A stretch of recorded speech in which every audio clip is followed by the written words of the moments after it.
Good afternoon, Otters. We have arrived at the last week of the regular season here in Blue Otter Premier. This weekend starts out with your regularly scheduled episode of Otter Talk, after which our first match of the week is between Team Solo Invade and Omega Gaming. Following that, our second best of three will feature the Literal Monkeys against the Spire.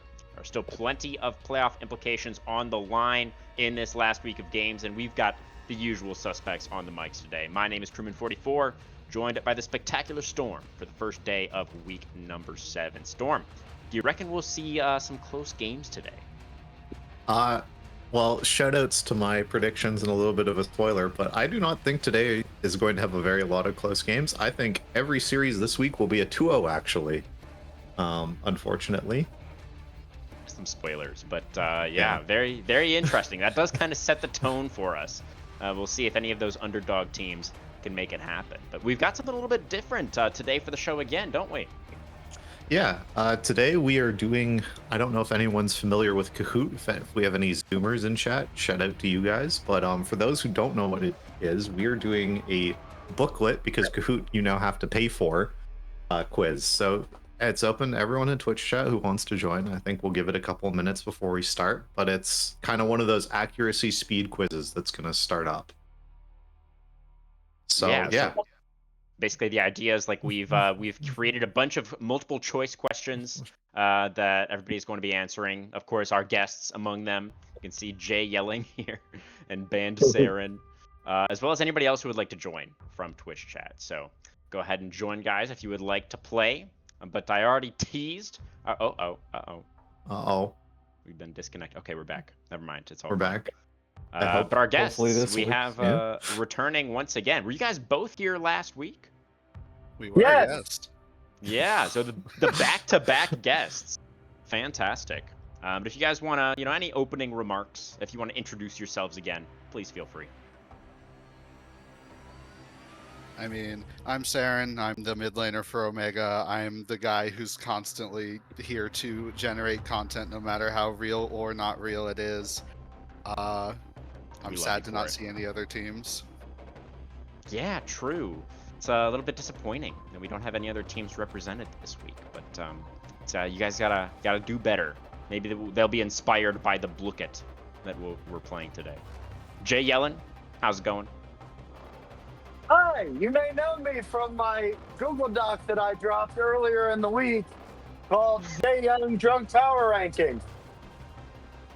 Yeah, that was a very entertaining ranking, Jay. Do appreciate you doing that. You're really putting in the overtime on the content here. I guess making up for missing the first half of the season, right? So you got to get it all in kind of at the end here, but you're doing a bang up job of it. So appreciate that for sure.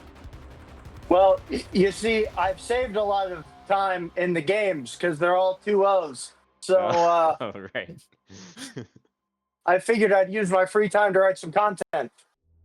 Yeah, that makes sense. And we already got that little teaser from Storm about potential expectations for later, but we'll get to that after the Blooket, I think, is the plan.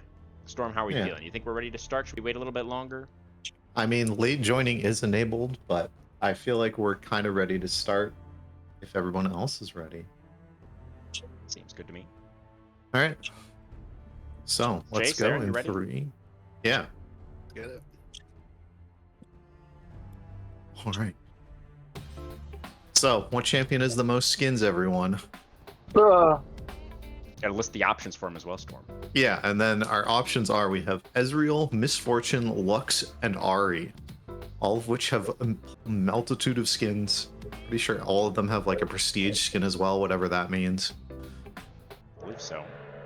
And it is Misfortune was the correct answer, so it doesn't look like anyone got that. To a rough start here. Okay. Oh, am I supposed to be playing as well? Up to you. Okay. I don't think so, because you know all the answers. So yeah, that wouldn't be very fair. Next question. Who was the 100th champion released in League of Legends? Was it Jace, Yuumi, Diana, or Zyra? I'm too old for this question. What do you mean, 100th? You were... I mean, I might have gotten it wrong, but Oh, who said Jace? Jay got Young, Jace. Let's go, Jay. All right, he's on the board. I'm too old Nice. for this. Oh, welcome, CZI. Glad to see CZI playing with us as well. All Back right. to you, Storm, for Next this one. question coming up. So, as we're part of BOL, who do we hack? Is it the Bully? Is it Pop Tart? Is it Billy? Or do we hack Riot Games? Go with all of There's the a- above. That's kind of, oh, it is kind of a, arguably a trick question. That was easy for me. Yeah, heck Billy. 07's to Billy. The most traditional heck Yeah. that we do have here in the Blue Outer League. Disagree. Shout out to Billy. Fair enough. Well, you know what? Maybe you can make the look at next time. Heck, and that- Bully. All right. right. Scion's Jaw is made out of what? Dark steel iron that Orn forged, Galio's wingtip, true ice from a Watcher, or Jarvan III's crown? Also, can anyone else hear this music? Yes. It's Okay. a vibe. All right. Everybody's familiar with the lore, it seems. Go. A lot of people getting that one right. Yeah. Oh, we got someone else in chat joining us. All right. All right. Doombot question. Which of the following is not a Doombot? Is it Urgot, Soraka, Nautilus, or Ash that you cannot see as a Doombot? Maybe everybody's been too busy scrimming to play much Doombots. I don't play this crap. I have no idea. That's fair. I haven't played it much either. Yeah. It is Ashbot, actually. Not in the game, amazingly. I thought for sure they would be with the multi-man Ash ults. I thought that'd be funny, but Riot decided they had enough 80 carries. Yeah. Maybe in the next iteration, Ash will Yeah. make an appearance. We'll see. This champion submerged a person in a watery coffin to lure their family out of hiding. They then ruthlessly executed everyone lured out one after the other despite them pleading for their lives. Pretty dark. Was that Misfortune, Pike, Thresh, or Gangplank? Oh wait, no, I think I clicked the wrong answer. No. Yeah. So it was Misfortune who did this, because they are not a good person, just like everyone in Bilgewater. What? Cold-blooded. Yeah. But the boobas. Yeah. Is dangerous boobas, most dangerous boobas you'll ever see. All Should've right. got me. well, which champion's favorite food is eggs? Is it Cho'Gath, Tahm Kench, Azir, or is it Jax? A famous loading screen tip. They're so useful. Oh no. This one especially. Yeah.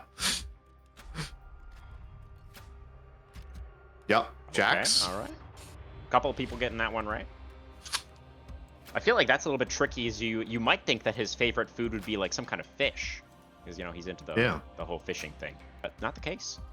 All right, Oh what my God. champion should be removed He's, from League of Legends? And this is a little bit different. You just fill it in yourself, fill in the blank situation here. For the record, I don't I believe we agree do with have, my answer. Okay, all right, that's fair. Yeah, I believe we had multiple correct answers for this, right, Storm? I think there's two, Uh, but Yumi and No, Cassante would be It's who not- I think. Oh my god, I spelled Yumi wrong. Or did you? Spell Yumi. YUMMI. no, I you got disagree. it wrong. There's It's two U's. There's two Y-U-M-I. U's. Oh, I'm sorry. I spelled What? Yumi wrong. I think it's my turn, Oh. right? Or is it Yeah. All right. Sure. Which ultimate has the longest cooldown at rank 1? Shen, Twisted Fate, Nocturne, or Peric? I'm not confident in this answer.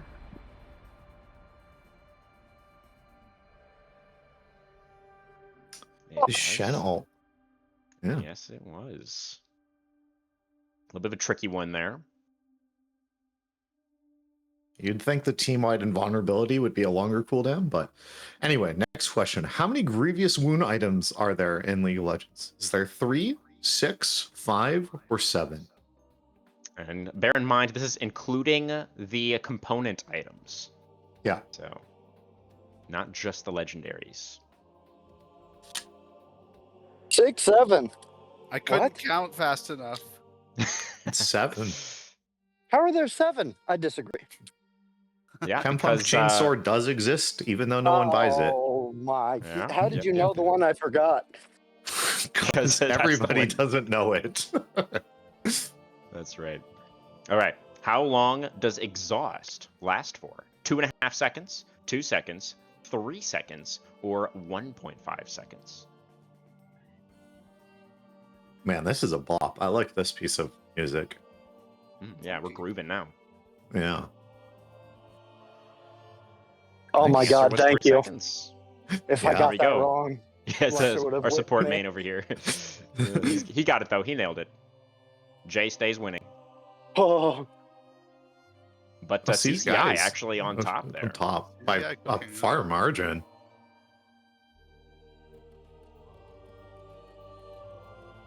All right. So this champion is the most picked across all of World's history. So they've been in the game a long time. Everybody loves them. They're the most picked, not most picked band, but just most picked. That's Rise, Jarvan, Lee Sin, or Corki. Yeah. fuck. The answer was Lee Sin. Yeah. Season 1 All-Star. Oh yeah, very iconic champion. I wonder if he has the most skins as well, like winning skins. Not entirely sure. Which region has the most total champions? So this is, the region that they come from in the lore. Is it Ionia, Freljord, Demacia, or Noxus?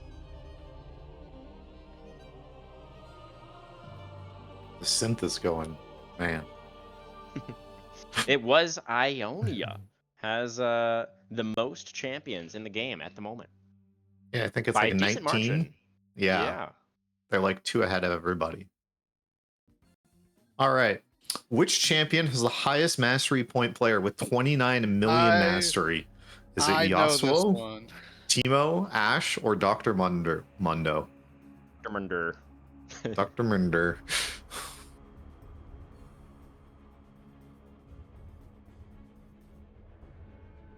Yeah, Oh my it God, is a I got Teemo player.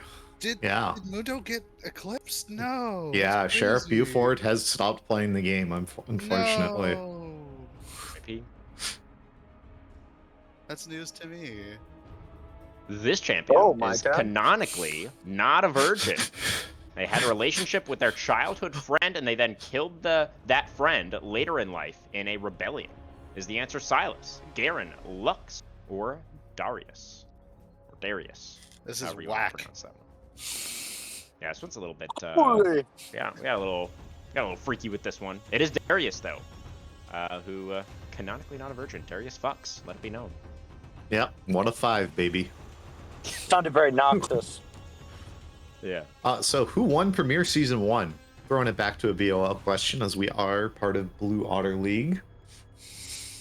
That was either Conduit Esports, Elysium, Team Solo Invade, or Omega, your guys' team. Am I supposed to have an unfair advantage? Yeah, you both Yeah, should. Well, apparently There we not, go. because we didn't win. So No, we didn't. I No. wasn't here for that. I don't fucking know. I'm sure you would have if you were here, Jay. Yeah. So we'll Oh, understand. Saren coming back in. Let's Okay, go. takes Go the Omega. lead over CZI. Nice. Next question. Which champion had this ability? And this is the text of the ability. X, this is champion name, drains 5% of their maximum mana to restore mana to their target ally. Enemy cast, champion silences the target and deals magic damage to them. You can cast this on either your ally or your enemy. Sonaterix Rakayumi. And it was Soraka. Yeah. Yeah. I mained this in Season 1. I remember it vividly. And you could Jay cast is, on busted yourself out when this you were season. low on mana. It was Oh, yeah. interesting. So how many small raptors are there in the raptor pit?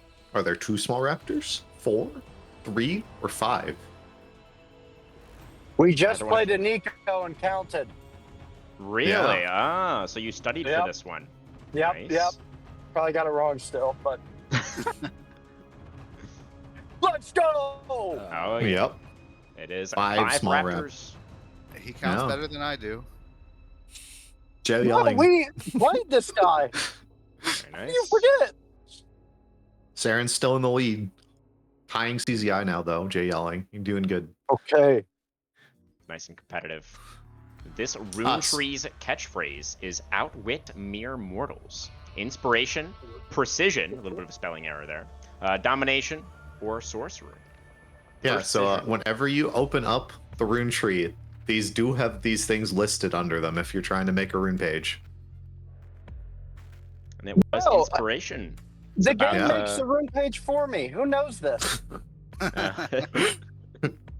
Yeah, I guess nobody does. Has everybody got that Oh. one wrong? Maybe that was a little bit too tricky of a question, perhaps. So this was the first skin that had part of its proceeds donated to charity. Was that Nurse Akali, Firefighter Chistana, Jaximus, or Earthwick? Oh gosh. I think it's this one. So, does anyone know? What? Nobody gets it right. It was Earthwick to save the manatees, the Save the Manatee Foundation, receiving I all could've proceeds from that. Oh. The skin itself being a little bit of a hint there. Yeah. According to Riot, this champion is not considered a specialist. In other words, a champion who does not neatly fit into any category, like Juggernaut, for example, Bruiser, Mage, those being the categories. So your options are Yorick, Kale, Singed, and Kennen. So one of these champion fits in a category neatly, and it is Yorick, Interesting. considered a fighter Yeah. or something. I thought they made him. I thought they made him fit pretty neatly. Yeah. So, who is Aatrox saying this to? I knew it was you, trickster. You gave them the tools to trap me. Come, let me kill you. 1,000 times isn't enough. I will gut you and tear you from existence. So, are they saying this to Zoe, Timo, LeBlanc, or Shaco? Base Really voice nice. acting. Yeah, very Yeah. well done, Storm. Good voice acting. Yeah. Thank you. Yeah. Not enough for me to get it right, but You were distracted by Aatrox. the voice acting. You were Hates Zoe? enthralled. He does, yeah. Not a fan. What damaging ability at rank 1 has the lowest base damage in the game? This is before modifiers, obviously. Is it Melio Q, Karthus Q, Nasus Q, or Urgot Q?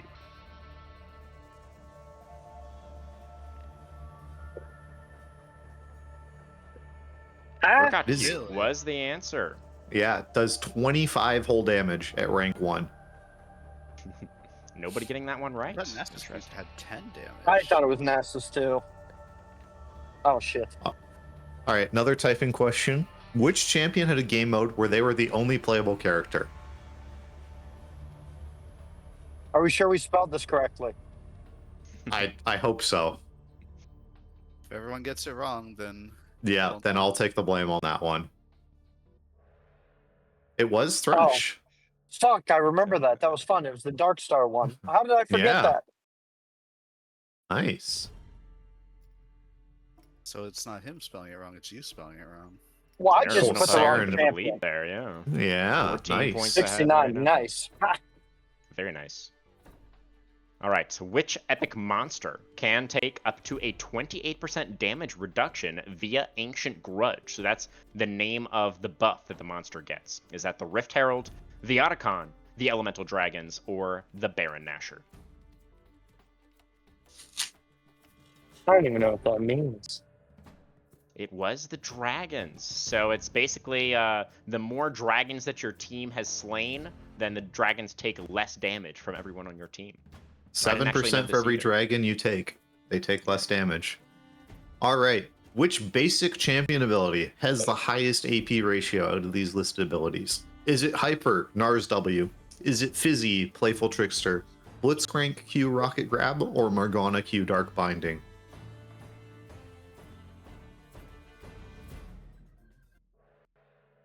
It is Blitzcrank Q, Rocket Grab, sitting at that cool 130% AP ratio. Jay, you think we'll be seeing the full AP Blitzcrank at any point and bust it out? Yes. Maybe if we have an ARAM tournament. Like I'm Omega. playing it today. Sounds good. Well, how many seasons have there been of BOL? So this is not including Premier, guys, just the regular constructed leagues.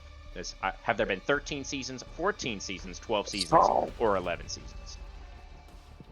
I answered too fast.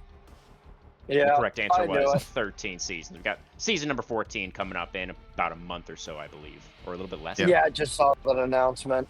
Fuck. Only 3 questions right. left. Who is not part of Vander's family? Is it Silco, Clegor, Milo, or Echo? For all you Arcane fans out there. This better not be a spoiler. I don't really. think so. No, this information Yeah. is revealed in like episode 1. Yeah. So it's Echo. Obviously Silco is his friends. adopted No, brother. 'cause Yeah. All right, Couple people getting that Saren. one right. Well, can you close it out? I think So, I'm CZI. probably the only guy who can catch him. Yeah. All right, who says, I will not rest when banned in Champion Select? Hecarim, Nautilus, Scion, or Yorick? Hecarim, Nautilus. I can hear the voice line in my head, but I can't pinpoint the voice. Yeah, It just- was Nautilus. Nautilus will not rest. I will even when he's not banned. rest. Uh, Oh, Saren, I think locking it away with that correct answer. Yeah. But can Jay Yelling catch up to CZI? no. For second place. Oh my god. All right, this mage item featured an active that increased all subsequent magic damage taken by the target by 20% for 4 seconds. Was that Oamwrecker, the Orb of Winter, Deathfire Grasp, or Zonia's Ring? This information is the only reason why y'all are allowed to call me Unk. Okay, I know good. this Everyone one knows too. it. Yeah, DFG, pretty famous item in League. Yeah.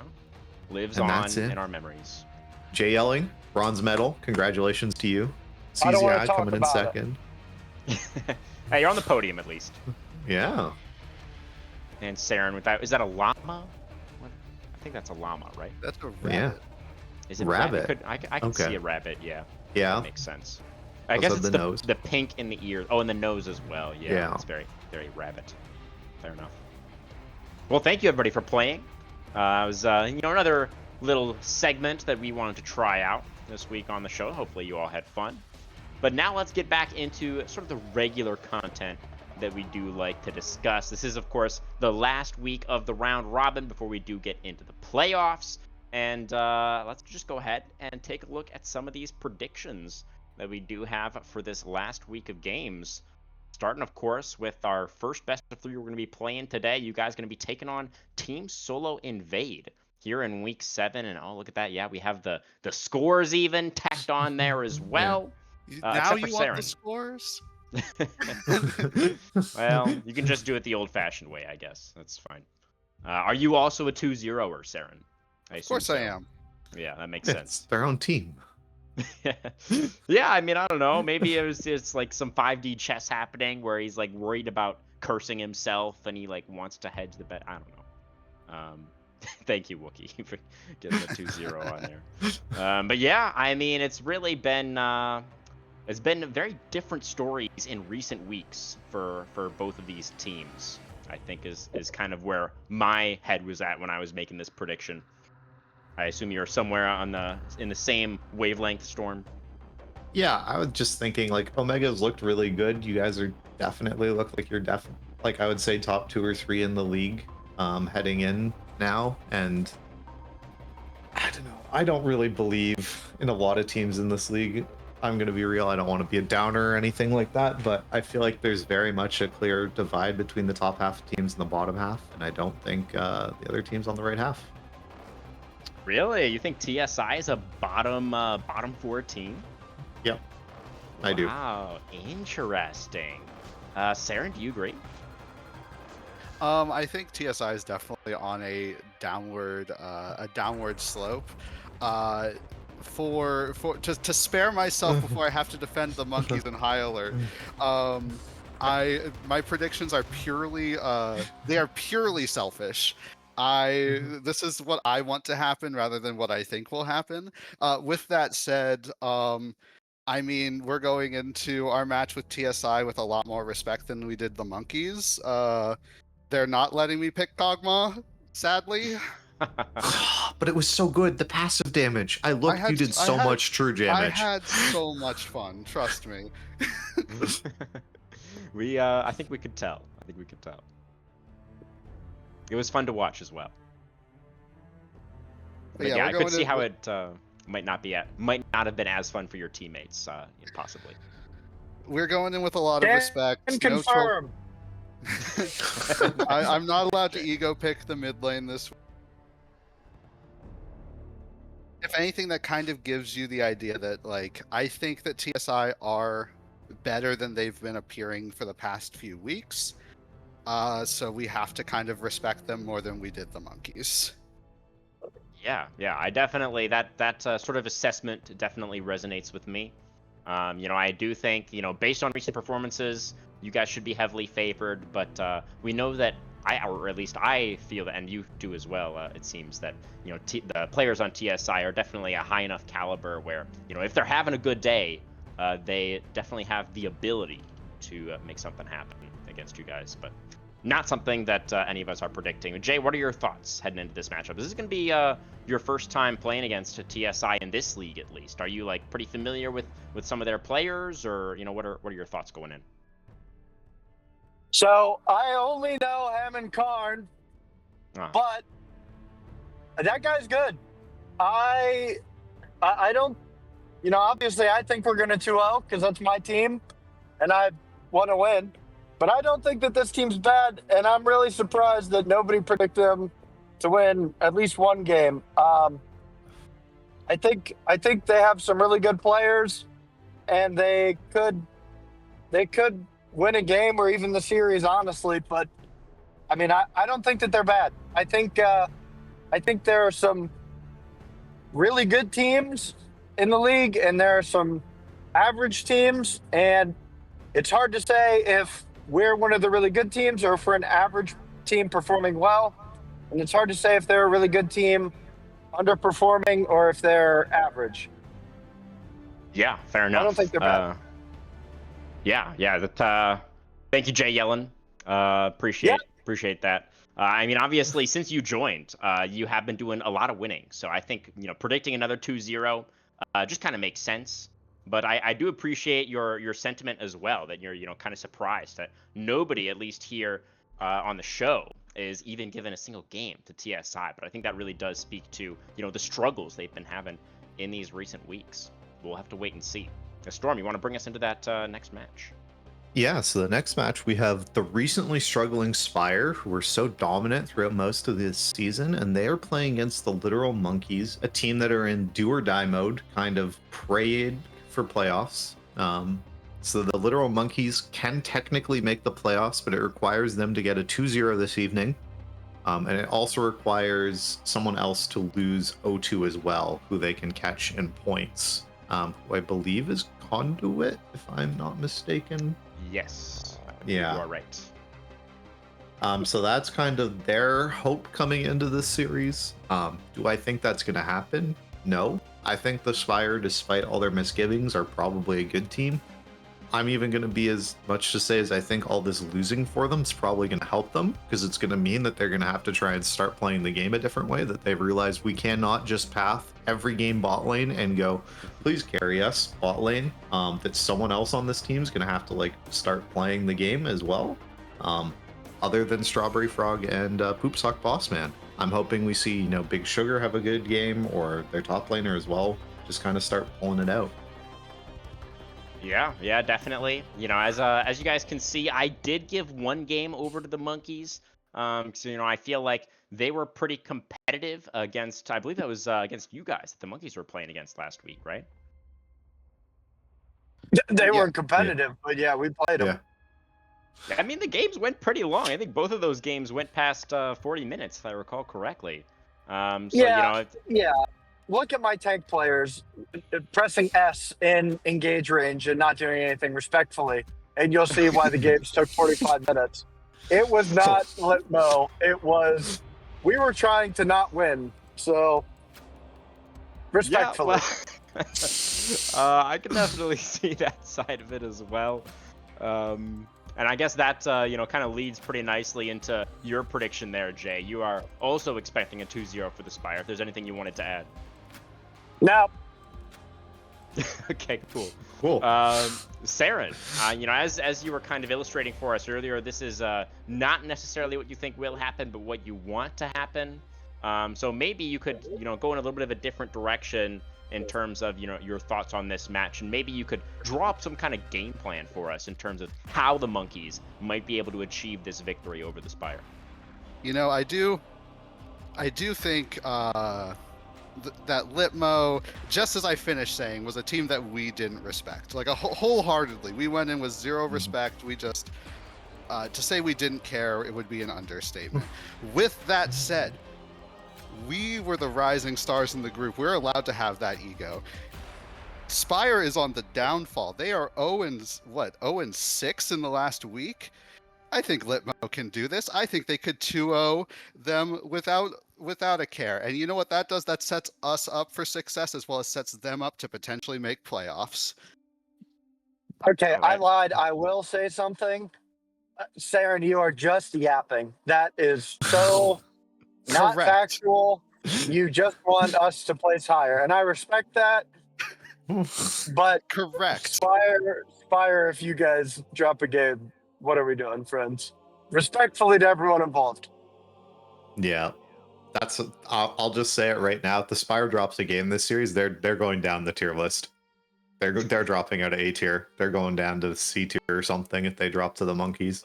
I am hoping the combination of the Spire crash out and maybe Litmo just has a good day that they can maybe squeak their way into playoffs. Parentheses, I want to place higher in our group.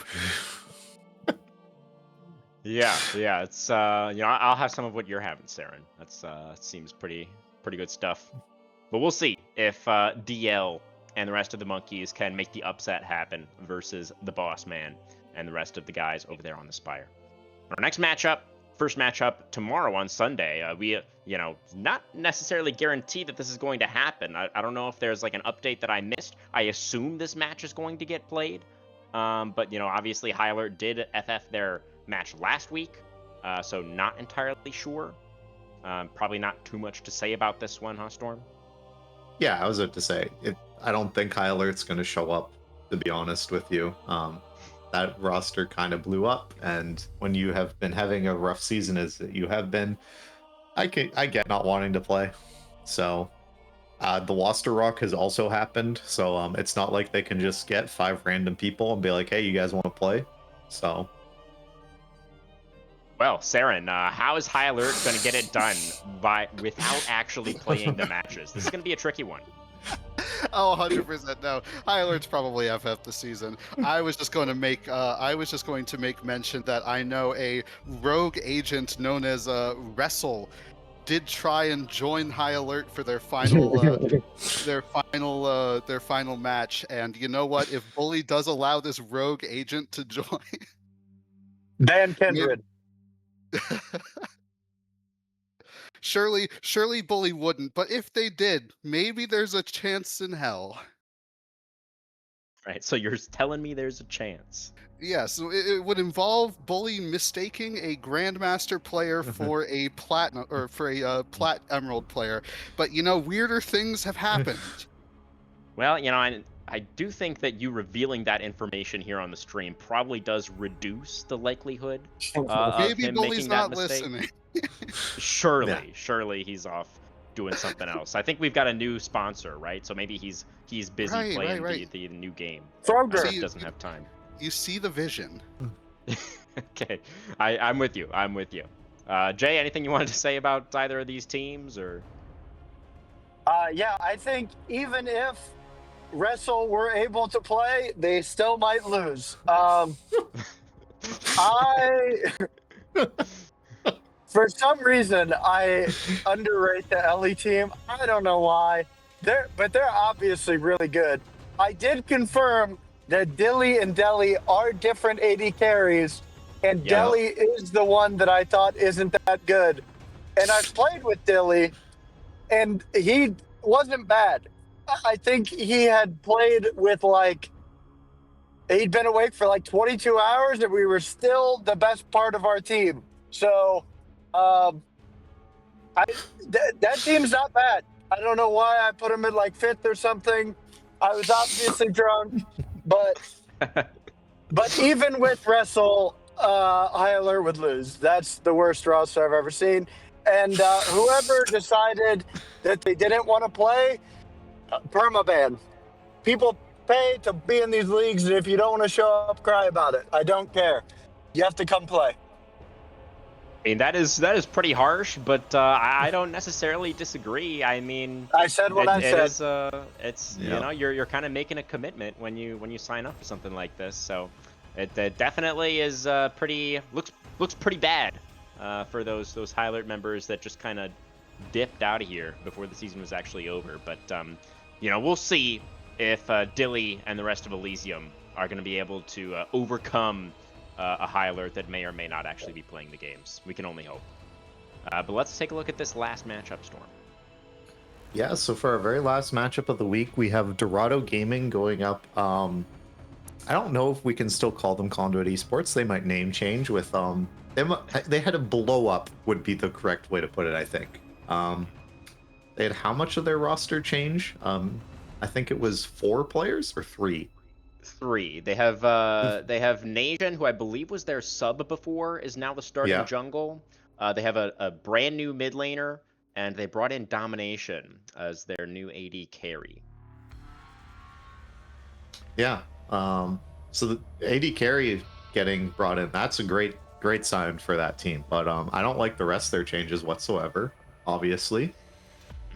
And Dorado's looked pretty good these past couple of weeks. I mean, the Jake hype train's fully here. They also have a decent support. They have a great support player playing with him as well.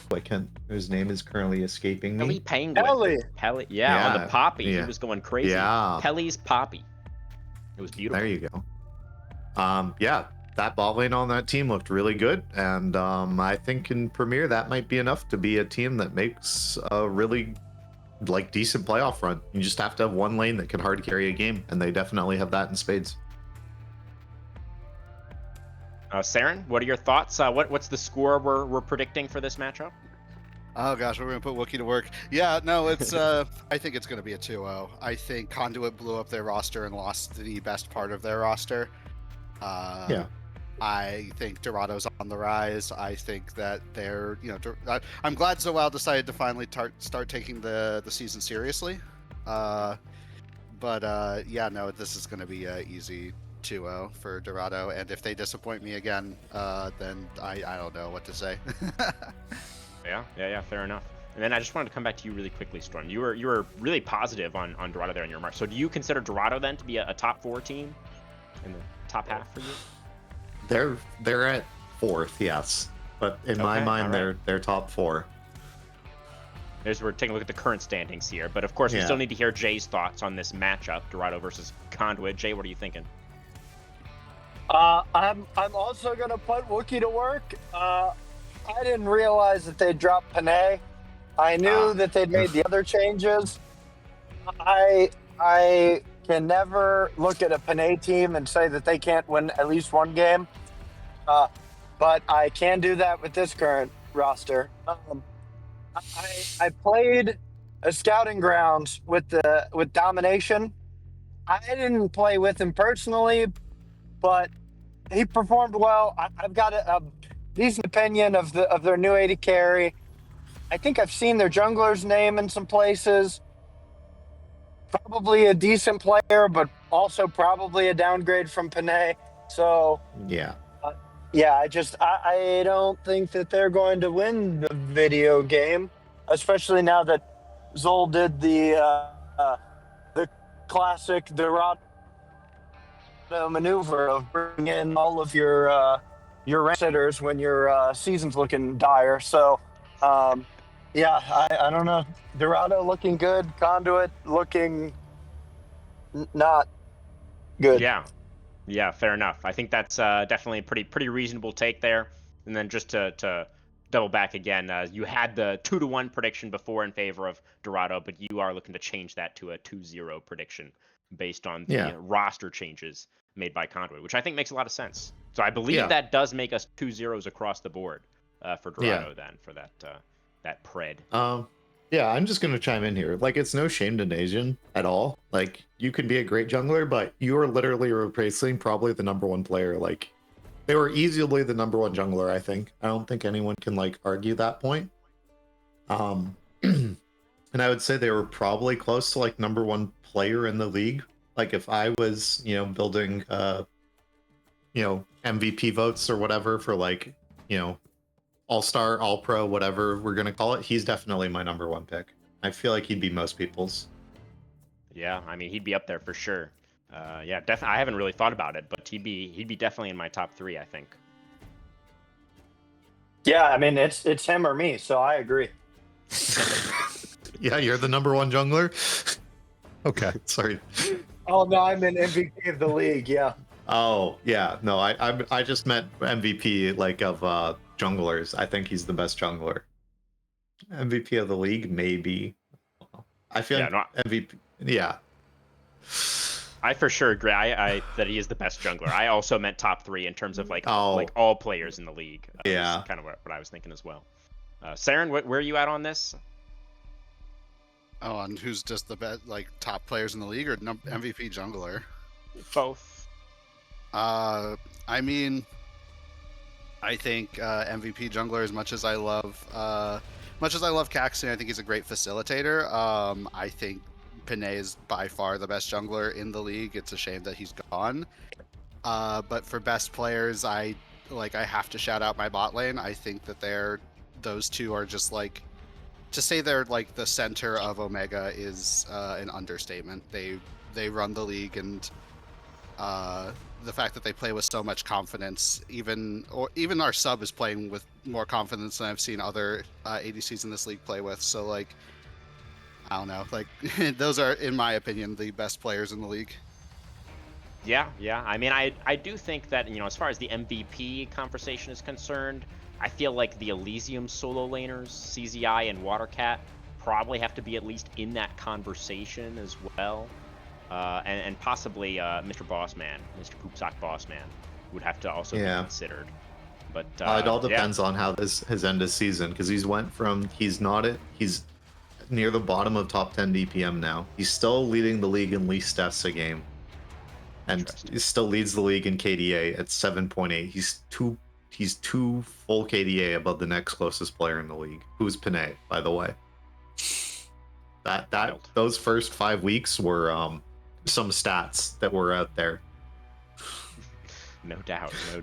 Yeah. But we could take a couple of minutes now to sort of discuss the current standings that we do have here. As you can see, guys, very, very close, especially up there at the top of the table. 3 different teams tied at 4 match wins and 2 match losses. I think Elysium and the Spire are exactly tied at 28 points, I believe. Yeah, they're 1 point above TSI, who have 27. Yeah. So super, super close up there. And that does really make this last week of play extremely exciting. So Storm, who are your, 1 or 2 teams to watch that you expect to be making a big movement in the standings one way or the other, after this last week? I'm definitely expecting Omega to surge up. As happy as the guys in the call will be to hear that, I think you guys are firmly gonna take control of third easily. You might be able to hit top 2, but I really doubt it. I feel like with just the matchups that are there, the Elysium and the Spire should just both cruise to a 2-0. So I feel like 1 and 2 in the league are unfortunately locked up no matter what you guys do. But I feel like Omega's definitely going to take third here over TSI. You guys are basically just playing for it, I believe. Yeah. It's kind of interesting that the end of season, it's in everybody's hands. It's not like, oh, we're praying for this team to win, other than the monkeys praying for things to happen. But everyone's playing their direct competition, right? Dorado plays Conduit, TSI plays Omega. So the kind of all the spots are your own thing. It's not up or shut up time. This whole Conduit team, if they can win 2-0 this week and prove that they're a real roster despite having probably no time to scrim or whatever, they can still show up and they'll be in playoffs. They still have single elimination. It'll be just like a normal playoff run. So, but yeah, I'm expecting kind of the season's going to finish Elysium and the Spire 1 and 2. I think Omega's going to finish 3, TSI in 5th, and Dorado at 4 is kind of how I expect the season to go. Right. And then just to break it down a little bit further for anybody watching in terms of that fight for third, this first matchup we're going to have. So TSI ahead by 2 points right now. So even if they do get a game, as long as Omega wins the match, if it is a 2-1 victory for Omega, then both teams would be tied at 30 points. But obviously Omega would have the head-to-head, and that would give them the third place spot. So that is how that would go. Saren, you have any other teams that you're looking out for here at the end of the season? Any other hot takes or expectations for how things are all going to end up?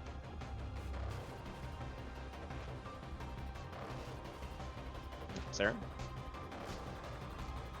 Or Jay, if you're here?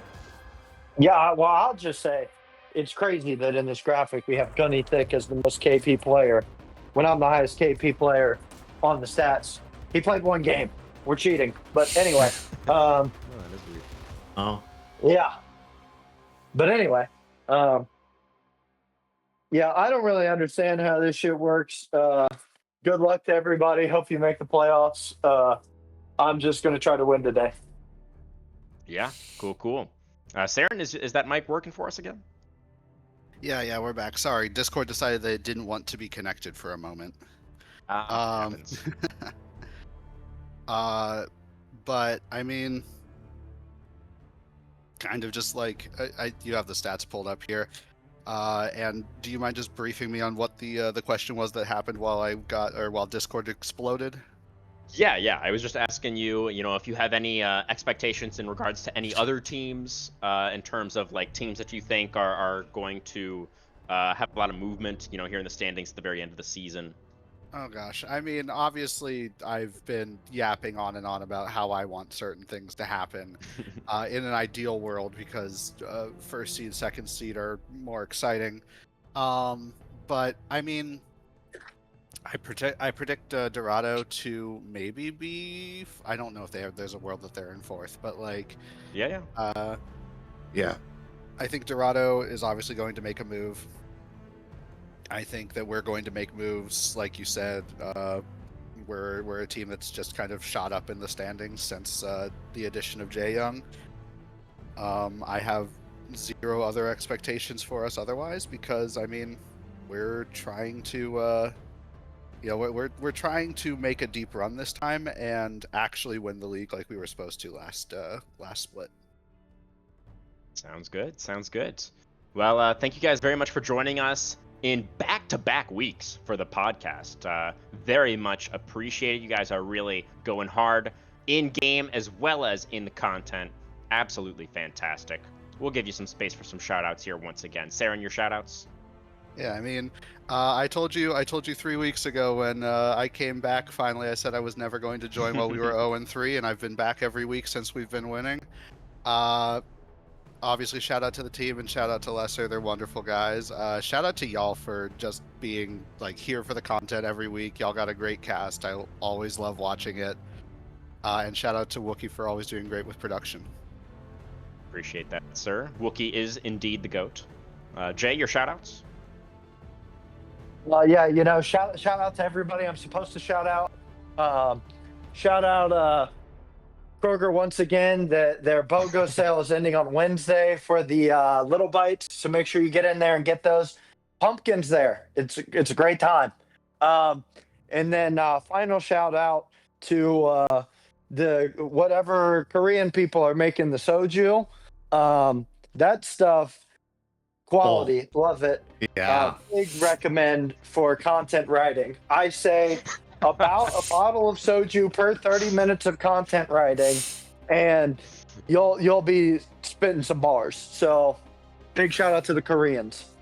Nice. Is that helpful for the gameplay as well? Is that your secret to your success, Jay, or is that different? I try to play sober. Now, Okay. whether that happens or not, we'll see. But All right. Well, fantastic. Thank you, Jay. Just a quick note. Kroger still not a sponsor of the Blue Otter League, but They're not even a sponsor of our team. I'm sure they appreciate the shout outs regardless. But thank you guys again very much for joining us for this episode of Otter Talk. Guys, we're going to do a short break, and then we'll be right back to watch these two take the Rift against Team Solo Invade in their quest for 3rd place going into the West, or perhaps even 2nd. Don't go anywhere, guys. We'll be right back.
moving on.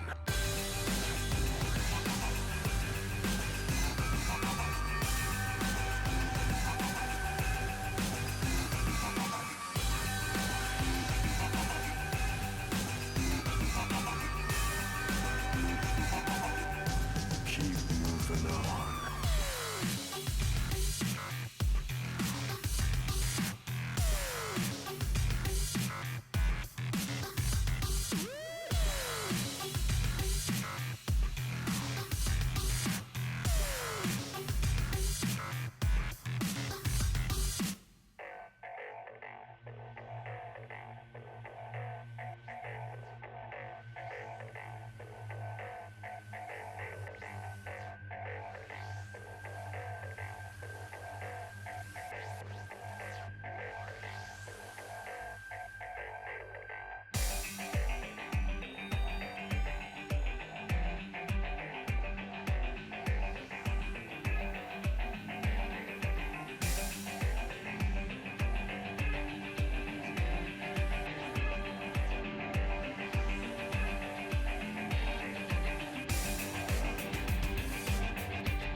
And they say I have a grim sense of humor.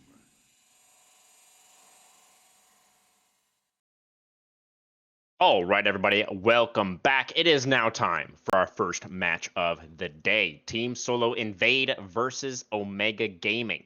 These were the two strongest teams in the round robin last season, but both squads have struggled to find consistent form here in Season 2. TSI won their first 3 matches of the season fairly convincingly, but then cooled off quite a bit towards the back half. They lost 1-2 to the Spire in week 4, and then got absolutely blasted by Conduit in week number 5. TSI were awarded 6 points in week 6, but that only really came about because High Alert never made it onto the Rift. I think TSI need to show us a strong performance today in order to reasonably expect them to get anything done in the playoffs. Meanwhile, their opponents, Omega Gaming, faced some serious struggles in the first few weeks of the season. However, after adding a support Jay Young to the roster about halfway through, they have been on a meteoric rise, winning their last 6 consecutive games. If Omega pick up another victory this afternoon over their rivals from last season, then they would secure themselves at least a top 3 spot in the standings heading into the bracket stage. Storm, expectations heading into this one?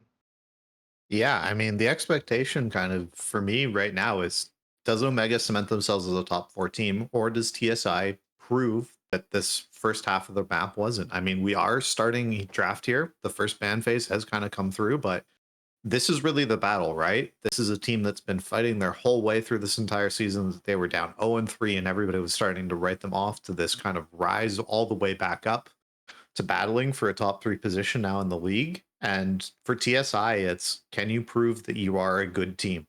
You know, there's average teams, there's good teams, and there's bad teams in every league. And right now you have to prove as TSI that you're not an average team, that you're a good team, and that you can win this league.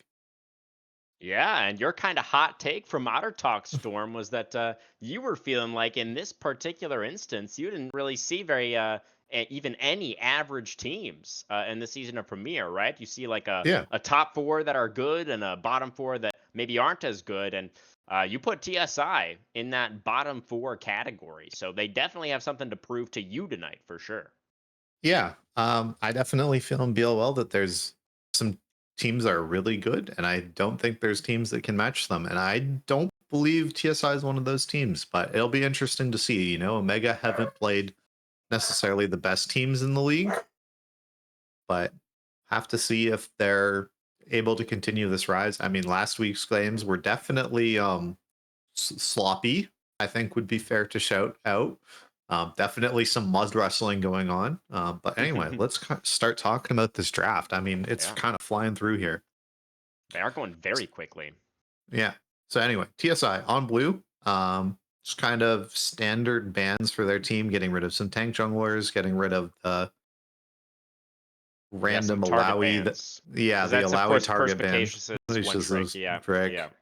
And then Despite some, that champion, I guess they did get buffed. And now the iteration is like 4 seconds now instead of 3, so you can actually like hit the tentacle twice. So she's probably like actually a real champion again. So sure, whatever, ban that. That's a lot of top laner bans from Omega. They are trying to protect Persp. It looks like. yeah. I see an Ornn pick coming through. Could be.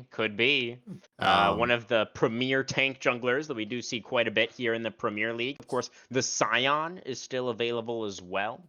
Yeah. But we can see here. One other thing I wanted to mention before we really get too much into the thick of things is NBK is going to be playing tonight in the mid lane for Team Solo Invade. Was of course their starting mid laner last season. We've been seeing a lot of augury playing for them in the mid lane position in the past few weeks, but NBK coming back for this last match of the round robin against their biggest competition arguably from last season. Of course, neither one of these teams actually ended up taking the title, but NBK coming back for this last match of the round robin. Very exciting. And he's going to be playing the Orianna in this one up against Saren's Syndra. So an evergreen matchup there in the mid lane, one we've seen many, many times over the years. We do also have the Wukong really high priority pick, not necessarily a Caxi champion. So in that sense, maybe a little bit surprising, but certainly a very powerful pick right now in the meta, going up against the Volibear here on the other side. They banned Ornn themselves after setting up and banning 3 Ornn counters. Yeah, 4 top lane bans there in the second phase of the bans. The Urgot and the Renekton banned away by TSI, and the Ornn and the Mordekaiser banned away by Omega. That's so 7 top lane bans in the first game, is it not? Yeah, that's insane. So is it just the Scion here? Or are they actually going to save the R5 pick for Persp? I mean, I feel like you just take your support, but I mean, they've been doing a lot of round 5 supports, but no, they are going to take Jae Young. They're going to take Janna, kind of the disengaged specialist. I mean, Sivir Volibear does just kind of run at you, so I think Janna's quite good here. I like that pick a lot. Yeah, very defensive. Should be able to protect the Smolder in the laning phase. Yeah, what do you do when they take Shen or something? I was about to say, what do you do when the other team just takes Scion, right? But I guess you decide that they're going to go with the Shen instead. I feel like this top lane bans just didn't make any sense to me whatsoever, because we're just kind of like playing things you would just play in games 2 and 3 instead of game 1. Like, I also feel like the Shen pick doesn't really make too much sense. I mean, it's like, I guess Syndra you could burst. I guess like if you press R when Syndra presses R, but like that's hard to do. That's not like something you can call out and have your top laner immediately like Shen R on you. Like, yeah, wow. I have a lot of questions about this draft, honestly, on both sides. Is like, yeah, you can just use the Shen ultimate defensively, and like that certainly can be valuable. But I feel like when you talk to high ranked players, and you hear some professional analysts talk about this as well. Really when Shen gets the most value is when you're able to use that ultimate proactively, right? You use it to try to set up plays and look for angles, and I feel like that's going to be pretty tough to do against this Omega comp, but we'll have to see. Then we got the Cho'Gath coming through here on the R5 Storm for Persp. So I guess we can start there, maybe work our way backwards. So thoughts on the Cho'Gath into the Shen? Sure. This matchup is really, really good for Cho'Gath. Shen is one of those weird like people that is like crazy strong in the first 3 levels of the game, right? It's like one of the highest damaging abilities in the game is his Q, Twilight Assault, or like rank 1. It does some of the most damage in the game. Cho'Gath is one of the few people who can actually trade back to him. Your E is an auto reset. It does an incredible amount of damage. It does % health based damage. Cho'Gath's really strong at level 1. When Shen gets taunt and comes in onto you at level 2, you can put your Q down on your feet to knock him up out of it so he doesn't get like the free pull through auto attacks. You also have like a very easy way to cancel Shen Q like almost every single time with your Rupture, the Q knockup. So like if Shen ever walks off your screen, you can just walk a little bit off that Cho'Gath Q has that huge radius on it. So you're easily able to kind of cancel Shen TP if he's looking for something proactive. you generally win in the 1v1 because you actually have a damaging ability in your ultimate. This is my solo queue answer into Shen a lot of the time if I'm playing something like, I don't know if Mundo was like pickable here. I think that also would have been really good to give your team another threat, but I think just they needed frontline for Omega, so I definitely really like this Cho'Gath pick here. I don't think Cho'Gath's also under too much threat from the other team. They have no percentage health based damage other than the Shen Q. So Cho'Gath's a really good tank here. So yeah, I think kind of starting there. Then the Thresh pick, I think, is really interesting here. Into this Smolder and this Syndra and the Wukong, there isn't a lot of like immobile targets for these hooks to hit that I think this Thresh is very much getting picked for his W. Do you agree? Yeah, I mean, I think that definitely makes sense to me. As Sivir and Orianna, two relatively immobile carries, right? So the safety of the Lantern, I definitely could see being really valuable. And you know, I agree as well. There's not really many like great hook targets. Like even if you do get somebody with the hook, if it's not Jae Young, then he can most likely just kind of disengage from that situation, even if you land the hook as the Thresh. So. That makes sense to me. I feel like he is kind of mostly going to be useful for the Lantern here in this situation. And you know, for what it's worth, TSI, you know, their composition, it's a fairly standard team fighting draft, right? You've got decent front line from the Shen and the Volibear. Hopefully the Volibear is just going to build tank. You know, they nerfed the AP scaling on his passive, so you know the crazy full damage Volibear build is definitely not as strong on the current patch. If the Volibear does go full tank, then they've got a really nice front line, and they have great scaling into those mid and later stages of the game. Yeah.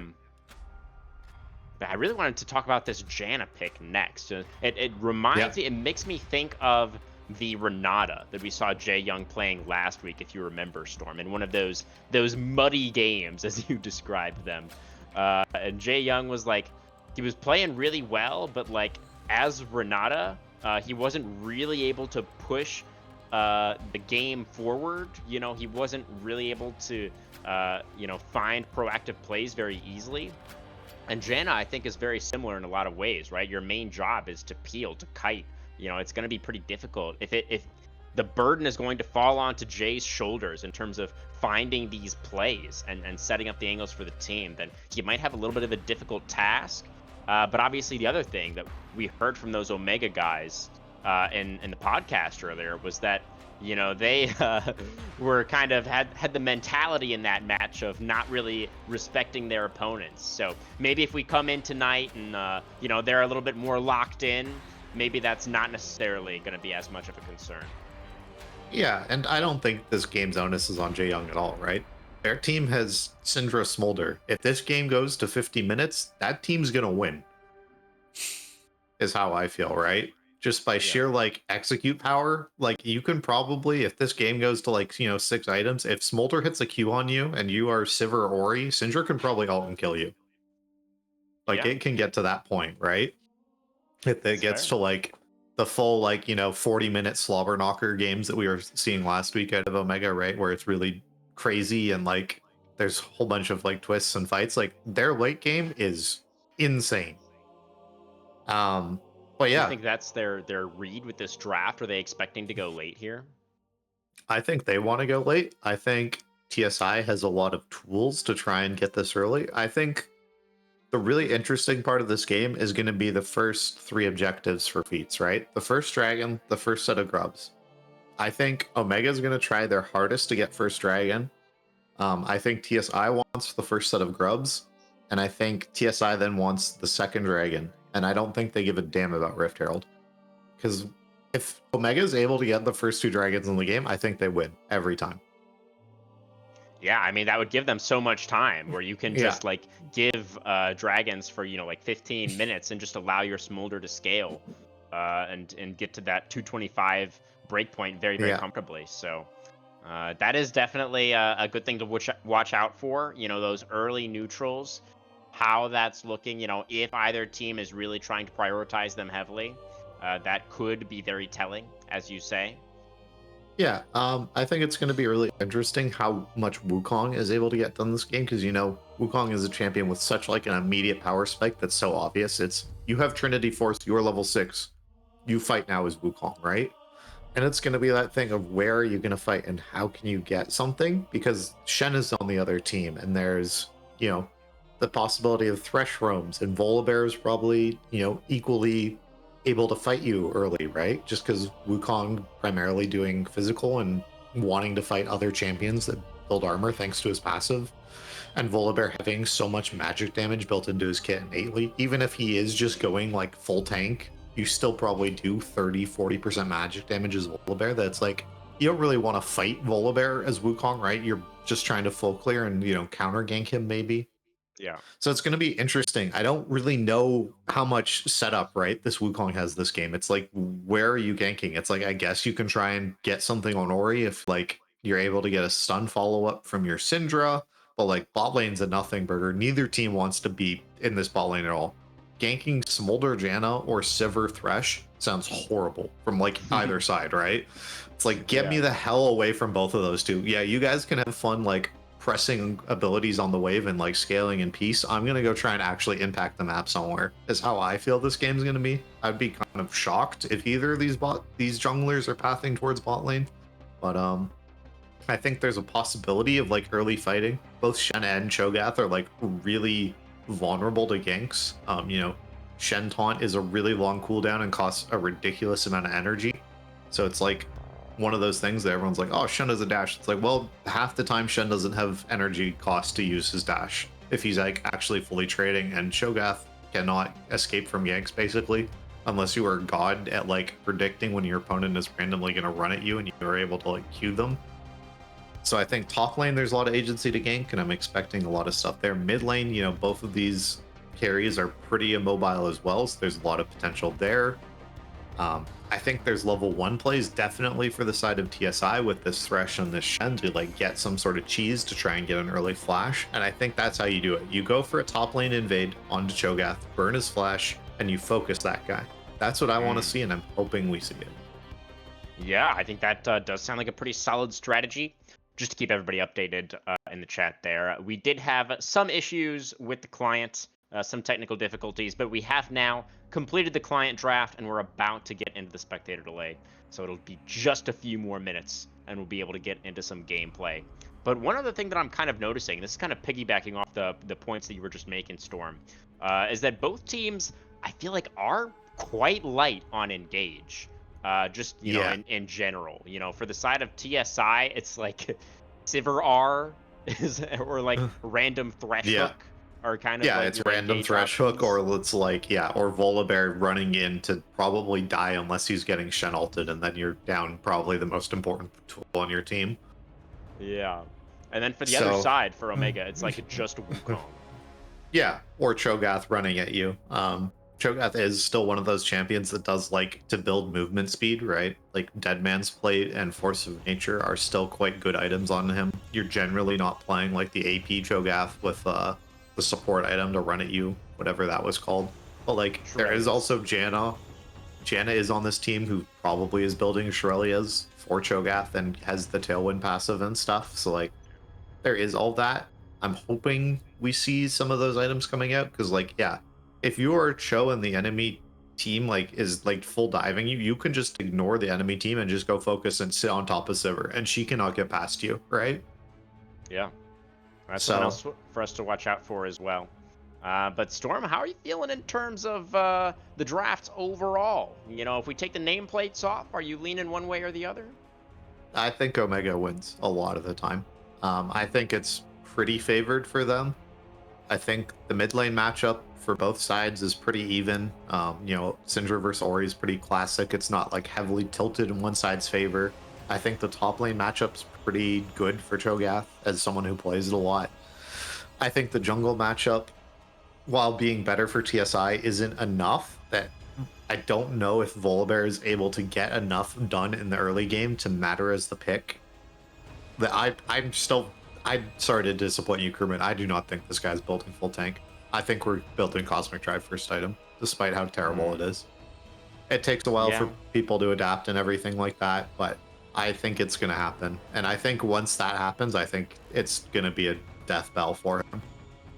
Like a death. Yeah. Yeah. I mean, you just die so fast as Volibear if you don't build any defensive Yeah. stats. But we'll And- see. Yeah, and I don't know how they're ever gonna get to Smolder through Janna and Cho'Gath and stuff, right? That most of these fights, so like how this game's gonna go, right? Is it's gonna be 4v4s, and these two top laners are gonna be in the side lane, right? Because Shen is on the team, is in the game, so he's in the side lane no matter what, and that means who is gonna go put against Shen in the side lane? It's Cho'Gath. We're not putting Syndra against friggin' Shen in the side lane. So this game's all going to be 4v4s, and I don't know if Sivir, Volibear, Ori, and Thresh is ever able to like actually CC and get on top of Smolder with Janna and Syndra and a Wukong, right? So the onus is going to be on Thresh this game. It's all on Thresh, I think, to be able to start a fight for TSI. And I'm going to be curious to see how many hooks we see get hit. It'll be interesting for sure. Omega on the ascendancy. TSI looking to prove themselves a top 4 team here in the Premier League. The game 1 right around the corner, guys. We'll be right back.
Okay, folks, sorry for the wait.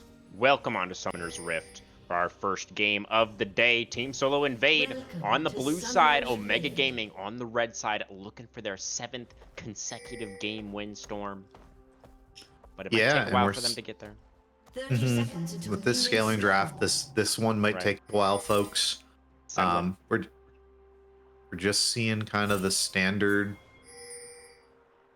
5 points coming out for everybody. Hacks on this Thresh here is trying to see if they can find any sort of early hook. No, instead they're just going to place a ward. The base check into RJ. I don't think Jay actually got that ward down that he was likely looking for. I don't think so. Took a pretty nasty trade too. A summoner has disconnected. And some mild connection issues, but looks like Mr. Karn is with us once again. Yep. Everybody pray and send some bandwidth his way. Yeah, that would be fantastic.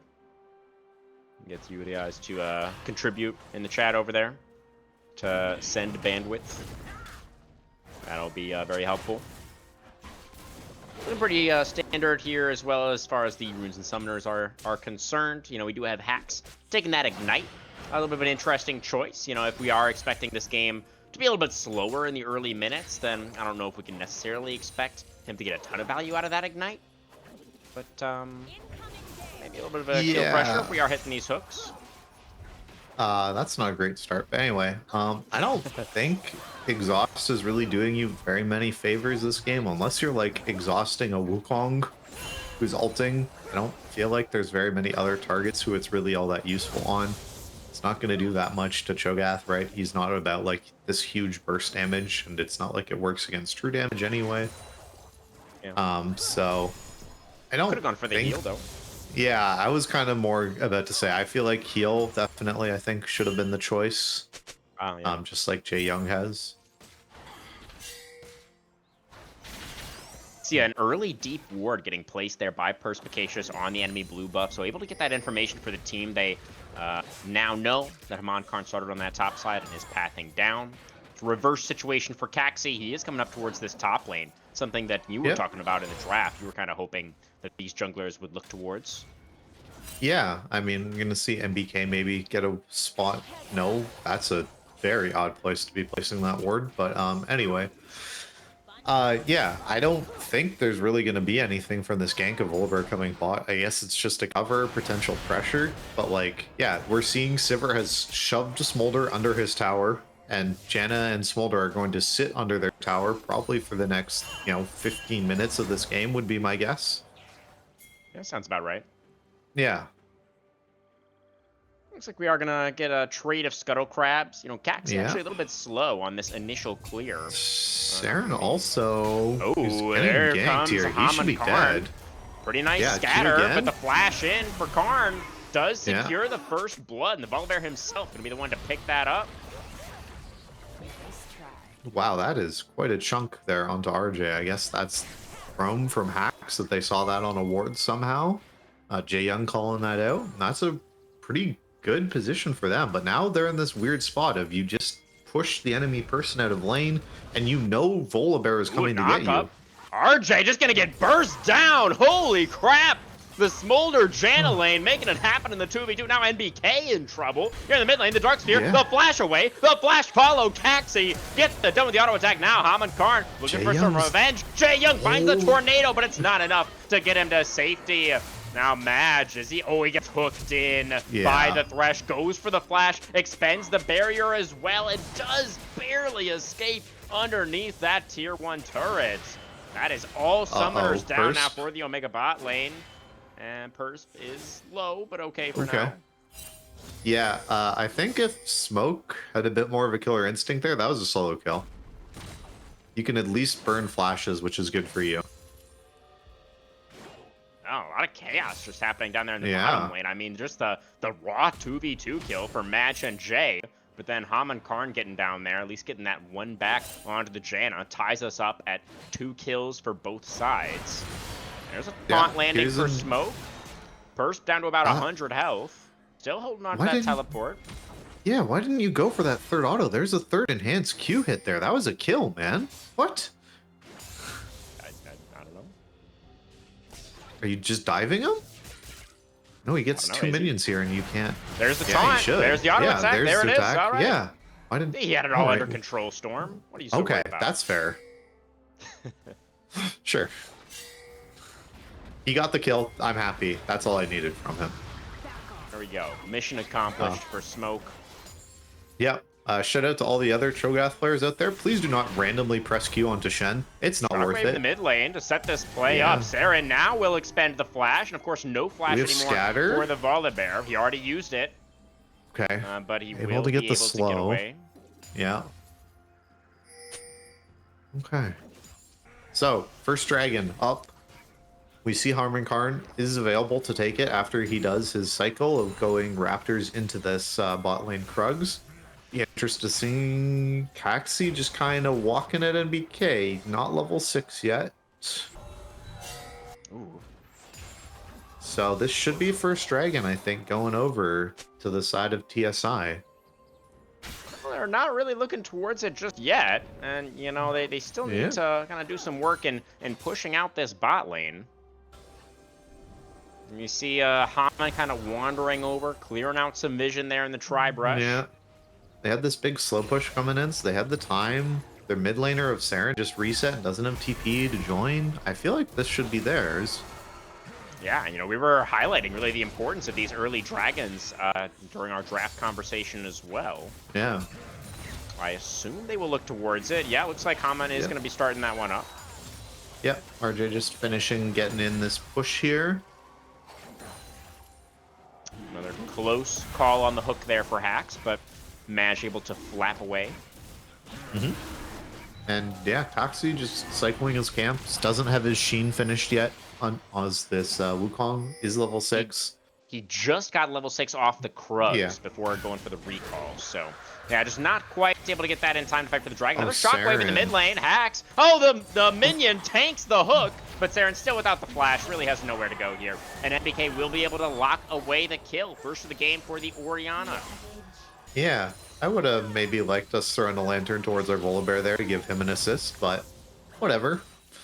Still getting another pretty vital kill. This Ori, Saren being on the podcast, Curse of Death, now 0-2 in this game. Looking like they might die another couple times, right? Doesn't have flash. There's going to be some important fights, and now this is when it starts getting worrying, right? The enemy team's going to start stacking these objectives up. And I think Void Grubs is going to matter a lot for this team, you know, just having Sever and stuff like that. RJ alone in the bot lane just right killed now. himself, did he Here not? comes Caxi. Finds the Sivir with the Cyclone. Stand United is there for smoke, but Sivir going down so low. RJ is going to get taken down by Caxi, and the Monsoon coming out from Jaeyoung to push the Shen away from the turret, but still has the taunt, and Smoke will be able to make it back out to safety. Now here comes NBK on the roam down from mid lane. Doesn't have the Shockwave available right now, though.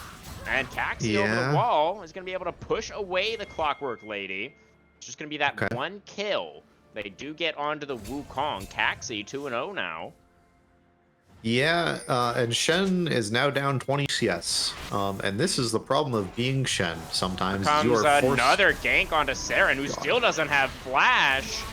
Oh dear, there's the Stormbringer in from Haman Karn, just Goomba stomps the Syndra. He doesn't have Caxi all. He gonna doesn't get pulled get this in by back. the Shockwave and gets taken down as well. There's number 2 for the Orianna, and Team Solo Invade have opened up a 3-kill lead. Yeah, so remember how we were saying that as long as Omega just scales and just doesn't try to do anything in the mid game, it's going to be their game? I remember saying that and thinking it anyway. I don't know if I physically said it, but this is not a good look so far. Yeah, Oh, we dropped our cannon TSI. minion. Oh, no. Finding some openings here in the early minutes. They did get both of those early neutrals as well, so in a really good spot at the moment. Yep. And Volibear, who's 3-0, you have permission to be damage orientated, so I support you building this Cosmic Drive, I guess. I'm still not sold, personally, but, No. you know, What he would is you have pretty liked to fed. see? Trinity Force? Roa? I don't know. I mean, I actually like to go Iceborne Gauntlet first. Often. Yeah, you're Frozen Fist boy. Yeah, I just really am about the utility. Oh, Hook gonna land onto Mash, who is a chunk down to below 50%. Lantern goes down to bring RJ over. Mom is going to roar in the wrong direction. But I guess it's not really going to matter, as Mash is kind of able to walk away from that one. I felt like RJ maybe could have followed up a little bit quicker. Yeah, I don't know why he was afraid of the Smolder, who was on full retreat mode. I mean, Jaeyoung still technically has ult here on this Janna to heal up Maj if they try to get dove, but kind of can't get back to his Smolder right now. And Yeah, awkward position Armin for is Jay at the here. moment. Yeah, Okay, moving nothing forward, but coming. yeah, Wukong W gets him away. Okay, so we still see there's, you know, over a minute till dragon spawning, but this is kind of the time where you want to start getting these words out. Great to see for the side of TSI that they have all this vision control already. Just need to try and sweep out some of this enemy vision from the side of Omega so that they're able to set this objective up for free. Also, just going to call out, kind of dislike that we bought boots and a refillable when we were rushing Hearthsteel. You just kind of need that ASAP if you're going to go it, as how I feel. For the Cho'Gath, you're for the referring to? Cho'Gath. Yeah. Yeah, I definitely feel that. You want to get that hard steel stacking as soon as possible. Yeah. Yeah, But we very do see important to get again- those clang noises. Oh, yeah. TSI maintaining their control over the area. Jay may be in some trouble here. The flash in for Haman. The Monsoon not going to pull the flash away, though, actually, for Jay. He does stay alive, but it's going to be Caxi who gets sacrificed. NBK now on a spree. And Madge potentially going to be in some trouble. The hook does not land onto Saren, but Jay chunked down very low. Oh, there's a scatter onto 2. That's a great scatter. Damage back. I don't know if they can do this dragon anymore. They're so chunked. Gonna come down. And the Volibear's still relatively healthy. There's a flash away for Hack. Sarah not gonna get the stun with that scatter. A lot of stuff on cooldown now. NBK separated from the team. The Stand United now coming down. Madge. Oh, it's a beautiful tornado from Jay. Gets the Smolder out towards safety once again. A lot of tools used there. And yeah, the health bars are too low for TSI. We get 2 plates here, right? At least. Oh, we don't have Demolish. We're not using E. We do. Okay, we have Demolish, but like, sorry, we don't have Grubs. So we get a 2nd plate here. This should give us Hearthsteel plus maybe finish our boots. We eat this wave as well first. Nice. I mean, that was pretty decent. I mean, they the side of TSI did get another kill, but the fact that Purse was able to trade that for 2 plates in the top lane makes that very even in terms of golds. And the fact that TSI did not get the dragon means that I think Omega are coming away from that sequence relatively happy. Yeah. I mean, we have some finished items now as well. Like our Syndra has her Blackfire Torch finished. I have no idea why Syndra builds this item, but it is the build that I've been seeing. Oh, Jaeyoung. Oh, he is gonna get stunned up by the Volibear, but the hook is on cooldown for Hacks. And oh, there's a nice Lantern, though. Jay was not expecting the reposition, but he gets the tornado back, and the movement speed gets him away from the death sentence again there as well. The hook's not really landing for Hacks this game. They have taken control over the area once again, and now they will start up the 2nd dragon. Yeah, and this is feats right here if it goes over. True. You see Caxi in the area, but has to try to force his way in. Again, the hook not quite going to land. Caxi with the back step. Get away from it, and looks like the dragon will go over. The Wukong not able to get into the river to contest. So it will indeed be those feats of strength secured for Team Solo Invade. Yeah.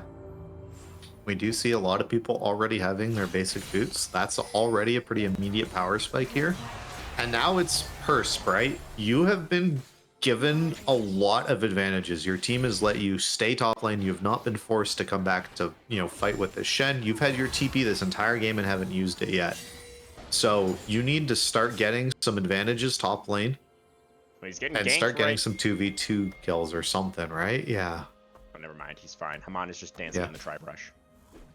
And Jay is going to find the Volibear dancing in the tri-brush. Yeah, nice ward. Gets him the info. Okay. Is covering for Persp. And we do see interesting Saren now going to be taking up residence in the bottom lane. And they're going to be sending their Smolder into mid to try to maximize the stacking. Yeah, I'm going to be real. I think this Rift Herald is entirely a fake objective. I would not care about this whatsoever if I am the side of Omega. But they're looking to fight for it, I guess. Nice taunt away from Smoke. Gets away from the Tornado. It looks like a TSI now. We're going to be starting up that Rift Herald. And Omega are kind of in the area. Does feel like maybe they do want to contest this one. I mean, Caxi has ult. But obviously Smolder is not really a champion yet. So, I mean, I'm on the same page as you. I think you can just kind of give this over. Herald is not really going to do too much for TSI, to be honest. I mean, Purse kind of wants to be in this fight. Flip. Yeah, but you've on the flank angle as well. Right? Okay, the smite does go to the Volibear. He gets the objective. And now Persp in the middle of everybody. He's just going to be taken down. That's another kill for the Volibear. Now Caxi does have the flash, may have to use it. It does to get out of the pit, but RJ with the flash follow, and he gets the business end of Caxi's stick. But now the Wukong is going to get taken down by NBK, so it does end up being a 2-for-1. Don't chase this, guys. Hacks looking, play back onto Jay, and now the Janna is going to get taken down here as well. The ult to buy a little bit of time. There's no way out for Jay. Was almost had the flash available once again, but you probably just accept your fate in that situation anyways. And now the Heralds want to get summoned up in mid. This is going to be the tier 1 turret taken down in the aftermath of that fight. And TSI finding a massive win. The taunt lands onto Saren. The Syndra in some trouble. Does get taken down by the Orianna. And the Unleashed Power doesn't even get the kill back onto Hags. Mom now coming down. But still, the Thresh is going to survive. Nothing doing for Omega. TSI take a massive lead. Oh, it's doomed, bro. Yeah.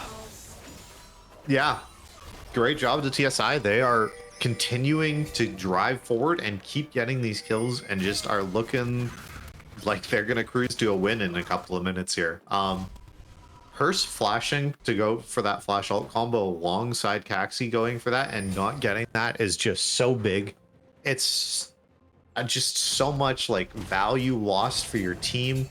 You're now not able to threaten onto the Sivir as much. And I'm just wondering how you guys get back in. Because it's another minute, and there's another fight you have to be there for. It's Soul Point, basically, is going to get claimed. As well. Yeah, and it's Hextech. Like, you can't give this soul up. And yeah, Saren just doesn't get to play the game anymore, I don't think. That they are just going to get so much attention focused on them. I guess they have flash for this fight if they really want to try something, but yeah, we see Caxi sitting topside. There's a tornado. Gets flashed on though by the Volibear. Just gets absolutely jumped on there, targeting the support, and they will be able to take him down. At least Madge will be able to get away. Just was focusing on clearing out the minion wave while they were dogpiling on top of the Janna. And at least did get the minions. And yeah, there's a Shockwave. Saren just dead in the side lane. Just gonna get solo killed here by NBK. NBK making it look very, very easy there. Saren, I think, had flash. Didn't flash the Shockwave. Oof. 0-5 now on the Syndra. Oh man, this is a rough look. And the point is nowhere near, right? We're 170 stacks on Smolder. He's another 80 stacks, which is probably, you know, at least another 5 or 6 minutes away from becoming a real champion. Yeah. You know, our Wukong's nowhere near his second item. Syndra is in absolutely no man's land. And yeah, that's right. I mean, they were focusing Saren a lot in the laning phase, right? They were pressuring him pretty hard, and it worked beautifully for TSI. Smoke now gonna get jumped on by but there's Wukong. no Cho'Gath to claim this kill. Like, using Wukong ult on just a Shen, and the minion wave isn't even there yet. He's got nothing for that. Oh, Orianna teleport, I guess. This. Yeah, it just feels like desperation at this point for Omega. Yeah. That's your playback in the game, right? Is Wukong ult. That's the big playmaking tool that's on this team. Can we at least get a check on Cho'Gath? Is he at like 5 or 6 stacks or something? He's at 4. That's not good. Yeah, and all 4 of them on minions as well. Yeah, of course. But I mean, it's just like he's not even trying to bait ease out from like Shen and dodging them so that he can then go kill the tower, demolish in his face. Like, he was given a 30-40 CS lead, right? Like, that CS lead's growing, but does he even have a gold lead over him at any point? Can we get a quick check on that? Yeah, so basically nothing. 1 ruby crystal and a health potion. And like, we're not even, oh god, we're losing these trades now too. We've missed our Q. Max HP damage on the Shen Q. Smoke sidesteps the rupture. Yeah, oh god, first he doesn't have flash. Oh, he's so low. And Smoke goes underneath the turret, gets the solo kill, and that might just be the death blow for Omega in this game. Yeah, Akaton goes over as well. Your top laner dies in the 1v1 despite being up 50 CS. I don't know who's going to be able to win this one. This is going to take like a Nexus dive at this point. I think it's getting to that point where it's all over but the crying. Yeah. Does feel like it's going to be need to be a number of mistakes at this point from TSI for Omega to really have any chance of coming back in this one. You know, you see the Volibear did go Iceborne Gauntlet second, so he is pretty tanky now. And obviously, Yeah. NBK has gotten extremely fed on that Orianna. Is about, like, oh, he's still a ways away from his death cap, actually. So he's going to be sitting on those 2 items for a while, but still extremely strong. And yeah, I just wonder with like this level lead and everything that Akaton is giving them as well. Like they just have to be able to kill a turret, right? That's the way back into this game is you get a shutdown on a side laner into a bounty into like another pick, right? That's the only way back in. So we need to get those. I don't know who it's going to be on. This Shen apparently is just immortal in this top So lane. on the hunt, popped in the mid running. lane. Looking for the play. I'm on Karn, charging forward. The off angle for Hacks as well. Caxi with the Cyclone just to try to disengage. They do find the knockup onto 3, but the wallets are so heavy. And the Zipper Meat Grinder is in full effect. Triple kill for RJ. 4 on the floor for Omega Gaming. Oh dear. Well, on the bright side, they didn't. Okay, there's no bright side. The enemy team didn't even burn any sums. On the bright side, they're going into game 2 as soon as possible, Storm. Oh, there's an angle. Yeah. Salvaging the mental. Yeah. That's the play. 1 minute on Yeah, Hex Soul. Yeah, I don't see any way in this. Maybe Cho'Gath is able to use his teleport and somehow flash ult and kill this dragon. Unlikely. And that like extends the game a little bit, but you probably still just lose because then you lose your tank and they just wander over to Baron and kill it. Yeah. Yeah, expecting just a simple Hex Soul into Baron take into end the game for TSI here. Yeah. That's what I'm hoping for anyway. We do see the side of Omega moving in force to try to get some control over the bottom side river. Yeah, I mean, they have to. There's no way you can play without... If the enemy team gets Hexal, you can't play the game ever, right? So you have to fight. How many stacks on the Smolder? He does have the 225 stacks, so Madge is a real champion now. Managed to get there before the soul was claimed. 15 seconds. Control once again. There's a hook landing for Hacks. Finds Purse, but it is the tank. So TSI not going to fully commit. Another hook, though, is going to land. The Shockwave does connect onto Jay, who flashes away, but the auto attack in the air will finish off the Janna. Smoke finds the ton on a 2. Caxi forced to try to counter-engage, but the fight is already over. Saren trying to run. Purse does chomp down on the Thresh before getting taken down himself. And it seems like maybe Sol and Baron won't even be needed. Yeah, I think it's Solon, Inhib, then Baron, I guess. Yeah, I mean, I guess 20 seconds of death timers. It's so, like, relatively early in the game still. The death timers aren't even that long yet. So I guess the respawns will come through to defend the Nexus. But this game is over. Yeah. I don't think there's very many positives you can take away from this game either, right? If you're Omega. It wasn't like you can go, oh, just if we didn't do this one thing, right? You know, it wasn't like, oh, we shouldn't have just taken that one bot lane 3v3 or something, right? That, right? Honestly, the KDA does not show it, but I think Jay Young had a pretty decent game again on the Janna. Yeah. I mean, you know, a lot of, especially during the laning phase, I feel like there were a lot of very good tornadoes. He was, you know, doing his best to keep him alive early in the game, at least. The Sivir, nice try. Well, just getting absolutely hysterical there. Lantern to safety. I don't know why RJ's just sitting here. It doesn't. I don't think it matters whatsoever. No. But is there any sort of pick here? Because that's what you need. Well, and Hax is getting rid of Maj. Okay. We got the scuttle. There's a win. Oh, never mind. Bot lane right now. NBK got the scuttle. TP. Oh dear. Yeah. Well.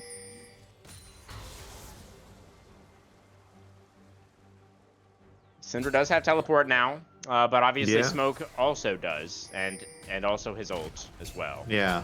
I also think he can run Syndra over and kill her. I think he's just going to walk at her. Purse also not nearly tanky enough at this point of the game. Can't really frontline into this enemy team who are so ridiculously far ahead. Yes, I do seem a bit hesitant to actually start the Yeah. Nash, You just despite click the on fact the. that they Just, have Soul. that's crazy to me. I feel like you just right click on Smolder. Like you don't need to start Nash here at all. Clearing out the vision. Yeah. Now they move towards the big purple worm. And it looks like they are going to start it up now. When do Omega decide to move back in to check? Do they decide to move back in to check? I feel if like he goes they into that gotta Tribe look Rush, he's for going to it, be right? spotted. All right, the Wukong is spotted. They see the angle that he's coming from. Shows here as well with ult, but he doesn't have flash to get over the pit. Are they just gonna let him walk around? Joe, walk in there. The God. Volibear is now out of the pit. Okay, Caxi well. as well got away from that engage. Jay Young not so lucky to get pulled in by the dead, I shockwave. guess. First been a very awkward spot. Wanted to try and hide, I guess, in the banana brush, but he's been found and taken out. It's another one for NBK. That scatter looks like it should have hit, but didn't. Smoke is going to be able to find the taunt now. On to Saren, who just doesn't do any damage. The unleashed power just tickles the Shen, and he's able to make it a 1-for-1 in the 1v2 against both enemy carries. Caxi is still alive, has flash, but Hack's beautifully going to be zoning the Wukong away from the pit. And, oh my god, that Baron went down to like 60 health. But the Sivir takes it. Yep, And, not even that close. should be the Wasn't end of the worried whatsoever. Oh, of course not.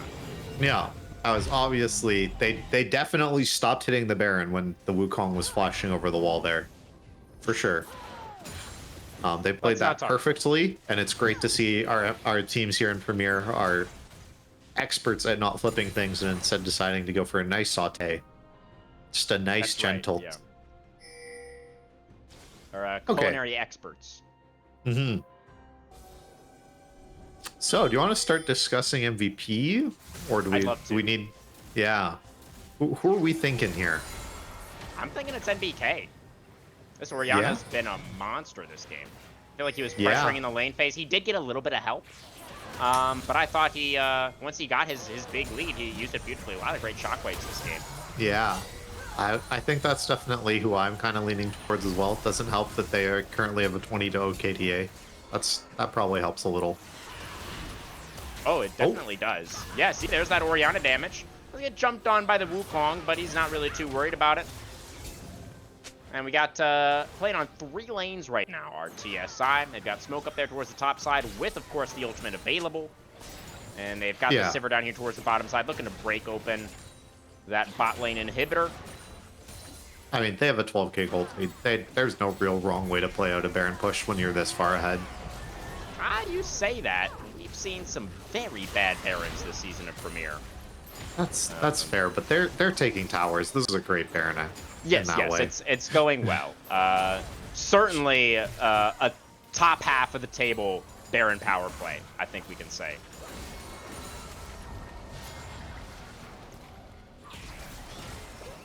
Just need to put the finishing touches on this one. There's a nice hook gonna come through on to Madge, who does get chunked down a little bit. Redemption there from Jay to top off that Smolder's health bar.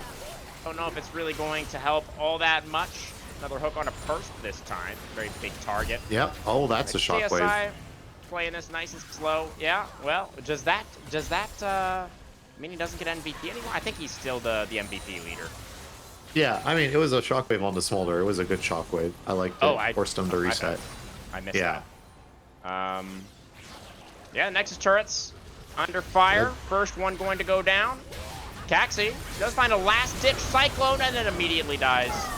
And the last Nexus turret is going to be disabled. Double kill over to RJ's Sivir, who does use both summoners to get away from Purse there, who will eventually die.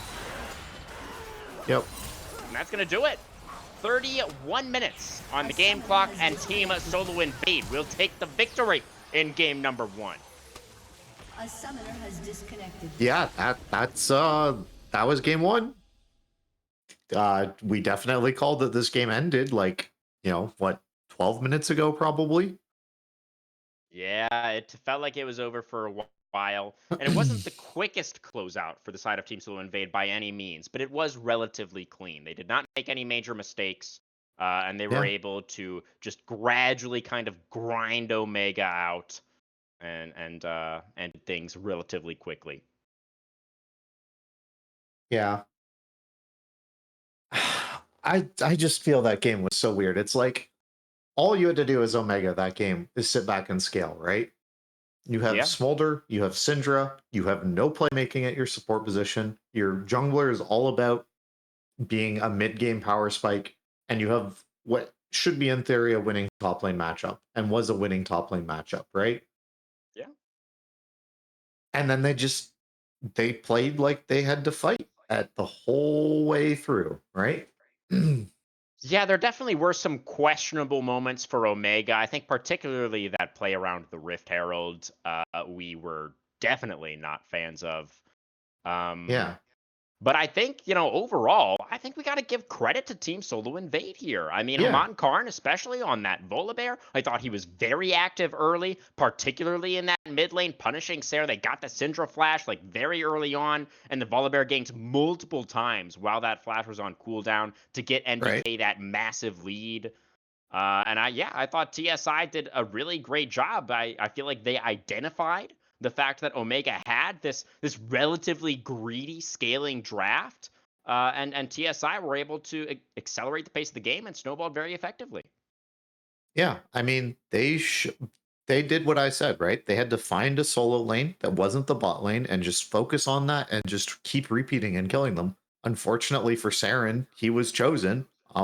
It worked really, really well. He was basically a non-factor this game as this Syndra, right? Yeah. So yeah, I mean, credit to TSI. I think they played that game well. I think Omega's kind of showing some weaknesses there that they aren't adapting as much to their draft as they should be. There was so many options available for them to try and slow that game down, and they just double down every time on the tempo, right? When I was calling, okay, this Rift Herald, it's probably not a real objective. Your guys' mid lane tower is already very weak. It's not something you really need to fight for. Committed 2 flashes and 2 ults trying to secure it instead, right? That they just felt that they were so far behind all the time. Yeah, I definitely. really hope Omega's able to take a great reset here because this looks like an utter stomp, right? Of a top team versus a bottom team, right? This looks like a Yeah. top 3 or 4 team beating up on a team that is not in the playoff conversation, or is Yeah, a I team mean that's going to that get is first rounded. that is definitely what it looked like. I think we kind of saw some of these issues cropping up a little bit for Omega last week as well, right? We talked about Yeah, how those games were so messy, and yeah, it comes down to them taking fights that they probably shouldn't, like we've been discussing. So hopefully they're going to be able to kind of identify that and calm down a little bit heading into this next game. That was Jay Young's first loss since joining the team here for the season of Premier. So that's pretty big. He hmm can bleed. So now we'll see if uh, TSI are actually going to be able to close it out, or we are locking in yeah, that NBK POG, right? yeah. I'll throw that up into the doc here. I'm just gonna say my shout out immediately is Jay Young is playing Alistair next game. Okay, sounds good. Sounds good. Well, we'll be Yeah. right back to see that Alistar lock in, guys. Don't go anywhere.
All right, everybody, welcome back. We are about to get underway with our Game 2 champion select between Stufts and Disfst.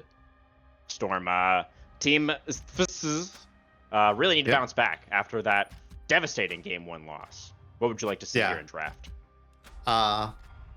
Honestly, so Jaeyoung needs to be playing Engage for this team. I think as much as they have looked like absolutely phenomenal when they are playing like these Renatas and these Sorakas and all of these Enchanter things that have been really great, this team needs someone to be the person who's proactive. Jaeyoung's the most proactive player on this team. Give this guy the keys. I literally was talking about the Alistair and he was like kind of joking on the podcast, like, oh, I'm gonna slam Alistair B1. I don't know how bad it is, to be honest with you. Maybe if the enemy team locks Morgana and like Ezreal or something, it looks absolutely, int. But like, I think first 3 rotations, you're taking an engaged support. You take some sort of proactive early game jungler right here. I say Xin Zhao is the winner, because I like him a lot, because he has that cool rework. So I say you take B1 Xin Zhao, you take Alistair or some sort of engaged support. Varus, sure, that's Match's best champion. That's probably acceptable too. And you play a real team, and you are proactive, and you try and do what TSI just did to you. Right, well, taking the Varus on B1 does mean that TSI are going to be able to take away that Jin Zhao. I'm going to go ahead and lock in the Jin as well to try to match the range of that Varus.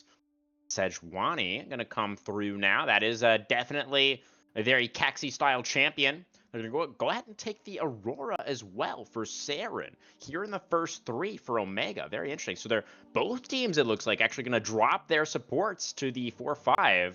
I wonder if the side of TSI are actually going to save that support counterpick for R5 to try to mitigate the impact that Jay can have. What do you think? I mean, they've locked in their top laner already. Yeah, I was about to say, this draft is taking a wild turn. Why the hell are we locking in Aurora right now? I mean... Yeah. Very interesting choice. I already feel like it doesn't fit, right? It's high burst. You have like a Sejuani, it's like you're wanting to play back to front, and you've locked in like really high bursts. Like you're kind of saying to me, okay, we're playing like, AD Poke Varus, right? Which is not what Maj normally plays. They've been all about the on-hit Varus their entire time playing. I think the decision of locking Ornn on 3, also kind of weird. It does mean you get to ban away probably the 2 hardest like counter picks that Perspicacious can bring out here, and the Salawi and the Mordekaiser, but there's still like a lot of champions who are really good. You cannot ban Braum. The enemy team has Ornn and Jhin. You're banning Braum away from yourself. Yeah, you're banning Braum from yourself. Although, please do not ban that. You were just talking about how you wanted to see Jay on Engage, and Braum is really good into Engage supports. So maybe that was the thought process? Seraphine's also good into Engage supports. So is Morgana. Like, well, there's other other stuff. stuff. Take away that Seraphine. So yeah. One option removed. Yeah, the Ornn, I'm pretty sure Ornn is Smoke's most played. I'm pulling up the OPGG right now to check that. I think it's Cho'Gath actually, but I'm not sure. Because remember, the Ornn was banned by Omega in the 4-5 last time round in that first draft. Yeah. So clearly, I think that was part of the thought process for TSI, right? It's like, if we don't take the Ornn here, then they're going to ban it away and we don't get it. So they just really wanted the Ornn. And Darius, actually, Smoke's most played. Ornn is in 3rd place at 31 games, 65% win rate. So he's pretty good with the Forge God. They have taken the Mel now into the Aurora, and Bessa immediately locked in for the side of Perspicacious. And now we just need to see Jay's pick. Okay. I hate this draft a lot.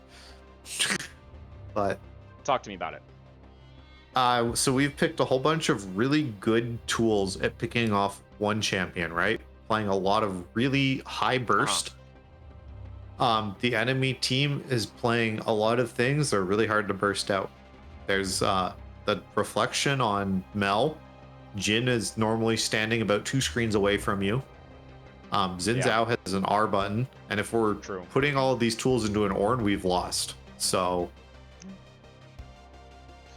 yeah, it's pretty also strong arguments there. We blinded Swain support as well. I would also like to say that's also crazy. Yeah, we did. So the enemy team just picks like Zyra or Lux or whatever. So it was Zyra in this point, but like now your bot lane is losing. I'm guessing this is probably a winning lane matchup for Mel. I feel like this is probably a win. And unless Ambessa gets a full tower, Ornn is a better champion for the team fights that are going to happen. Yeah, and we saw as well, you know, Persp was able to get that lead last game in the lane, but it just didn't really end up mattering. He wasn't really able to have any meaningful impact on the game with that lead that he had. So taking another aggressive pick like this, like even if you win the lane, like does that even help? Yeah. Like what is Ambessa gonna do if she's like 1,000 gold ahead? Does that matter? Like yeah, exactly. I was about to say, like, if is 1,000 gold lead over Ornn gonna make it so your team wins? Like, I'm sorry, but like, if you're taking like a split pusher here, take a real split pusher. Like, something that can actually just like take towers and play Fiora, play, you know, Yorick, something like that. Like, I don't think.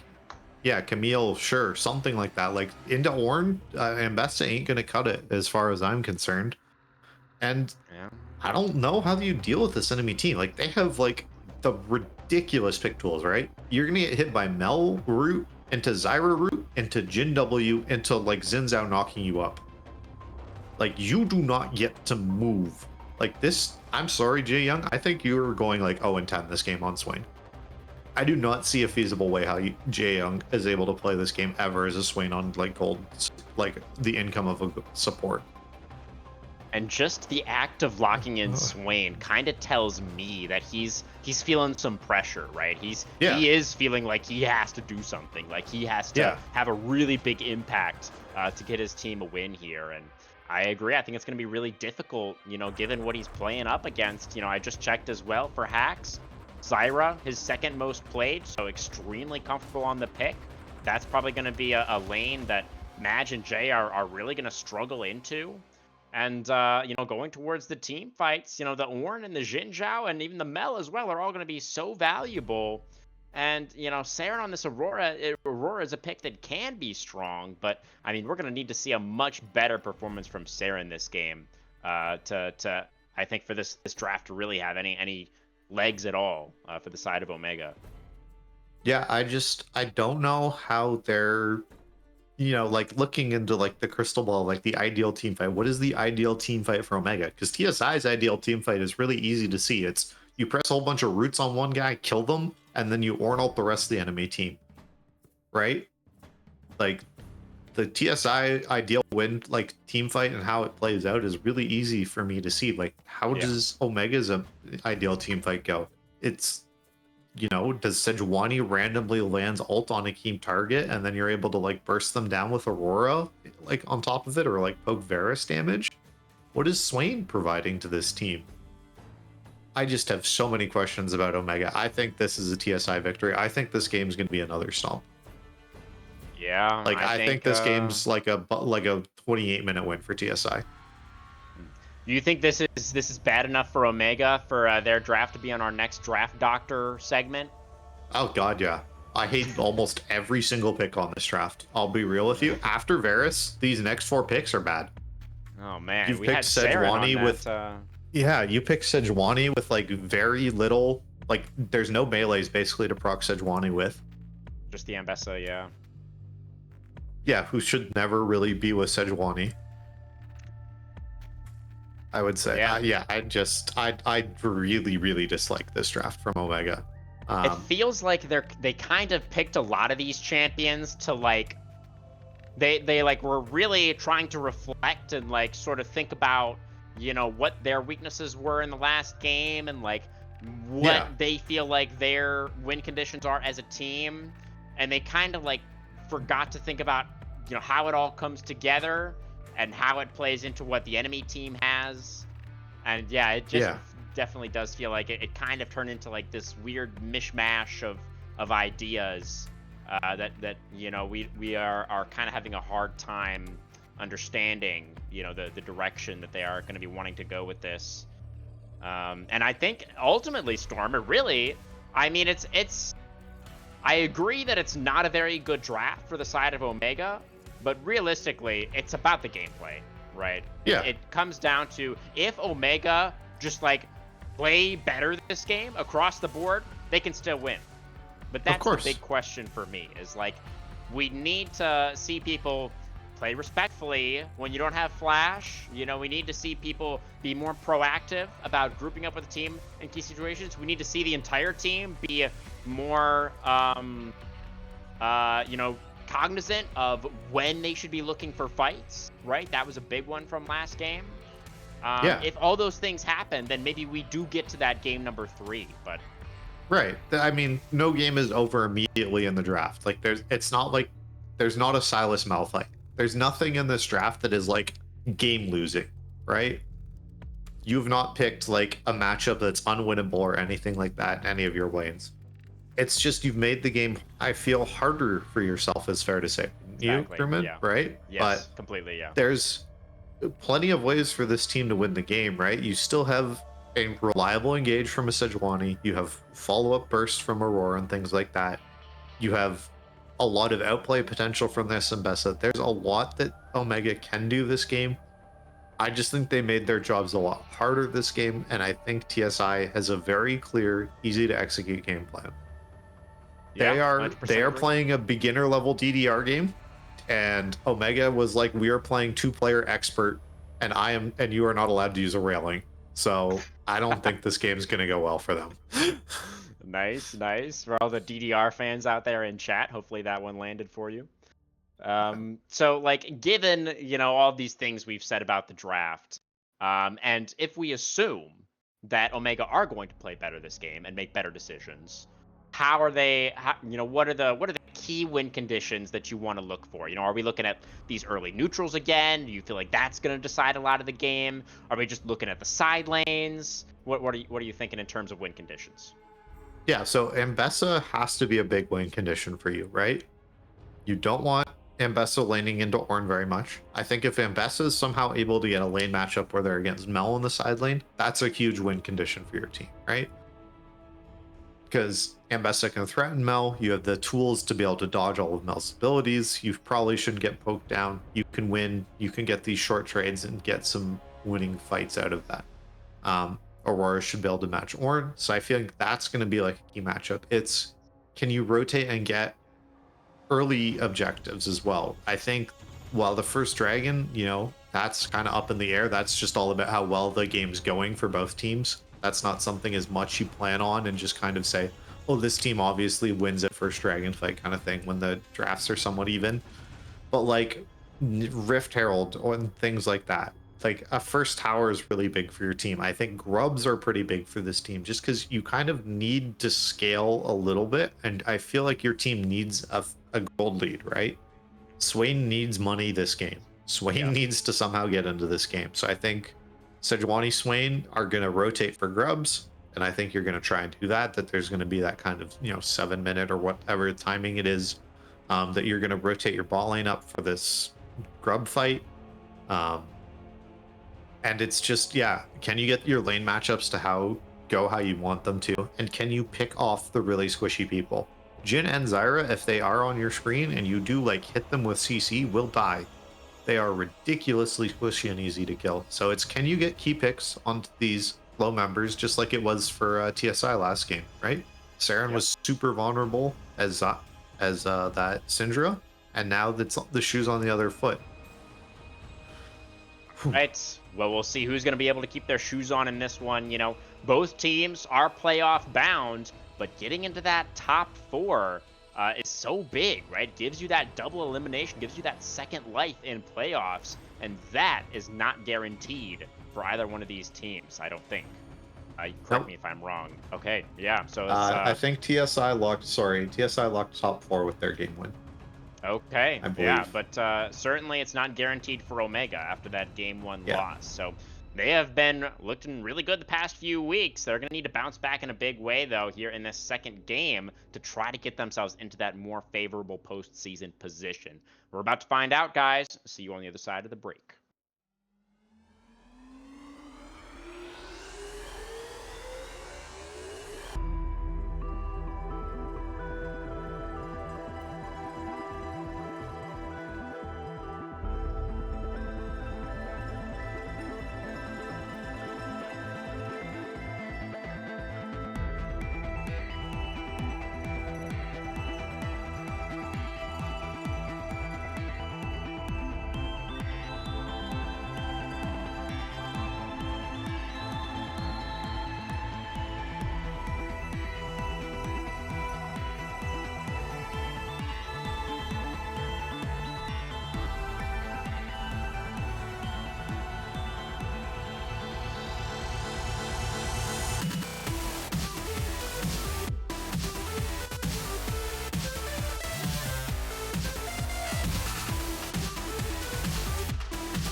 Alright, everybody.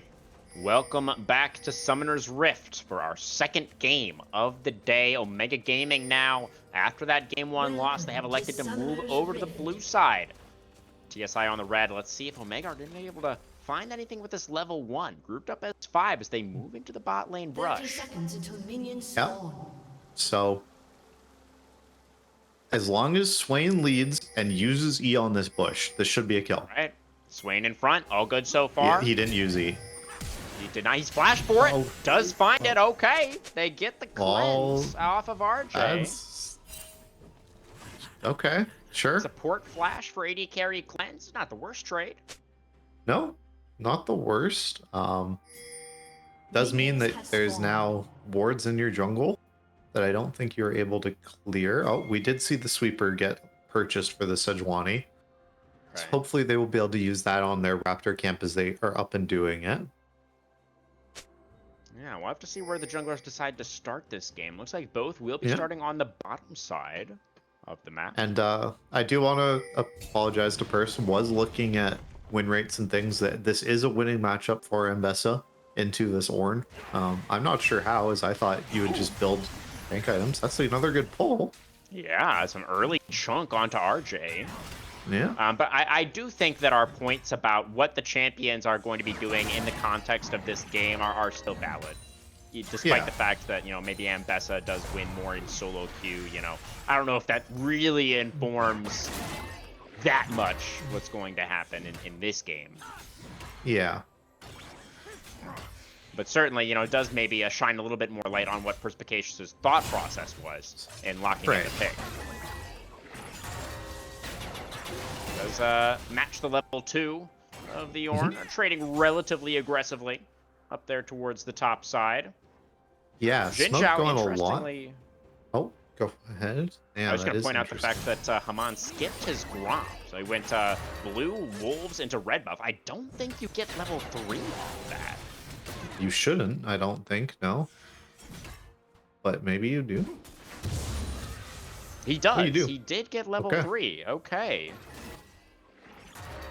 And now he wants to make a move towards this top lane. Perspicacious, very far pushed up in the lane. And yeah, but Haman. Smoke can't follow. That minion wave is just going to get him. And he has flash, so... The W does not land for Karn.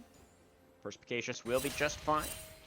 And this is going to mean that Xin Zhao is a little bit behind the Sejuani in terms of early XP. Yeah. Okay. I mean, that's really good for Sedge, right? You're just trying to play this game out and get it to go. I mean, it's obviously the best whenever your opponent doesn't get a gank to go off. That just means you have a timing advantage, but should kind of mean that you're able to fight for this top crab now, that it just automatically isn't conceded. Yeah, even we're going to see Perspicacious with the teleport advantage now, as Smoke was forced to teleport back to... Oh, never mind. He's just going to use it. As Jae Young going to get chunked out significantly down towards this bottom side. Still, the wave is going to be crashed by Maj. So the Swain could now go for a recall if he would like to. Yeah. This is a double scuttle. That's pretty good. Haman still only level 3. He's only cleared 5 out of 6 camps. So now it looks like the double scuttle will be secured by Caxi.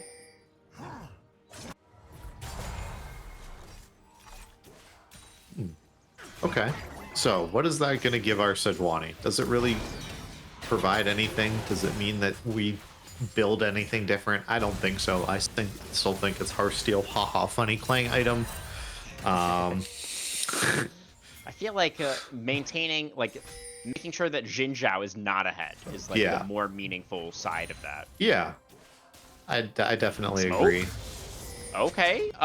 We're just going to burn the flash to not die. Yep. Had to get that grasp stack. It was very important. Okay. Yeah, I fair would enough. understand as a non-top laner. Reminder, Ambessa winning matchup in solo queue. Yep. First, how does he want to play this? He's going to play a very safe line here. Not going to greed for any tower damage or anything. Smoke actually a little bit aggressive. That might have been too much. Perf again, respecting the turret. Not going to be diving the Ornn early on, but Smoke is going to have to go for the recall here. So this is going to be some golden XP lost and an advantage building for the Ambessa. Haman Karn in the area will at least be able to catch the minion wave. Nice. Is able to get pretty much all of those. But yeah, this is pretty concerning. And again, it's just this thing, right? Is Ornn doesn't have any of these tank stats yet. So Ambessa is going to win these trades really hard. And it's just kind of, can you survive early or not? All right, so now we have Saren mid is level 6, and this means that Coxie should be able to start up this dragon here. Should be a free take for them, as you know, you can see Hax and RJ kind of sitting down towards their tower, trying to make sure that they are playing respectfully, as Sejuani does have a timer right now. Oh.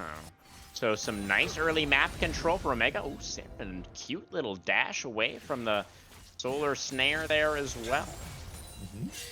And the early gank towards the top lane for Haman did not pan out. Omega in a decent spot. Although Never Move going to land there for Jae Young. It's a couple of stacks. Very nice.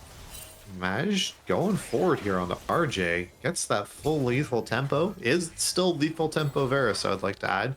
I thought for sure with how this team was playing out that they were going to go more towards that, you know, poke style Varus, but instead just decides to play the champion how they have always played them, which, again, respect to them.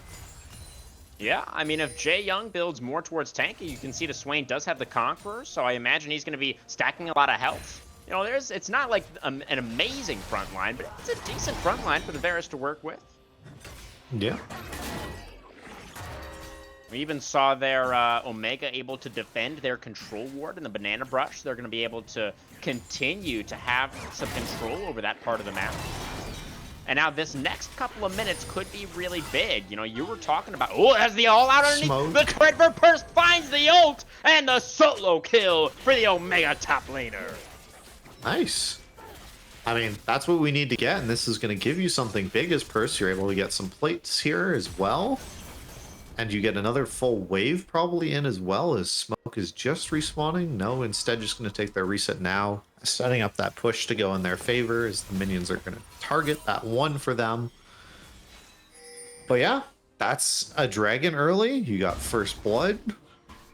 Everything's going pretty great for you. I'd be happy with how your early game's going. I mean, this lane matchup hasn't been miserable. in the bot lane, like we were so fearing that, you know, Hax and RJ were just going to be able to relentlessly push in and just chunk this Swain out. So everything's going well. I mean, and Jae Young's up here. Yeah. That's absolutely right. Did make that early move towards the grubs. Now Haman Karn going in, not realizing that Jae is here, gets glacially prisoned and taken down by Jae himself. Pick up that second kill for Omega. Now with the enemy jungler in the dirt, this should be all 3 of these grubs as well. Yeah, nice. And, you know, Hax is here, so that means there isn't like some big plate advantage going over bot lane as well. Just kind of ineffectively here. Wasn't able to quite get the roaming time off to be in with Harman Karn as well. And yeah, just going to be kind of this case of, Hax, now Hax has to flash away. Saren exhausted, but doesn't really mind too much. Harman's Double never here. move from Jae. Flash forward, does get the flash away for Saren. Meanwhile, the top laners fighting out a bit as well as the ultimate from Smoke, but getting jumped on now.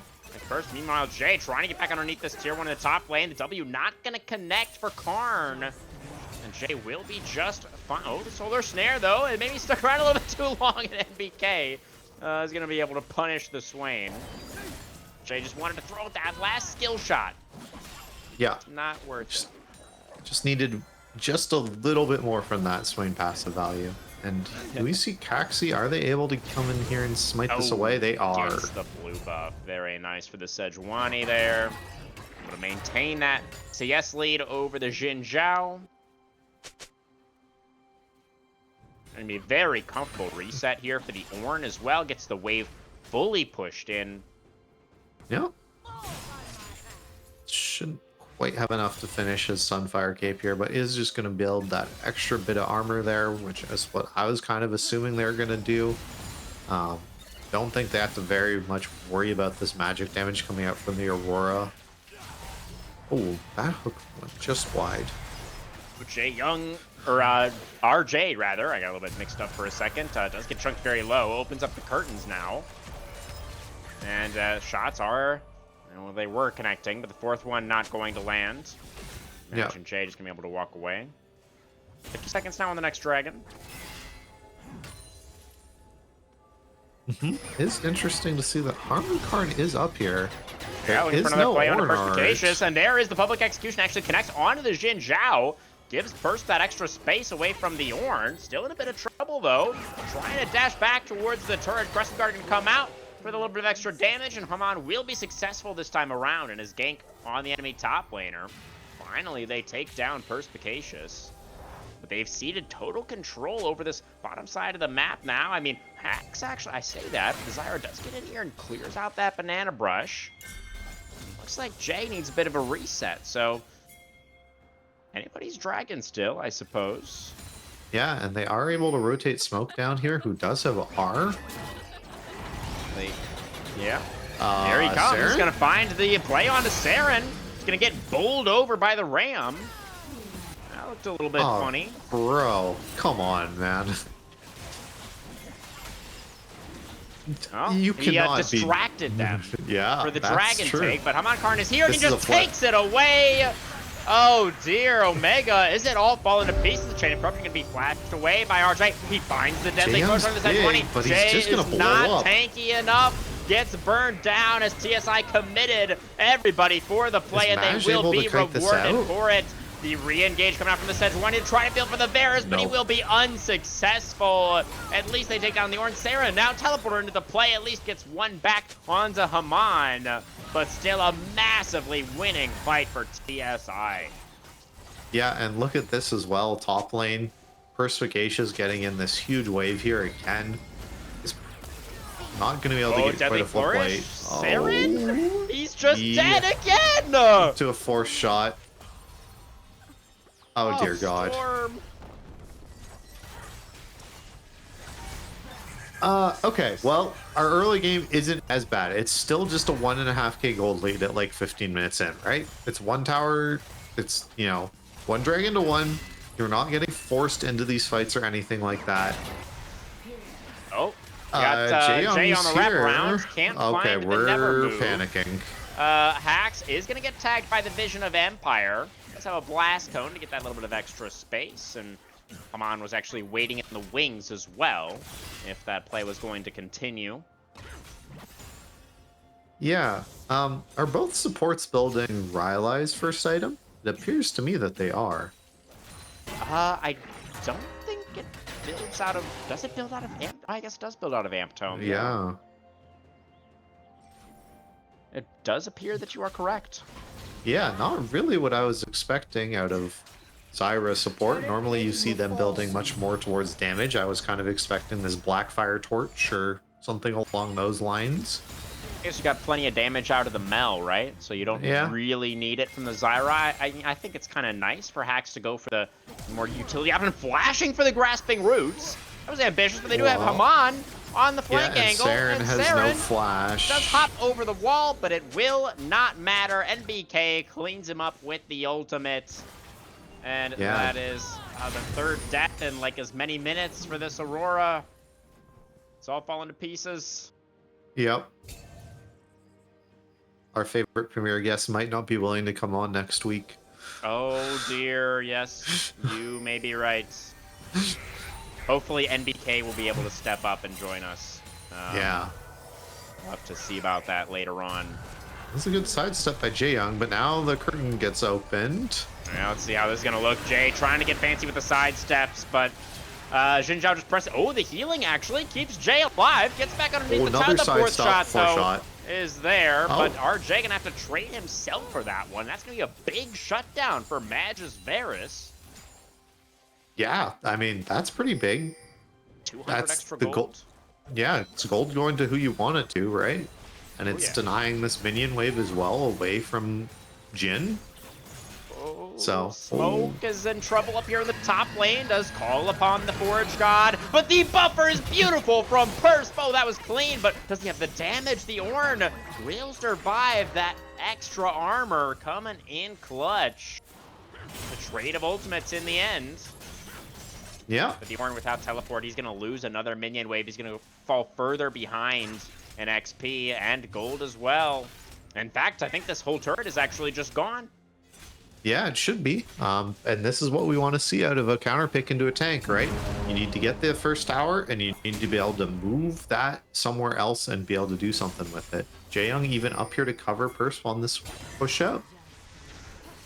Rift Herald, I'm wondering if you're able to fight this now, if you're Omega. This is probably risky, and with Maj heading back down towards bot, I don't think you're going to. I think they just give this up. Yeah, Hax in the area as well on this Zyra set up some plants. They're going to find it between worlds. They're looking for NBK, who does pop the Reflect pretty early. It looks like that. Oh, the ultimate though, Saren, he doesn't quite have the damage. He has the flashback from the Zyra ultimate, but they will be able to take down the Mel. Caxi able to finish that one off with the Sejuani now, no way out. RJ on the roam up going to be able to help take down the Sejuani, and it's actually Smoke who gets the last hit with a cheeky Q over the wall. Yeah. Definitely deserved that kill. Fully needed it. I mean, he roamed over to help the team. It counts for something. And hey, this game's really close. 15 minutes in. 16, you know? It's closer than the last game, that's for sure. Yeah. You know, we did see the first turret went over to Omega, of course. The first three kills, I believe, did go to the side of TSI. Yep, they had claimed the feats of warfare. So this next dragon will determine feats of strength. That is alive now. Herald summoned up in the mid lane. Be able to charge that one into the tier 1. They will be able to take down this structure just about anyway. There it goes. Caxi charging forward, finds the Jhin with the ultimate, but he had cleanse. Now Xin Zhao going very deep, has the crescent guard, but still Haman slated to go down here. Match has the damage. RJ gonna get taken down as well. 2 kills for Omega already in this fight. First zoning away multiple members. Now NBK gonna get jumped on by Caxi. He has to flash over to the blast cone. There are some relatively low health bars, and the Eclipse does do a good chunk of damage, but still 5 alive for Omega as they look towards the dragon. Ornn Smoke gonna get chunked down. Has to charge away. Mash flashes for the arrow. Can't quite find that shot onto Smoke. The dragon And with it, the feats will be secured. Yeah, just amazing to see Purse knowing the limits of their champion, even though they weren't able to connect with that public execution, I believe it is the name of the Ambessa ult. You know, they still were able to just go down there and just, you know, retap RJ through his team, just had all those dashes. Oh, Hax is dead. Okay, anyway, back to that. Yes. Was able to like utilize all of those dashes to just get around all of the CC, and with no like actual just like stop button being able to be pressed, it's all skill shots. They're just able to take smoke out, which is awesome to see. Retains their flash, so they are able to get on top of this Jin once again. But Armin, they had chunked out. And that was the flash away for the Jin Zhao, but now I'm looking for the re-engage, and I can get the flash out of Caxi. A trade of flashes between the junglers. That's probably a win if you're... No.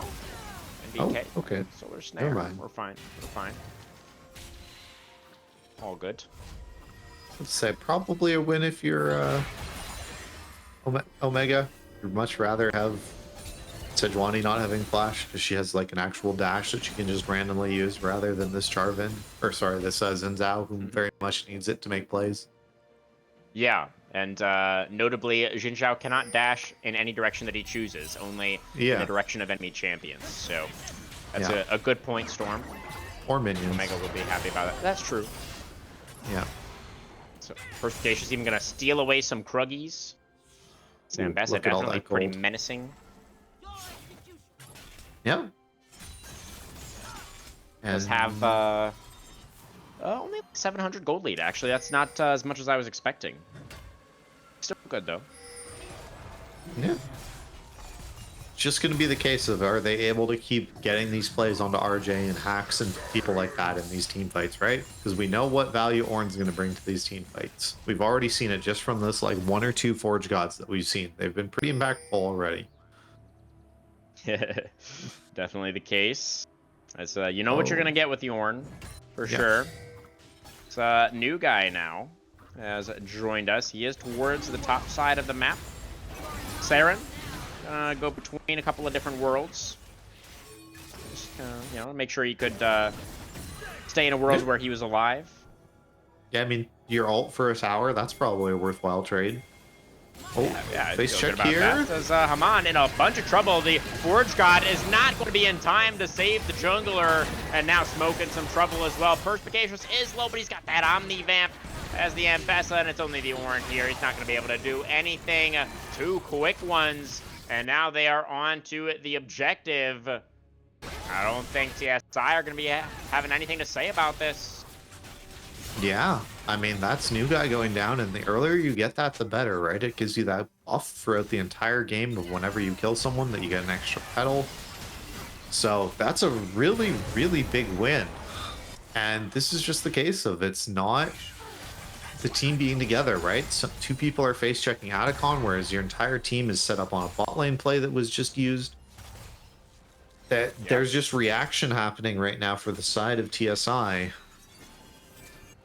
Yeah, I definitely think that is the big story of this game so far is, you know, Omega has cleaned it up. They're doing a much better job of playing together and looking for good fights.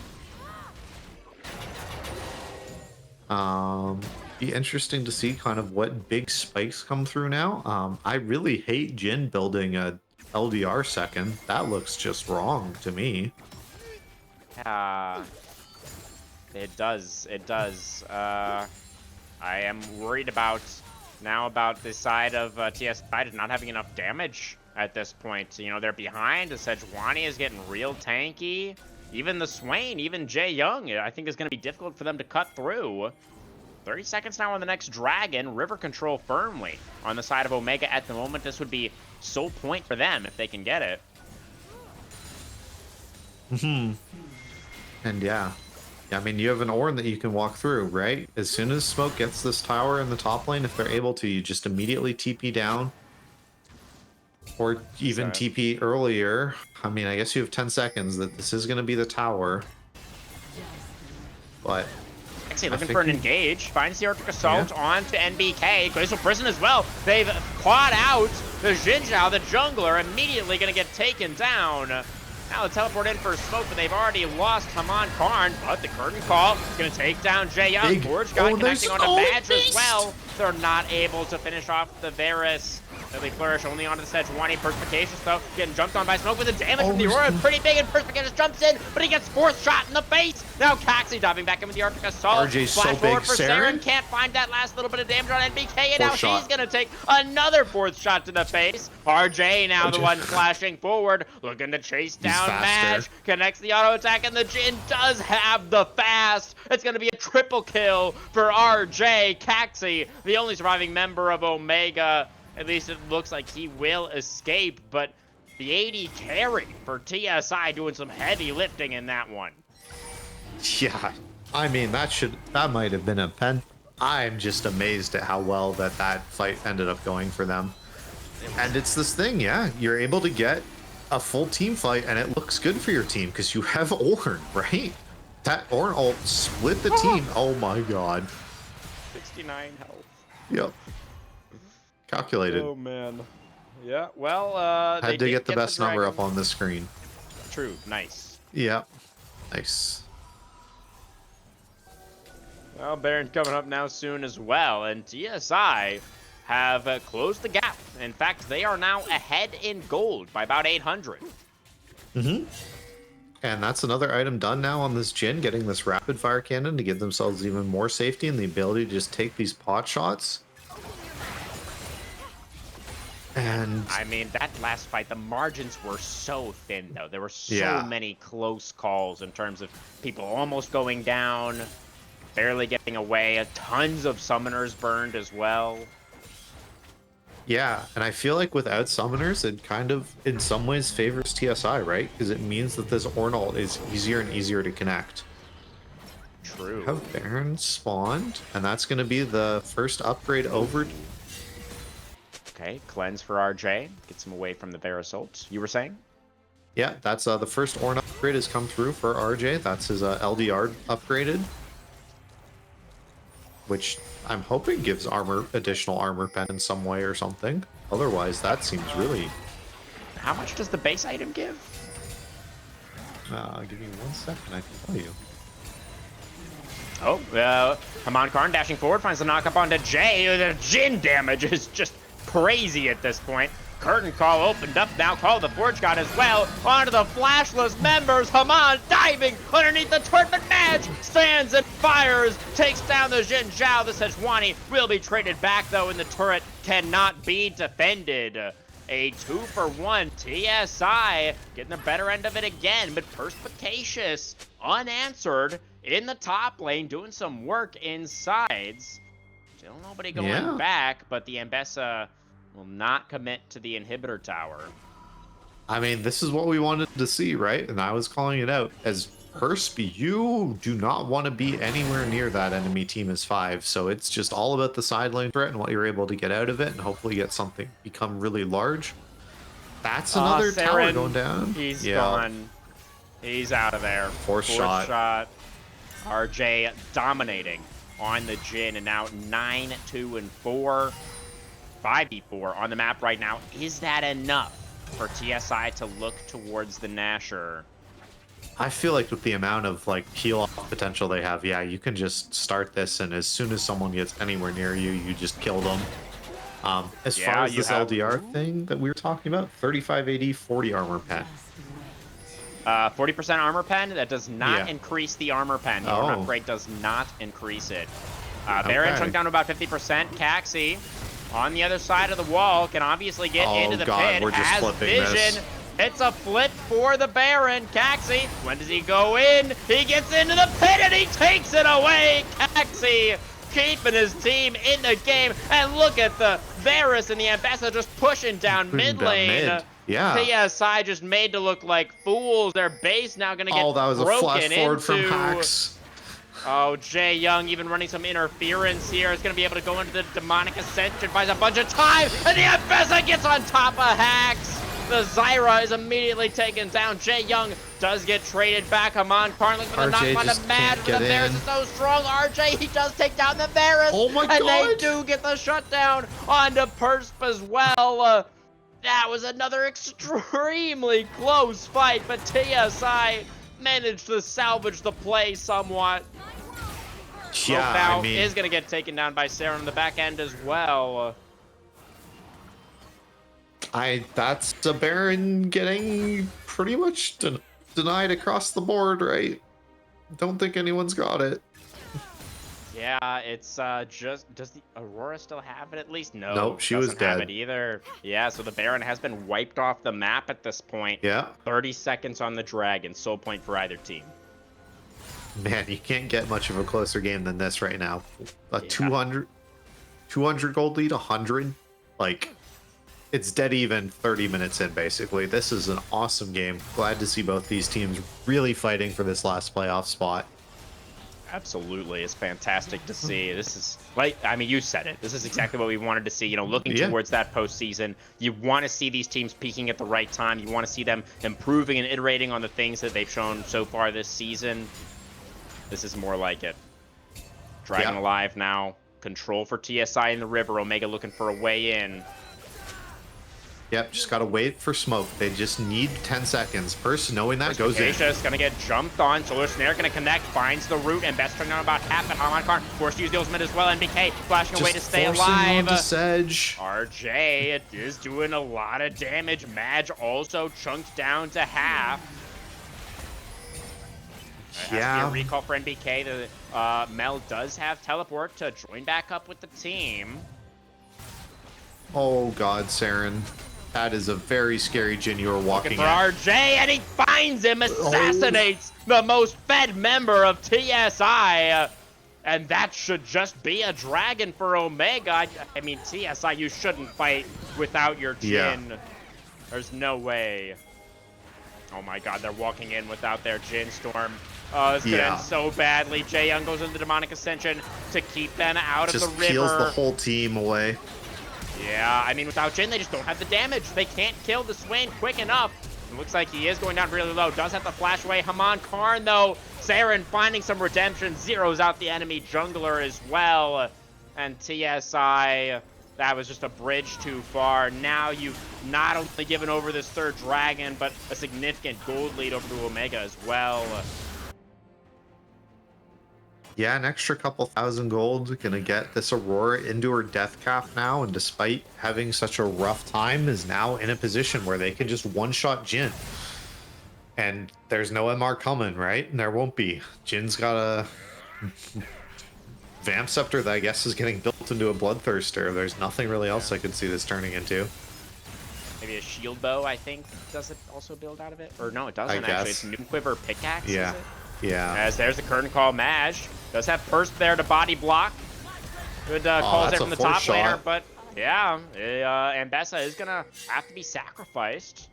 Yeah, that was also Mbessa's flash to get in front of that first shot as well. Very heroic, you gotta say. Maj hopefully thanking his top laner for that one. Yeah. And that is TSI putting a stop to that Omega offensive.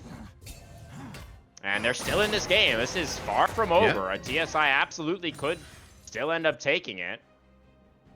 Yeah, I mean, we got Ornn upgrades. Mel's also really strong as well, right? Has those 3 items, has the Ornn upgrade. Saren?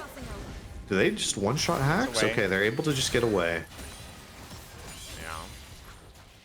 But the Aurora is definitely a threat now. I mean, you said it a minute ago. The death cap done. Saren is doing damage for sure.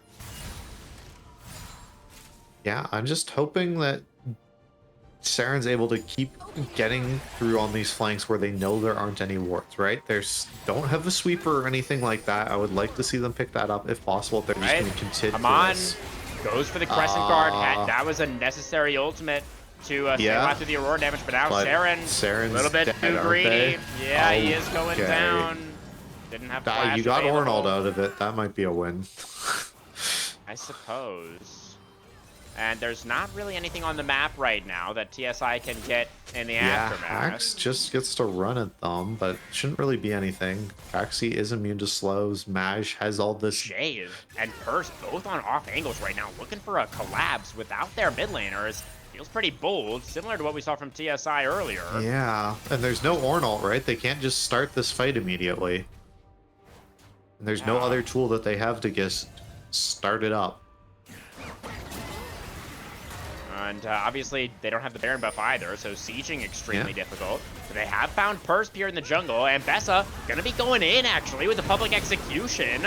I don't know if that was really well advised. NBK now on a rampage. Picked up 3 in a row. Or not, it's 4 This in a is row, probably isn't it? Baron, isn't it? That's such an important member of your team, Dan, but this is going to stack all 5 people up for Aurora. Can Saren get the big ult? All right, let's see. And it's not an especially fast Baron for TSI either. That's half. Saren should be here, but it's going to be close. I think they get out. Does Taxi get 4 the shot steal from again? Jin. Something else we have to look out for. Okay, Even just has a 4 shot blast and cone as smite. well. They've allowed the Baron to releash. Chain of Corruption, though, it's a lot of damage onto RJ. He left the flash right, but they found Saren. They've taken down the Aurora. Smoke finds a knockup onto 2, and RJ is set up with the curtains. And I think the curtains will come down on Omega in this best of 3. It is the ace for Team Solo Invade as they look for the 2-0. Yeah, that's going to get them Baron, but I don't think they get anything else. They don't have any waves pushed in any way. That's just going to be a reset for this next dragon fight in a minute, isn't it? Why are Zambessa coming here? What? I do not know. We are First? using the public execution ability. We are going to kill the Zyra and the Xin What the Zhao. fuck? Hold on a second. Okay, eventually the Ambessa is going to die. That is a 2025 champion right there. Yeah. Or was she a 2024 champion? One of those. Yeah, 2024. Okay, that's a 200 years experience gameplay. Okay, Bloodthirster now done. RJ's officially 6 items and ain't getting any stronger. Let's see how this game gonna end, because it's 30 seconds on Drag. This should just be, you know, kind of this mid push kind of being threatened, but Harman Karn and Hax are just dead. I don't think you guys can be up here, right? Yeah, again, it feels dangerous for TSI. Yeah. We saw this from them earlier, contesting with disadvantaged numbers. Caxi dashing forward, holding on to the ultimate. Okay. Swain Root landing. Nice reflect there from NBK. Respawns now for the jungle in support of TSI. They're about to join back up with the rest of the team. Have move connecting only onto the Ornn. RJ forced to stick around here in mid to clear out that minion wave. Yeah. Jay Young tagged by the Deadly Flourish. Not going to be the target just yet. Okay. We get mid priority with our Baron buff, guys, before we start this dragon. Okay, never mind. They're starting up the Just dragon. fight. Yeah, just fight the It's dragon. potentially another flip here. Again, Caxi, we've seen him get these. Caxi. Does go in. Can he get close enough to Look at smite? He Saren. does! And that does mean it's Infernal Soul in the sway. Look at Jay Young is massive as well. Just drain taking everybody, but do they eventually lose? he will get taken down. It's a quadra for NBK. They have Baron. I think have that is Baron in now going to be 40 it, Storm. I seconds. think you're right. Yeah. Oh man, Okay. the Infernal Soul did get secured there by Omega, but they lost please the just fight tank in this. the Thank you. process. And yeah, the respawn timers I think are too long at this point. Yeah, NBK should be able to do this. You know, this is just one of those things. Randomly buy a Lich Bane, man. Just sell something and buy one. It just makes it so that you win 100%. But that is the DC from Saren coming through. I think that should be this game play ending. And yeah, they're gonna claim it. TSI. You were a big doubter, Storm. Yeah. You said they were a bottom 4 team in the I Premier did. League. Maybe that lit a fire under them. They definitely played pretty solid here tonight. Some unsteady moments, to be sure. Was not clean all the way through. No. But overall, it felt like I was getting shades of TSI from last season, to be honest. You know, grouping around the Okay. objectives to a fault at times. But they clearly had a focus on objectives and a focus on team fighting, and they were able to pull it out against Omega 2-0. Yeah.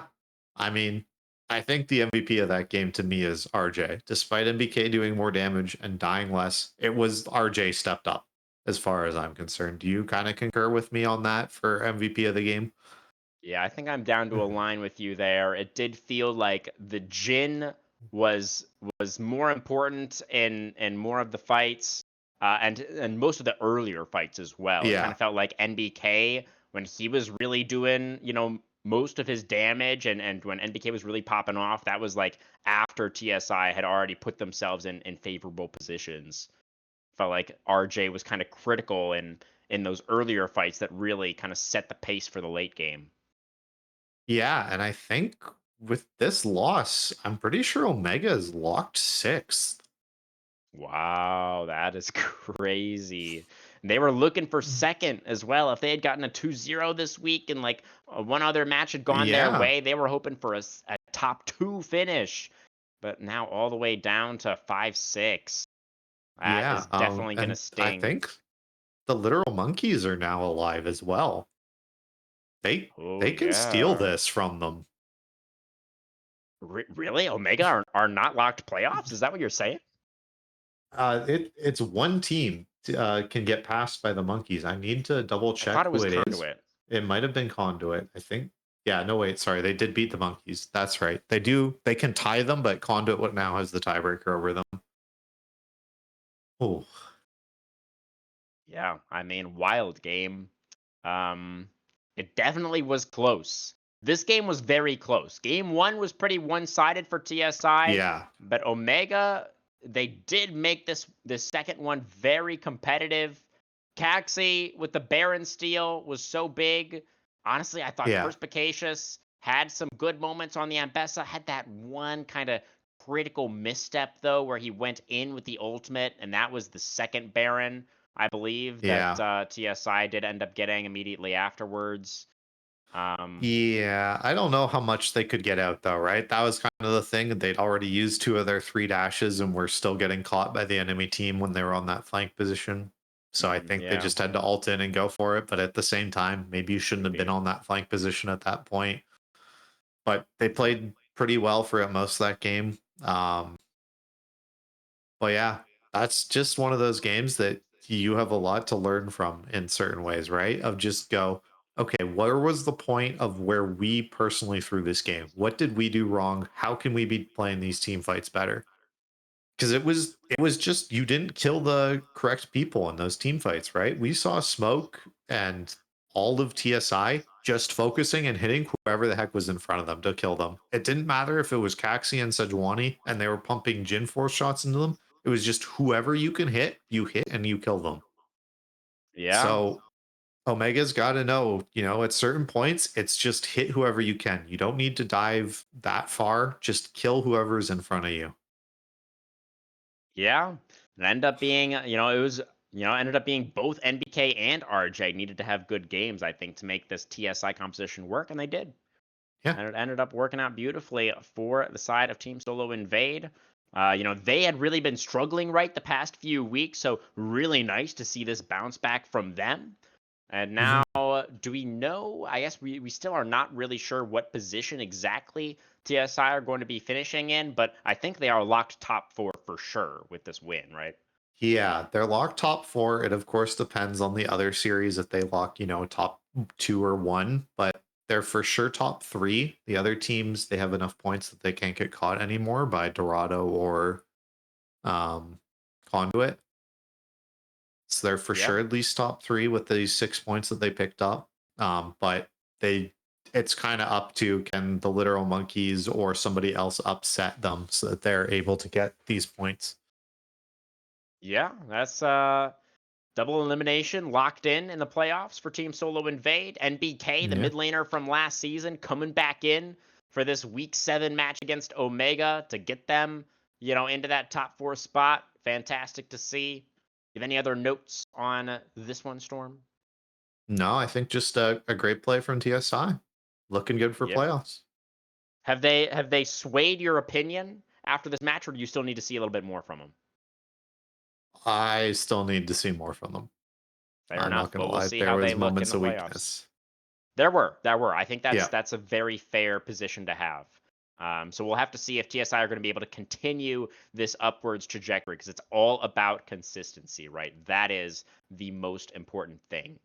Speaking about consistency, or the lack thereof, our next matchup, guys, is going to be the Literal Monkeys versus the Spire. Another two teams that are really needing to find some form here at the end of the season. So another short break, guys, and we'll be right back with that second best of 3 of the day.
moving on.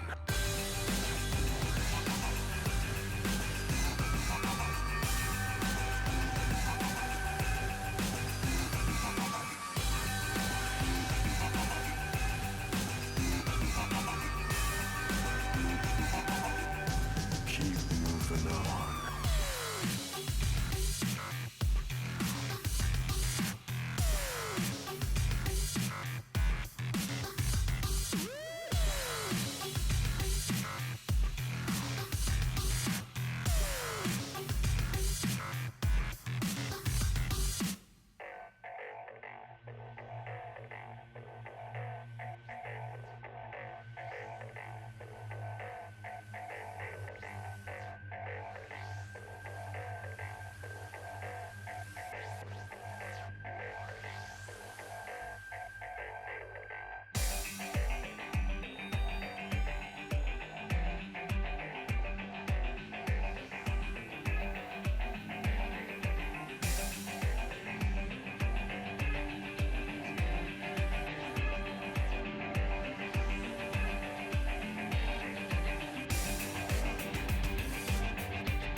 And they say I have a grim sense of humor.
All right, everyone, welcome back once again. Today's action continues now with the literal monkeys up against the Spire. The monkeys have grabbed a seat at the bar in the last chance saloon. They must win today in order to have any possibility of taking that last playoff spot away from Conduit Esports.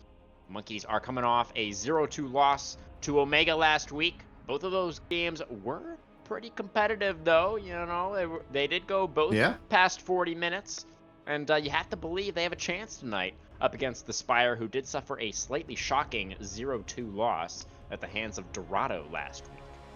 So we'll have to see how it goes, Storm. You know, obviously the Spire are still looking pretty up there towards the top of the standings, but again, you know, we're very concerned about the form of these teams as we do move towards the end of the season.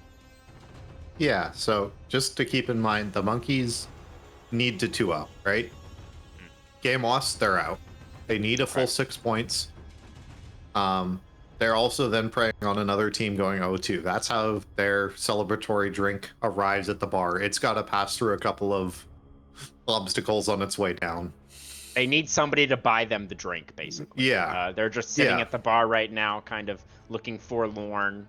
But, you know, at least they're in the right place. You know, they're like, in case something does happen, they're going to be ready for it. So we'll have to see how it goes, as they are using a couple of substitutes. So for the side of the monkeys, they are. So they have Cooper coming in, I believe, in the...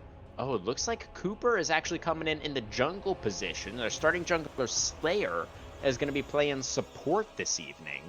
And then we do have... We're missing DL as well. And so that means that Korra XTC is subbing in the mid lane. So that is the reason. There are going to be 2 missed bans here on the side of the monkeys for this first draft. They only get that Lilia ban. On the other side for the Spire, they're going to be able to ban away the Mordekaiser, the Ivern, and the Braum.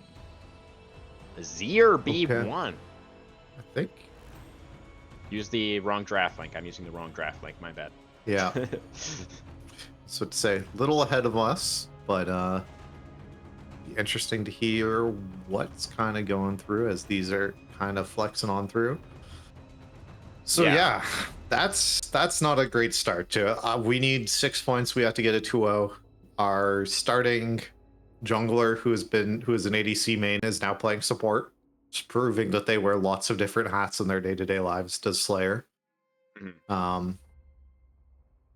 And you know, you have to win, so gotta come out strong. I'm really hoping we see something. I did take like a brief look at Korra's op.gg, that they're very much just kind of like a jack of all trades. There's nothing really like special I'm gonna like be expecting to come out from them. It's not like they're like, oh my god, this is like the greatest Fizz one trick you've ever seen or something like that.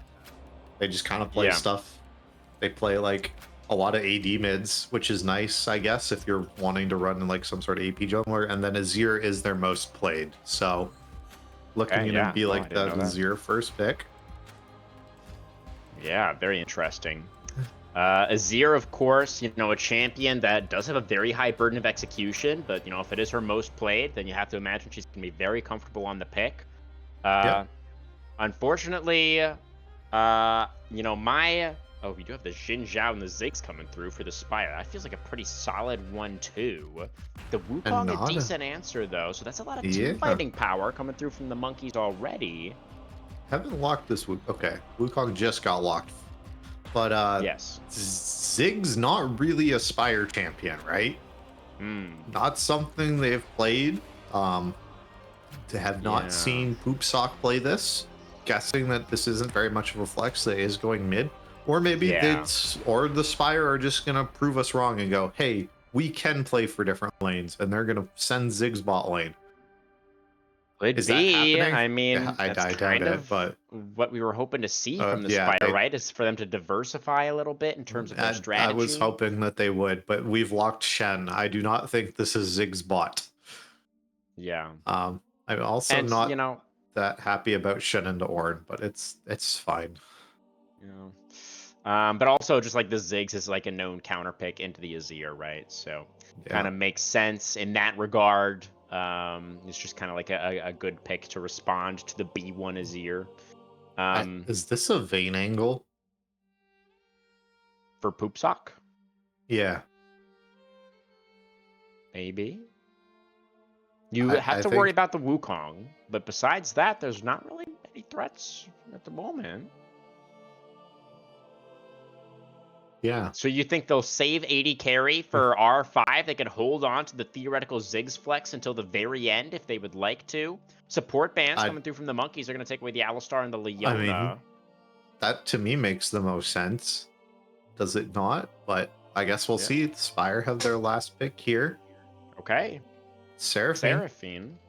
Another theoretically flexible champion, interestingly. But, you know, it is, I mean, with this composition, like, it has to be an 80 carry on 5. Like, it can't be anything besides an 80 carry for the Spire. So, I don't think they're doing a very good job of actually threatening the flex. But, you know, A for effort. That's Ash Nautilus. I don't think we're playing Vayne anymore. Probably not. Yeah, that would be very difficult to survive the Ash Nautilus, you have to imagine. And Ash Nautilus or Wukong does not sound like a good time to be an ADC. Yeah. What are we thinking then? I mean, Sivir is banned. So, I mean, are you thinking like Jhin at this point? Like, so you can stay at super long range? Ziggs bot lane. Really? Yeah. Do you not? And you play some sort of AD mid? Where's your damage then? Oh my god, they are going to go for the Vayne. Sorry. Just my Taco Bowl disagreeing with me a little bit. But, I mean, what? So, talk to us about why you were originally thinking about the Vayne. You know, walk us through why. Okay, into Ornn Wukong Azir, why Vayne is good, right? Yes. Yeah. So Azir does need to be able to click on you to hurt you as Vayne. The tumble is OP in the soldiers. He can't just stab soldiers in the air. They actually need to click on things. So it's really good into Azir. You get to beat Azir in the side lane as well, right? So there's that. So you have that side lane thing. Wukong generally isn't the biggest problem for Vayne. You do true damage, so it's not like Wukong's passive gets a whole bunch of procs on you. You're able to be kind of just as tricky as he is. You can condemn him away. Ornn, again, isn't able to like actually really threaten the burst onto you. You can generally tumble out of like Ornn R when you see where he's actually like put it, as long as you're fairly far away. So like those three champions aren't the biggest threat into Vayne. However, they all do have the thing of once you are locked down, all of those CCs are going to pile up on top of you. So it's like all of those things you can theoretically dodge. You can be Gosu and go, oh, look at me, I'm Vayne spotting, I'm Vayning all over them and stuff. And you dodge all of their abilities and you look like a god. And then Nautilus presses R on you, or Ashe hits you with a stun that you don't like react to perfectly. And then suddenly all of those things hit you and you die a horrible death and everyone goes, wow, you look stupid. Which is where Vayne spotting comes from in the term, which I like to see, because it always happens whenever you have a Vayne on your team that you go, man, this game's unlosable, this game's unwinnable, whatever, we're gonna FF, and then Vayne gets a triple kill and you go, the game's winnable, we're gonna do it, we're gonna win, and your Vayne flash goes into the enemy team and kills their ADC or their support and like dies because they're in the middle of 5 people and they just tumbled it, and you go, god fucking damn it, Vayne players, why do you all play like this? And yeah, I feel like that's trauma here, Storm. Yeah, Should yeah, we there's transition some trauma. The stream into like a little bit of more of a therapy session as opposed to a show. Yeah, there's a little bit of venting going on here. But you have wave clear from Ziggs and Seraphine to buy you time. You have Shen to protect you. I don't know, man. How do you survive when Nautilus presses R on you and Ornn presses R on you and Wukong is going for you? Because they don't care about the rest of your teammates.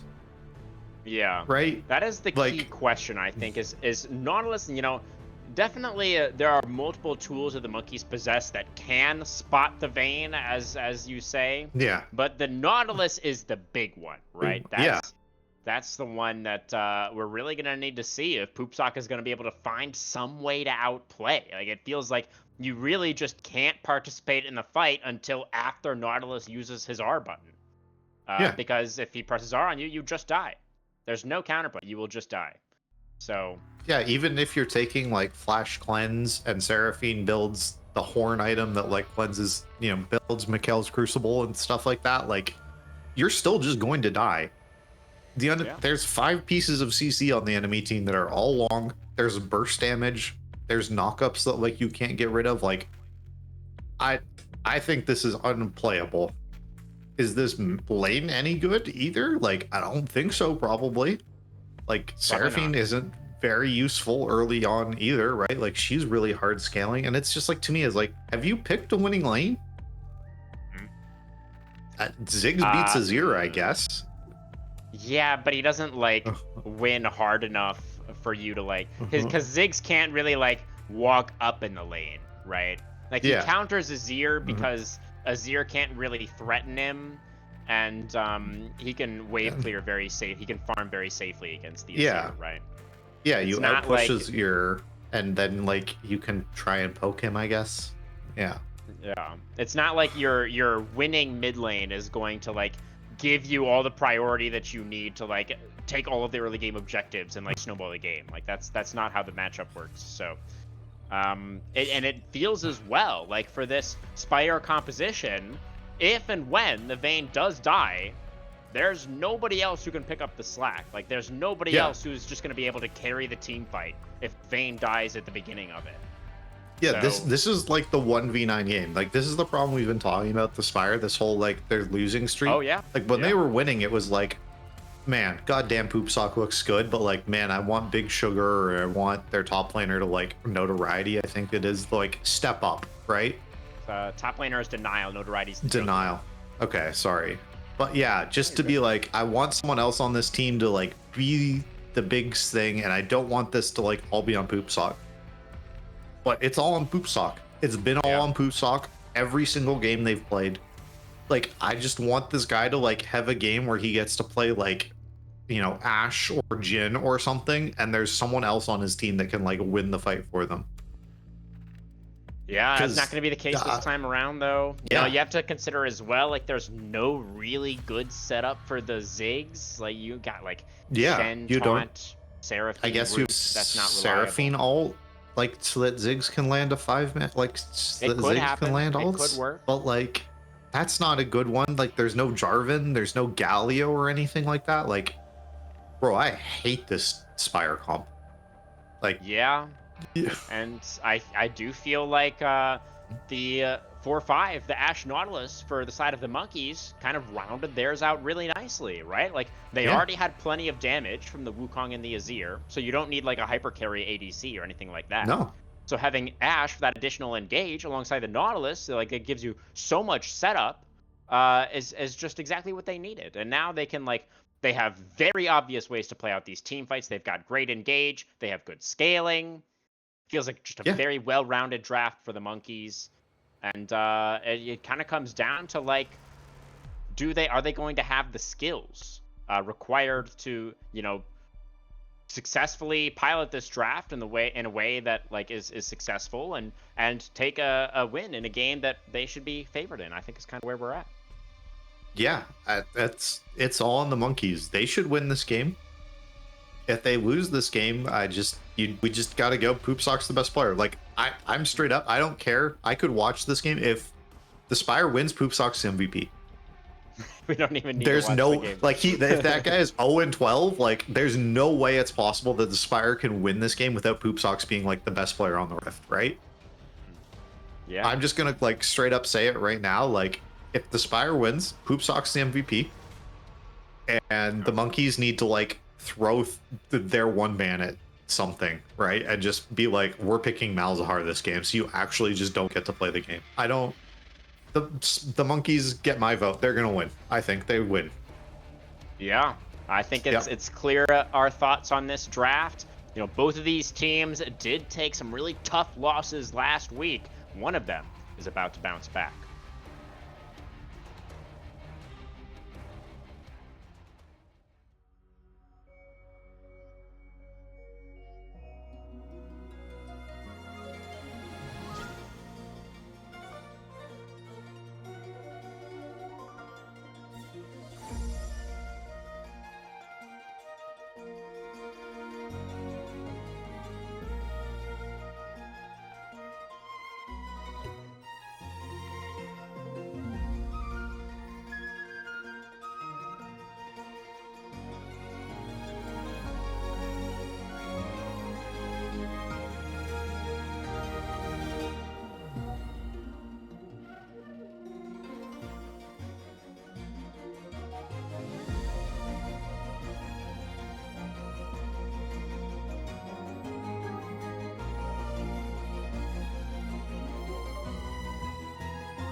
All right, everybody, welcome back.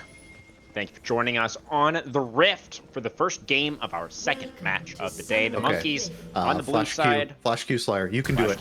Flash Q, Oh it my God. lands! And the flash response is late for Big Okay. Sugar, but does come out eventually. Still a positive trade for the Literals. Okay, Coach Kakalin coming in with the strats. He's built a draft. He's got a level 1. Monkeys, take my power. Beautiful. Something else, that's something we didn't mention actually before, is that they Yeah. have a new coach, the Literal Monkeys do, Yeah. Kakalin, joining the team very late in Yeah. the season, obviously, but there's still a chance Minions that have they could spawned. get into those playoffs, and just maybe you can help them get there. Yep. Winner when I was playing with him in BOL Emerald a couple seasons ago. Yeah. Great guy. Shout out to Colin. Oh, nice. Yeah. Yeah. While we do have a little bit of time here in the early game, you know, we did see in the aftermath of that level 1 play, the Monkeys did get a Raptor ward down, so they will spot out Notoriety as he starts on his Raptors. Just Cooper starting on the same, or on the top side of the map there as well, but on his blue buff. And looks like Blitzer's going to be pathing down. But while we have a moment here at the start of the game, Storm, I wanted to, and you know, we're approaching Halloween. I wanted to share a couple of spooky stories with you, if that's all right. Okay. Hook landing? No, we're fine. Okay. So last week, in one of those game losses to Dorado, the Spire, they lost in less than 30 minutes in that game. Do you remember that game, Storm? Yeah, I do. You remember how many kills the Spire got in that game, in game number 1? 4, was it not?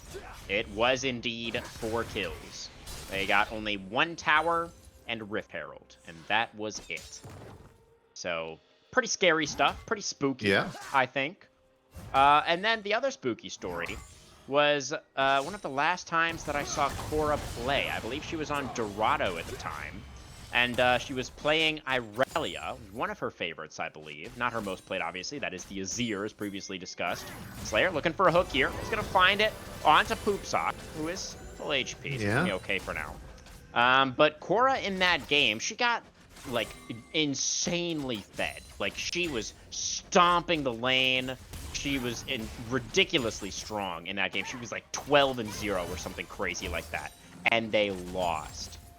And that game will haunt me forever. So I wanted to share that with you as well. I'm just glad to hear that Cora has had some pop-off games in the past, because I was kind of looking at their stats and going, I'm not so sure about this in Premiere, but hopefully they're able to kind of prove me wrong. Doing fine right now in this early game. We do see this is maybe a scuttle fight happening. I have no idea why you ever come down here as Xin Zhao, except if you're trying to stop your bot lane from getting dove. Yeah. Does feel maybe like that. I mean, it must be something along those lines, right? Yeah. Because your bot lane is definitely not going to be able to help you get that Scuttle Crab. Has been secured by Cooper already, and the Wukong now on his way to the top side river. See if he can get that double Scuttle locked away. But Big Sugar able to get a little bit of priority here in mid, but the Ziggs not really looking like he wants to move over, so it could just end up being a smite flip for that Shellfish. Oh, on coming in. Or sorry, It's hook going to coming be in. secured by Cooper. Yes, the hook in the bot lane is going to pressure up Slayer and Goomy. Doing a good job of keeping the pressure on, getting some good damage down. Strawberry Frog hit by that max range Dredge, but they condemn into the wall. The turret shots are going to take down Slayer, and the boss man comes away with first blood. He's gonna 1v9, isn't he? He just might. It is a distinct possibility, Storm. Yeah. Oh, I don't want to be the person to be rooting against someone and be the bias caster as much as I enjoy it. Oh, Goomy's dead. Goomy. He has flash. Is that enough? He's got the slows on the auto attacks, but another He should couple. die to The E. barrier. Oh, Poopsock Okay. not going to flash for it. Goomy will burn both summoners, but stays alive. Yeah, you know what? He's got a 6 CS lead right now. There's a win down there. Yeah, well, it's 2, 1. But Slayer is going to, yeah, he's gonna save this. Don't worry. Denial, pretty good on that W attack there. Yeah. Okay. So So 1 kill so far. You know, it's not the end of things. It's supposed to be for the other side, but Denial now, level 6 now on this Shen, can save a teammate if a play goes awry. We do see this dragon has been started up by the side of the literal monkeys. Cooper on that. Yeah, As good. Slayer They to help know him that out. Poopsock was on a reset, so this is a nice timing. Should be able to get this, no problem. Yeah. Oh. Baxel's kill him. Denial He has is R. in a lot of trouble. Yeah, the Call of the Forge God is going to come out. The, ooh, God. Okay, we didn't see that. It was a camera. Slayer's dead, I think. Oh dear, yeah, so the dragon does get secured by Cooper, who does have flash, but does not get the chance to use it. And now it's going to be Poopsock flashing over the wall, looking to run down Korra, who also has flash, is going to use it, and has a Sildra as well, manages to dash back underneath the tower. But that is now the feat of warfare for the Spire.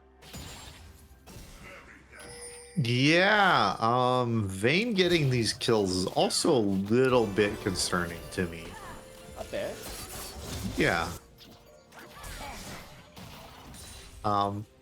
Also, I do not know what that item builds into. The Rectrix or whatever it's called? Isn't that just the lethality item? What normal AD carry item does that build into, Crewman? I think it does actually build into Kraken Slayer as well, if I'm not mistaken. Oh, thank God. Okay. Yeah. I was about to say. Cooper is going to find notoriety in his jungle, but I do believe that the Wukong managed to secure that blue buff. Yes, he did. Oh, now, nice job getting behind the Orn W there on that trade. Able to get that enhanced Q damage in and is everything as well. And get clapped on. Yeah. Baxel, hopefully we'll be able to find some redemption at some point here. Grub spawning in 15. Wukong looking towards this top side. Cyclone available for Cooper. Denial going to get knocked up by the Searing Charge. And Shen has no way out. Let's find the taunt. On to Baxel. The autos. Oh, that was way too close.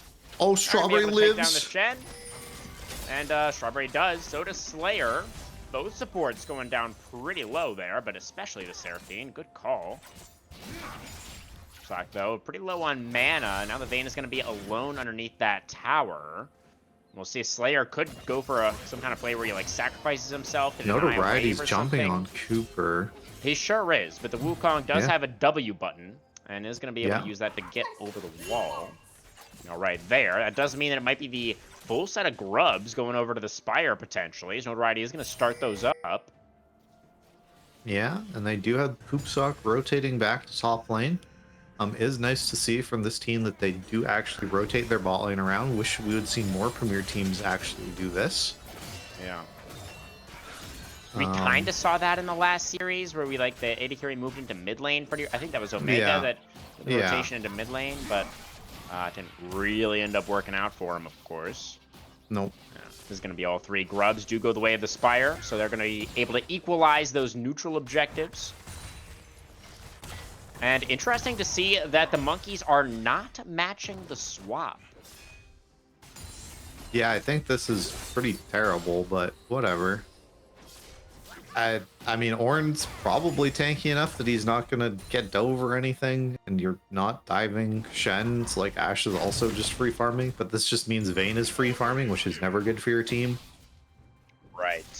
One of the main reasons why we were so concerned about the Spire draft. Oh my goodness, that's a nice arrow onto Big Sugar, who does get swept back by Korra, who does manage to get the last hit, or the last stab, as it were. Kill number 1 for the Azir, who does have a Dark Seal in inventory. Always worth tracking. We can yell about books later on in chapters. Oh yeah, always good time. Also want to call it that was the first Shen ult of the game used. So that does mean that isn't available to save Poopsock.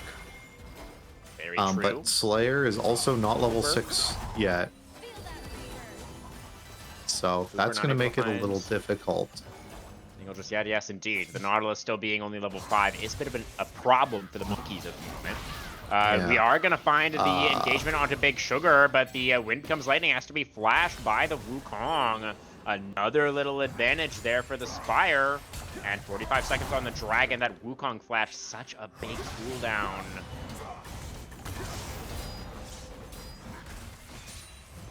Denial able to get some nice priority up here on the top side as well. Doesn't have the ultimate, though, as you just pointed out for us a moment ago. So, not really going to be too consequential. That's There's a an hook encore. line there. That comes out onto 2. Poopsock into the final hour, looking for the damage on Agumi, but the Cyclone is there, and Poopsock, he doesn't quite have the flash. Slayer's That means still- the Ash is going to get away. Notoriety not in time to save the AD carry. Slayer still only level 5, is going to get taken down, but Cooper should be able to clean up one more here. The crushing Yeah, I blow, don't not quite know. enough. The arrow, though, connects onto the Xin Zhao, and there's the stick. Cooper gets his first. Back Meanwhile, in soul? the top lane, the Ornn is flashed on. Denial picks up the solo kill for the Shen. Okay, so there was just a little bit of miscalculated damage there from Ornn. Flash forward to land a W auto, and Shen lived with 80 HP, so that wasn't quite right. But the play was there. I liked it out of Baxel. Maybe we could have just waited the extra. Maybe we could have just waited that extra like 10 seconds until we had our ult up. Okay, Is we are Cooper condemning dead? the Wukong into the wall, but the exhaust is there, and so is the smite to secure the dragon, and Korra picks up her second kill. That's big. Okay, monkeys, they're kind of doing some stuff here. Korra is going to get tagged by that bouncing bomb, but Notoriety not going to go in with the audacious charge. The monkeys will just be allowed to back away with their prize of the dragon and another kill onto the Vayne. Yeah, and our Nautilus is at level 6. He's huge. Big. We saw he pressed R on Vayne in that fight, and exhaust, and they died. Oh, yes. And we just need to see this repeating. And hey, you know what? That's 2 dragons now Sure is. for the side of the little monkeys, which is a big, big thing, because it means you can now drag this Spire team to come fight you. You can force fights. I see what you did there, Storm. Very nice. Yeah. It's, yeah, I mean, it is an Ocean Soul. They didn't necessarily high roll with their Dragon Soul, but still going to be really valuable for the Ornn and eventually the Nautilus as well. Yeah. I think it's pretty good, just because it also gives your team, like, mana as well, right? So it's good for Azir. Oh, does it still give mana? I thought they removed that, but maybe I'm wrong. I know the full soul does. I don't know if the little ones do. I'm pretty sure they do, Okay. though. Yeah, I mean, that is definitely nice.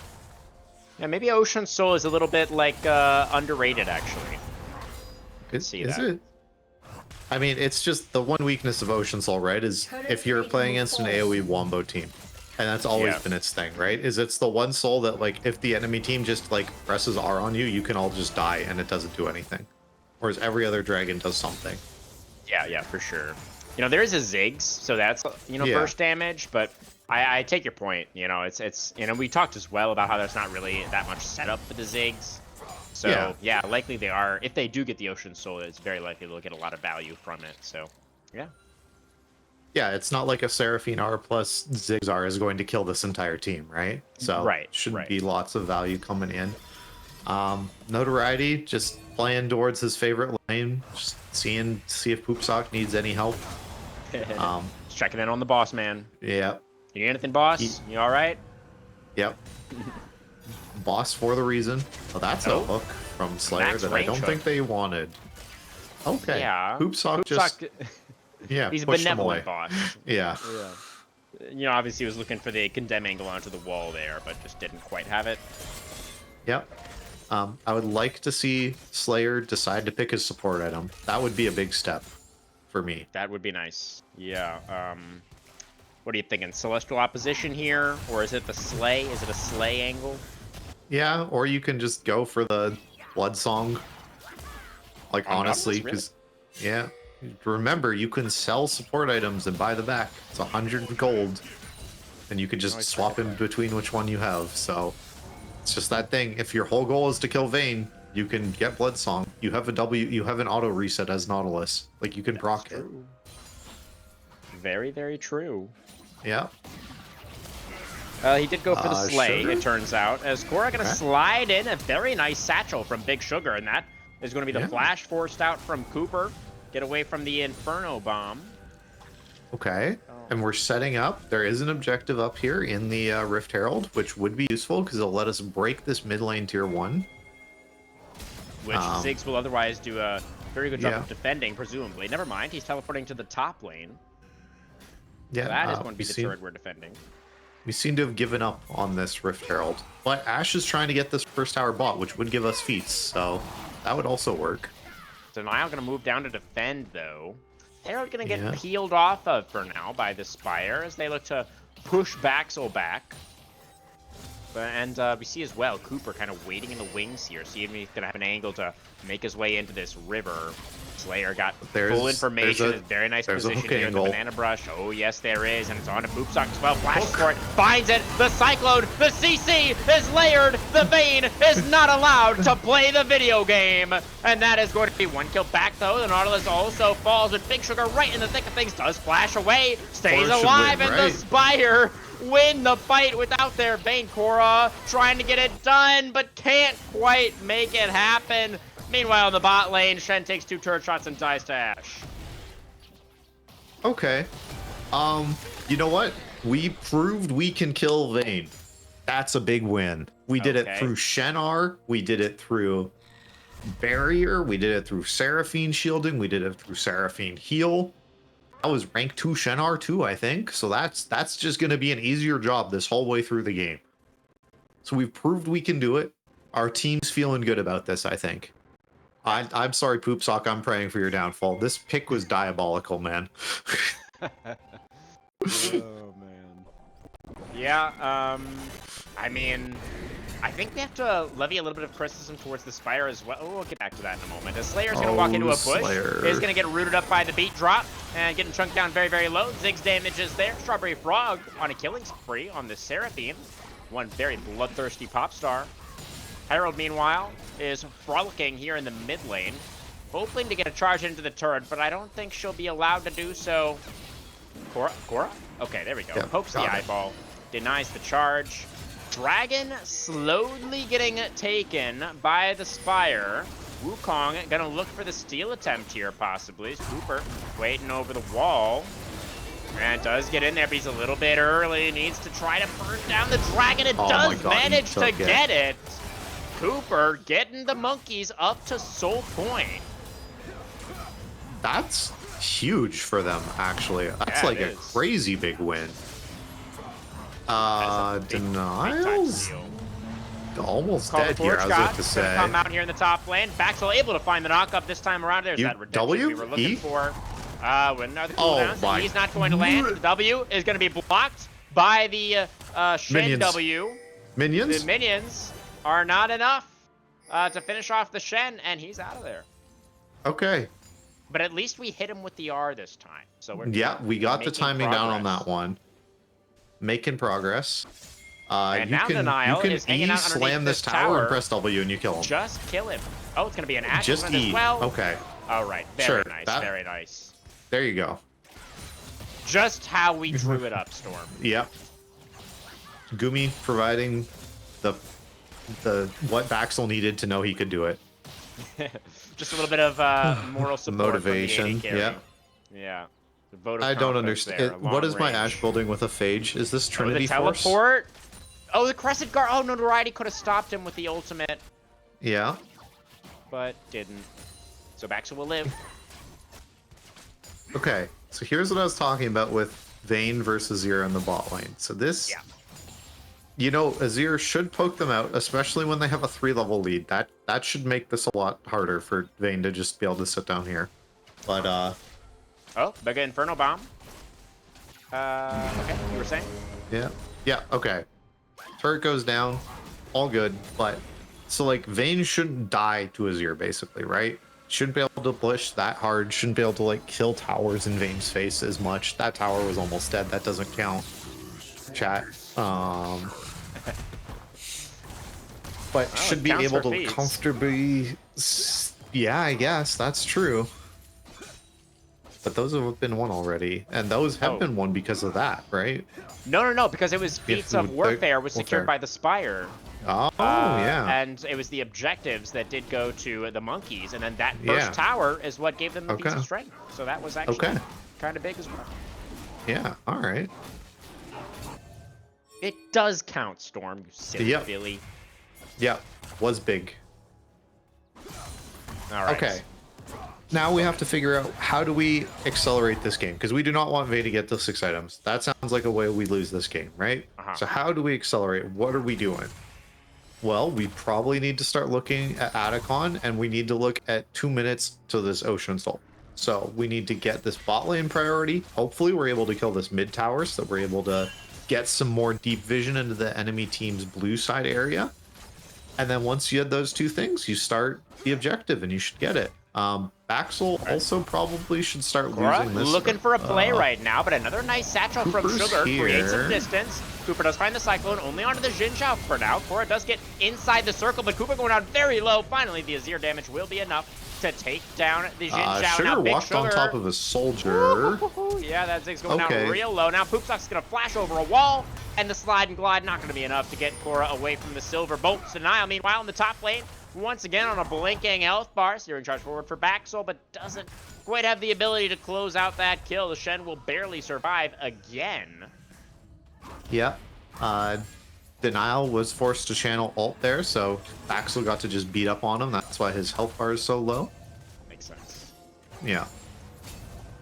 So Notoriety was dead, but Cora was also dead. So that is why the monkeys were not able to go for the Otacon. Yeah. And now 1 minute on the Dragon Storm. Yep, that's what we're playing for. There should be a tower here. We should be able to get our Ornn to come down to this fight, get his first upgrade over, and give that over to somebody, whether that's Azir or Ashe is kind of their choice. I think personally it should be going to this Azir, but Yeah. mana also not the greatest Ornn upgrade to give somebody. Mana? What do you mean? Leandri's doesn't give mana? Oh, does it not? That's No, it Blackfire just gives Torch now, AP and isn't it? health. Yeah. Yeah. Never mind then. Yeah, That's so a great Leandri's upgrade to would be a do. very nice upgrade. But Cora is on the wrong part of the map at the moment. She does have the teleport ability. So there's, Yeah. you know, a possibility there for the Azir to join up with the team. Not going to be able to defend this tower. Does farm the minion wave. Dragon spawning now. Slayer's Slayer. Oh, does have a very nice Spidey hook Ooh, there. okay. Gets him to safety, actually. That's our TP used. Yeah, and Nautilus Flash as well, obviously. Yeah. Um, But still alive, Position has a for- health bar. They're just for going to look for this Baxel, tier very 2 interesting. instead, I think. Yeah, I mean, they can give this dragon, honestly. They don't Yeah. have the position right now. If you get a tier 2 for the dragon, I think you're Yeah. saying worth as the monkeys. Yeah. Axel? Okay, it's a steal attempt on the dragon, I guess. But there's a ward. We know how much health it had. I don't know, man. Okay, we got tier 2 mid. They got the That's- tower, yeah. That's probably fairly useful, because that means now that you can start really getting some deep vision down and things like that. But I think the monkeys are also going to get Atacon, because every single person on this team respawned, and there's a Vayne who does true damage to objectives. We don't have an Ornn ultimate for some reason. Yeah. To try and do something about this. We do have Cooper moving down. We do have the Wukong ultimate. I don't like and this the fight. Nautilus ultimate as well.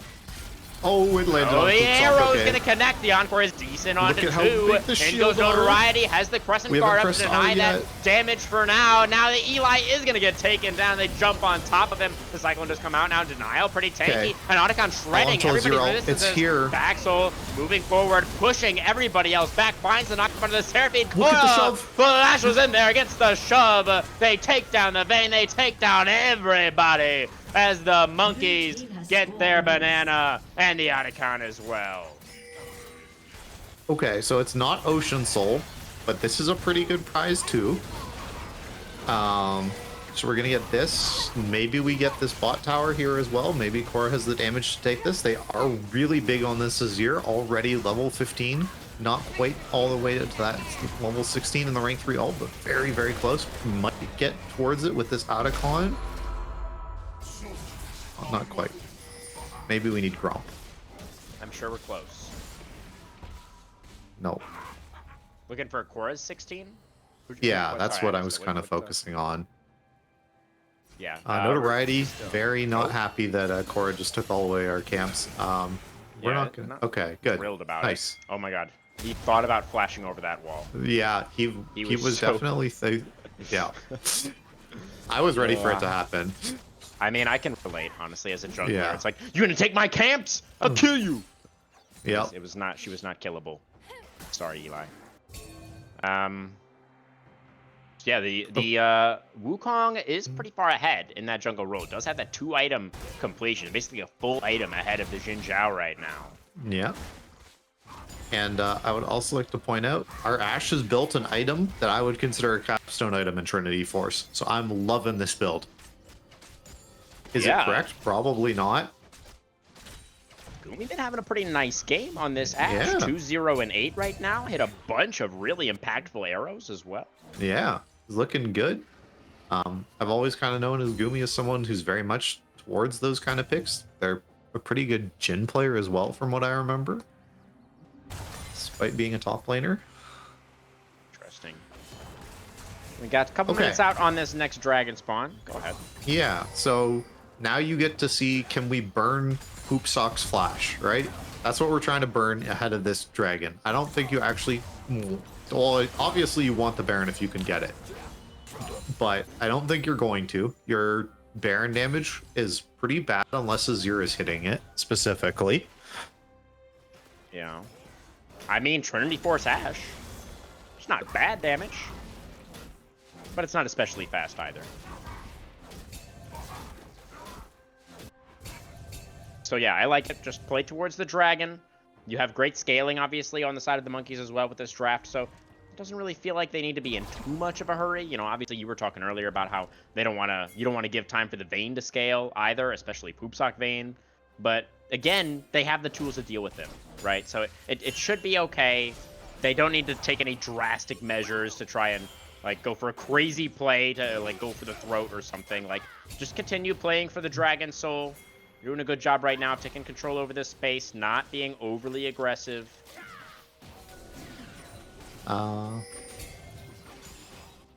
Everything okay, Storm?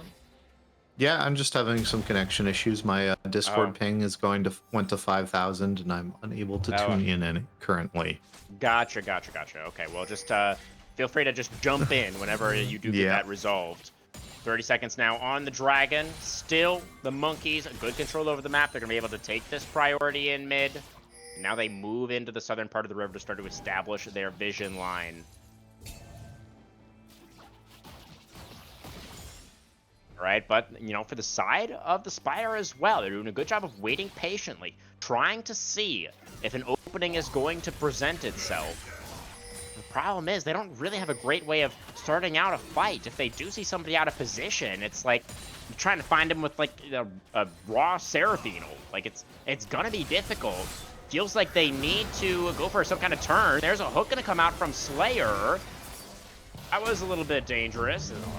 Blasco, a little bit awkward as well. Call the Forge God now. This is going to come out. They find the knockup onto the... Oh, Orin Baxel finding a 2-man knockup there to follow up on his own ultimate. Cooper going pretty deep. Flashes even to find the knockups. And still, everybody on the Spire is alive for now. Poopsock, though, off on his own, off on the side. The depth charge comes through. The Stand United will not save the AD carry, the most important member of the Spire, found alone in the jungle, and the monkeys are quick to punish. Now they're on to the Ocean Soul. They're going to be able to secure this, and this should be the game. Now that they have Ocean Soul, you can play really aggressively towards the Baron. You have the health regen. They can basically just start it up at will. And if the side of the Spire come, you just turn on them at any time, and it should be a winning fight. So it should be, I'm hoping to see, a clean closeout from the monkeys at this point. Storm, you're back? I think. Oh, I'm here. Fantastic. Nothing important happened, right? Well, the monkeys did kill Poopsock again and got Ocean Soul. But besides that, no, not at all. Oh, okay. So game's still close. It's a 1v9 angle. I get you. Sure. Sure. Yeah. I Sure. definitely wasn't just saying that it was over. Okay. Cool. Yeah. It's great to hear that confirmation that this game's still close. Anyway, that's a redemption from Slayer. He is liking to press that button a lot. That is fair. I mean, it You is don't- a pretty cool button. It's pretty strong. Yeah. Yeah. Okay. But I was so, kind of saying. Yep. Game looks like pretty over. I would agree with you. There is Ornn upgrades kind of coming through across the board. Our Ashe is 4 items. This is a really important tank fight that we're watching down here, if anyone's unaware. That this Shen will kill this Ornn with Ocean Soul. Don't you worry. That's true. That is likely going to happen. Denial has barely survived a lot this game. And it looks like that is actually probably going to happen again. Oh, Baxel's going to flash. Baxel? No. Maybe we need to practice our Ornn combos a little bit. The Q does not just automatically pop up and make it so that your E hits it. There is that little bit of delay on it, unfortunately, Baxel. Also deciding we don't want to hit this tower for free for some reason. Another very interesting decision, I would like to say. But anyway, so Poop Sock doesn't have Flash for another minute. I feel like, and you have Ocean Soul, so I feel like this Monkey's team should just hit the Baron. But what do I know? Yeah. No, I agree. That is, the... that is what I actually said while you were gone. It's like, okay, they have Ocean Soul now, so they can just hit Baron for free. Yeah. And just turn on the Spire if they decide to show up. And it should Slayer, be a very easily winning fight. We just need to put this pink ward in our inventory in the Baron pit. That is your job, unfortunately, this game. I know you're not used to it, but... Have we done it? I think so. No, there is not a control ward in the Baron pit at this time. I just assumed there's 2 in inventory. I just thought one of them maybe want to go in there, but that's okay. Our Can't Ornn you only will win hold this 2 at a time? Yeah. So if there's 2 in inventory, Yeah. that There might be that one on the map in the banana brush too, you know? okay, fair That enough. might be his. Yeah, good point. All right, so the Raptors have been secured. Yeah. We have As pushed has the all vision of the control. vision. Yeah, despite us not placing this pink ward. Okay, we placed a pink ward there. Okay. Don't like that spot. We're as starting the much. Baron. Excellent. Excellent. Yes. Okay. Excellent the job. Nasher is the target. It is being taken as we speak. Mega Inferno Bomb for vision. All right, that's a big tool Hoopsock down. getting Cooper, jumped on. the smite button is diving towards the Vayne. Notoriety Vayne is is in a little bit of an 1v9ing. interesting position as well. Vayne, Of course, Vayne it's gonna spotting, be able Vayne to spotting. stab Please the back to Vayne. Xin Zhao. Please back to Vayne. We Okay. are.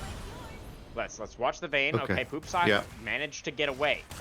Nautilus Ultimate still available though, notably. Slayer now is going to look at Shen. Yeah.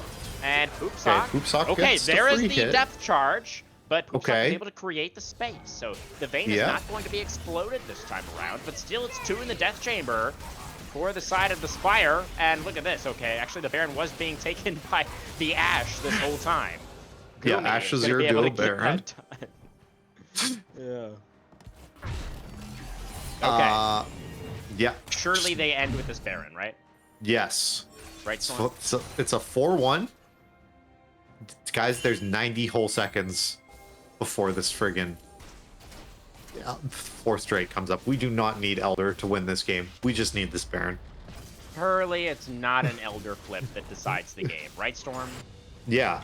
I have faith in the Monkeys and Colin's coaching. Okay. That sounds See, good to me. Slayer has taken the Scuttle Crab for vision control. He Very knows there's no nice. wards here. We're teleporting bot lane. Okay. And everybody We're else just is grouping- moving in that direction as Yeah, well. we're just grouping 5 bot lane. There is a Ziggs here. We're gonna kill this Zig. We're just gonna shoot him with the arrow. Oh, Look, it yes, lands. we are. Gumi. Another bullseye from Nope, the you don't- Ashe. Slayer, you do not recall here. You guys just stand in front and No, you just no. win the game now. That's all the wave clear's gone. Wrap it up, boys. That was like a BM recall, you know? Where Yeah, It's like you get the okay. kill and you just recall in their Hoopsock dead flashes as well. Okay. body. Yeah, that's a very deep dive for Cooper. He's going to be able to take down the Seraphine. The inhibitor will quickly follow. And now only 3 alive for the Spires. They try to just hold at the right-click Nexus on the enemy towers. Very nice for the monkeys. They're walking it in. Crescent Guard is going to be there for notoriety to buy a little bit of time, but the wallets are too heavy. Poopsock cannot get it done alone. He will not be the POG of this game. It will, in fact, be Gumi instead. Literal monkeys up 1-0. Yeah. Oh, thank God. Thank goodness, indeed, Storm. Oh. Big Sugar did top out the damage charts, 34,000 on the Ziggs, not too bad. But yeah, I think the draft advantage was realized in this game, and we're thankful for that. Yeah, and good job to Baxel just padding those numbers, beating up on Shen. Wonderful to see. Yes, so many numbers, much good. Yeah. Are you down to line up on the Gumi POG vote here? So many. Yeah, sure. Landing Yeah, there for the Ashe. Gumi landed the ults and they killed people and they didn't And he die. Did most of the damage to Baron as well. And that was, that was big. Yeah, good job, Gumi. Player of the game to you.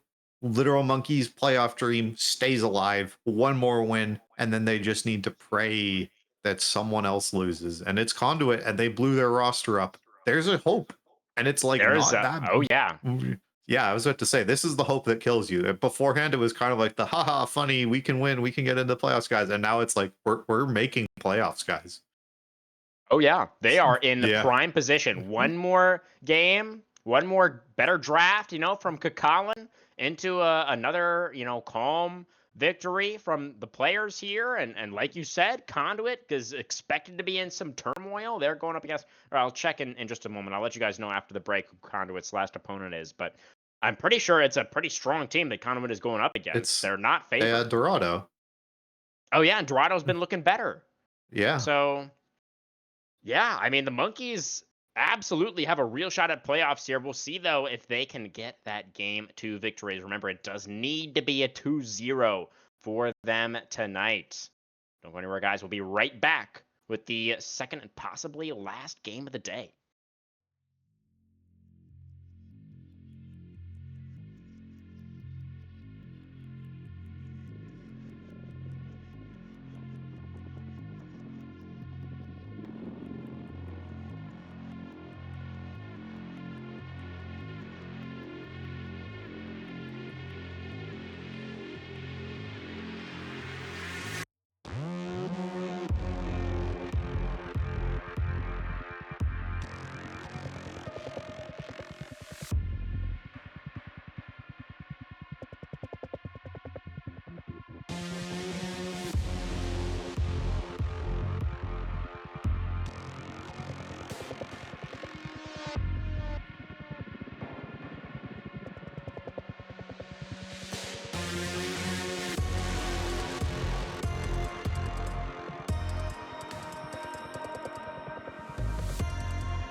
Alrighty, ladies and gents and everybody else, welcome back for our Game 2 draft between the Literal Monkeys and the Spire. The Spire have elected to remain on the red side storm, looking for another one of those R5 counter picks. Yeah, surely it will be better. Kruma and I were just talking about earlier that we had given some player of the games over to the coach, the draft coach of this team, the Spire team, earlier on in the season. We did. As jokes instead of giving them to Poop Sock Boss Man, basically. But looking back at those old drafts, there was one very clear thing to me anyway, and I think I shared it to you, Crewman. What was that? Yes, that thing was they drafted multiple champions that were able to do damage consistently. That was the fact. We were picking like not just random tanks top lane. Like there was a set. It was a shock to see. I was like, what? This guy didn't just play Scion and Ornn every single game of Premier? What is happening? And Shen, sorry, there was the third tank in there that we had to shut out. There was a Shen game last game. But like, yeah. The Spire decided that they're going to stick on red again. The Literal Monkeys going to keep with this Lily ban that every team has been throwing at the Spire because their jungler notoriety has like a bajillion games on Lilia for some reason. Yeah. I don't think we've ever even seen them play it when it went through bans. I don't Has it know made it if through it's... bans? I thought it's been Yeah, banned like it has every a single couple. time. I think it has. But I could be wrong on that. It could just be that it gets banned every game and we just forget that it's banned every game. Sivir available? Is that the round 1 lock-in? It is. Utility again for the monkeys. Here's the Zeri. Indeed. Okay, so matching the scaling, matching the hyper carry potential. Oh, and they're going to take away the Yuumi as well. No Parasite. That's not allowed. That's not locked in yet. Which, if you want me to have any respect for you, you have to swap that. I don't care. Pause, champ. You could pick a Rammus support and I would be... Oh, shout out to Beryl. Yeah. But no, it's Yuumi. So this is, I mean, it's the same strategy, isn't it? It's poop soccer bust. He's got a pet cat now to try to get him over the line. Yeah, he just concluded that Yuumi was the problem. He needed an extra person being himself. He needed 1.5 poop socks to win that game. Yeah, I guess that's the thought process. So we've picked a Mumu Maokai. And we have Sivir to run those at you as Zeri. So that might be a little bit of an issue for poop sock. And Zeri famously does not have a spell shield. Yeah. So yeah, that seems pretty threatening, I would say. It's no Nautilus R button, but still. Yeah. And we have self-ban Mordekaiser on our team, so there is no way, there's not an easy way to just immediately slam something that's good into like these tanks, right? Unless we're like, you know what? I'm gonna say this, Silas, right now. I don't care where it's going. This is a gross Silas angle. I feel like we should pick Silas. That's a Kayn. We've picked another carry. Aren't you happy, crewman? We have a Yuumi Kayn for when Poop Sock dies. Okay, crewman's left the building, and that's an appropriate response, I want to say. So we're gonna ban Talia. That's a pretty good champion into Kayn. I don't know why we're banning Talia. Whatever. Who cares? What's happening, Storm? What is this? Ah! Why? Yeah. Okay, I mean, so he's going Red Kayn. He's gonna go Red Kayn, and he can drain. No, I'm not gonna justify it. I can't. I don't know. Hey man, we were just complaining there's no... Yeah. Mbessa, don't know why we banned that one. Sure. And Talia, are we just randomly blind picking a tank? There's no way we're not giving our top laner round 5 counter pick, right? There's no way we don't just pick some random safe AP wave clear mage that our team desperately needs.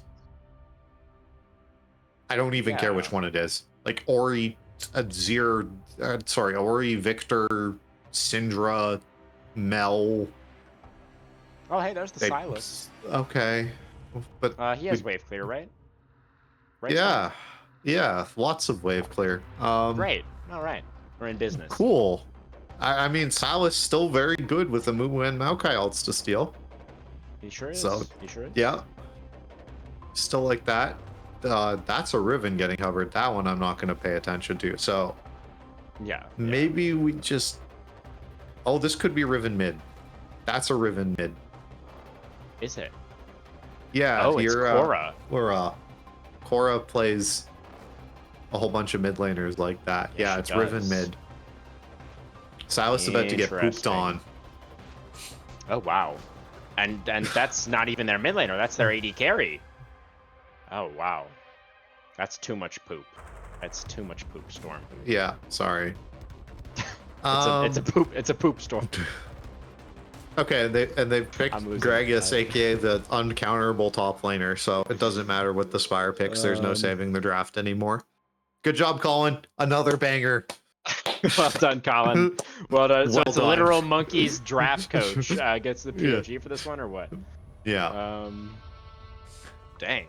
All right. Well, yeah. I mean, Monkeys, they were not favored coming in tonight, but a 2-0. I mean, that's pretty impressive. That's pretty impressive. Big upsets today. Strong. Thanks everybody for watching. Yeah. We'll see you in play. No. Okay, so I mean, Scion is like a front line, right? Like he does that thing where he like stands in front and takes a bunch of damage. So that's kind of, I mean, that can be good. Yeah, for sure. Yeah. So, okay. There's no wave clear on either team basically besides the ADCs.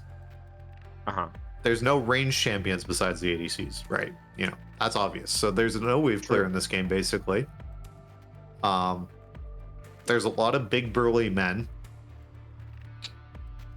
right? We got Gragas, we got Scion, we got Silas. You know, I just Zeri and Sivir are both really good when they just get to pump damage the entire game. So like, yeah, dude, this game is a mess.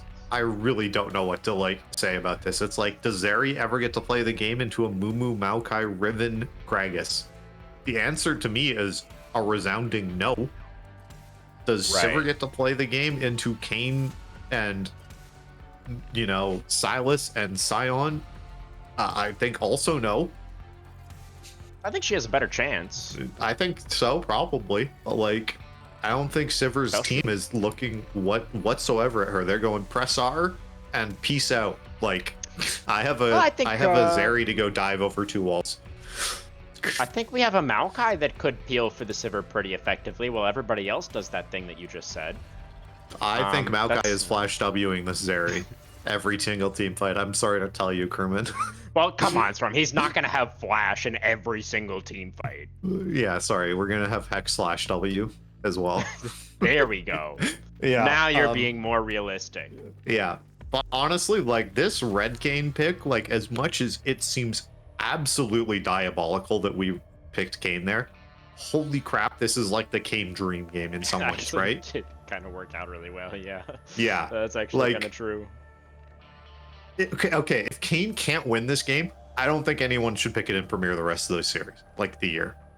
Because I don't know if you could make it so that there's a better Kayn game, right? There is like 4 people you get to like leech off of, and the only like big CC is ults that you should be able to dodge with your own ult. Yeah, I mean, do you think he's going to do that thing where you like go Red Kayn and then still build the assassin items? I feel like that's what we usually see. I mean, that's how every single person builds Kayn, and that's how people seem to just play League of Legends now. Right? There's a recommended item shop, and those are the only items you're allowed to buy. That's how the game seems to be to me. I never see people just like randomly adjusting unless the shop suggests it. This is one of those times, Storm, where you're like so right that it physically hurts me. Yeah. Is Arcane going to just instead build like Sterix Gauge and just like all of the random tank, like, you know, fighter items that just are like broken for this particular game? Probably not. Probably going to see that first item, Cyclo Sword. But like, this is the dream drain tank like Kayn game. Also for Scion, it is, yeah. yeah. Also for Scion, like if Scion is allowed to just build like full AD, like build like Overlord's Bloodmail and Titanic Hydra, like if I see a Sunfire cape, you've made a grave mistake, man. Like For Scion? literally, yeah. Scion just There's needs so to many build like, melees. yeah, you just build AD. Oh. This is like the Bruiser Scion like time. It is Titanic Hydra, Overlord's Bloodmail, all that stuff. Oh, That- because the they need more tank- damage on their... Yeah, yeah. yeah. I'm That's sorry fair. to say, I think Silas's job is to press R and use a Moomoo and die a glorious death. And heal with W once or twice. Like, I don't think he's doing anything else this game. Riven mid, also probably worth talking about, because this is a crazy counter pick. Just one of those things that, like, I don't know if other people don't know this and why it's not a thing. Like, mages really suck into fighters, right? They get preyed on them. Silas is a melee mage, so he doubly sucks against fighters. So Absolutely. Riven will destroy him, or should in theory. It's one of those things. I don't know if anyone else has ever seen it. I remember casting with you when people were randomly picking Aatrox mid, like when TF was really popular, and you would just like two-shot him with Qs. Why did we stop doing that? Why aren't They people nerfed doing this? lethality Aatrox. Okay, but like the theory to me is still there. Like, why aren't we just playing like other hyper-aggressive fighters sometimes mid lane? Well, Cora's gonna try to Yeah. show us that this game. So, you know, and she should be pretty successful as well, because, you know, the other thing is, like, you know, while yes, it is kind of like a dream Red Kayn game, he's not going to be strong early. So he's not really going to be able to help the Silas very much during the laning phase. So, yeah. Oh I mean, yeah, it feels these lanes are like absolutely doomed for the Spire. You are getting pushed in like in all three lanes, and Mauka and a Mumu is like going to be somehow invading a Kayn, which is just wrong. Like, it should not happen. It's going to happen. There's going to be some war crimes this game, guys. I'm just excited to see. Like, if this game has less than 50 kills in 30 minutes, I'm going to be absolutely shocked. This game is going to be an absolute bloodbath. I hope you have like some tea or some honey for your throat, crewman, because this is going to be a hard one to cast. what could be a better primer than that? We'll be right back.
right, everybody, here we go. Back onto Summoner's Rift for at least one more time tonight. And we've got the Spire on the red side once again. Seeing if they can make this a 3-game series. But I wouldn't put my channel points on it, Storm. No, to be fair, I think this game is going to be super fun to watch, so I'm really curious to see what's going to happen. Also, Axel, what the hell is that start? Why are we starting tier no potions into Scion top lane? Oh, wow. What do you know about this matchup that I don't? Because as far as I know, how this matchup works is both of you proxy the entire game. Right. Well, I mean, you can stack tier while proxying. Yeah. You can. There we go. It's fine. Okay. He's gonna have so many tiers, Storm. It's Yeah. amazing. All right. So we have both of our junglers starting on the top side of the map. Kane starting on his Raptors, as he often does. And, Amumu's starting on blue. yeah, as he less often does. Yeah. A little bit You know, want to interesting. make sure you keep that buff. Is kind of the weakness of Amumu. Generally runs out of mana. Very mana intensive. Yeah, you can get pretty low on the mana as you're Yeah. clearing. That is definitely true. Gonna get that blue cycling nice and early. Yeah. And you know, we were just recap, do some selective recapping of what we talked about in the draft. You're expecting 3 winning lanes here for the monkeys, right? So Yeah. you know, we're wanting to see, I think, them get the push and do that kind of very similar thing to what they did last game, where they just start stacking up all these early neutrals and look to accelerate things in that way.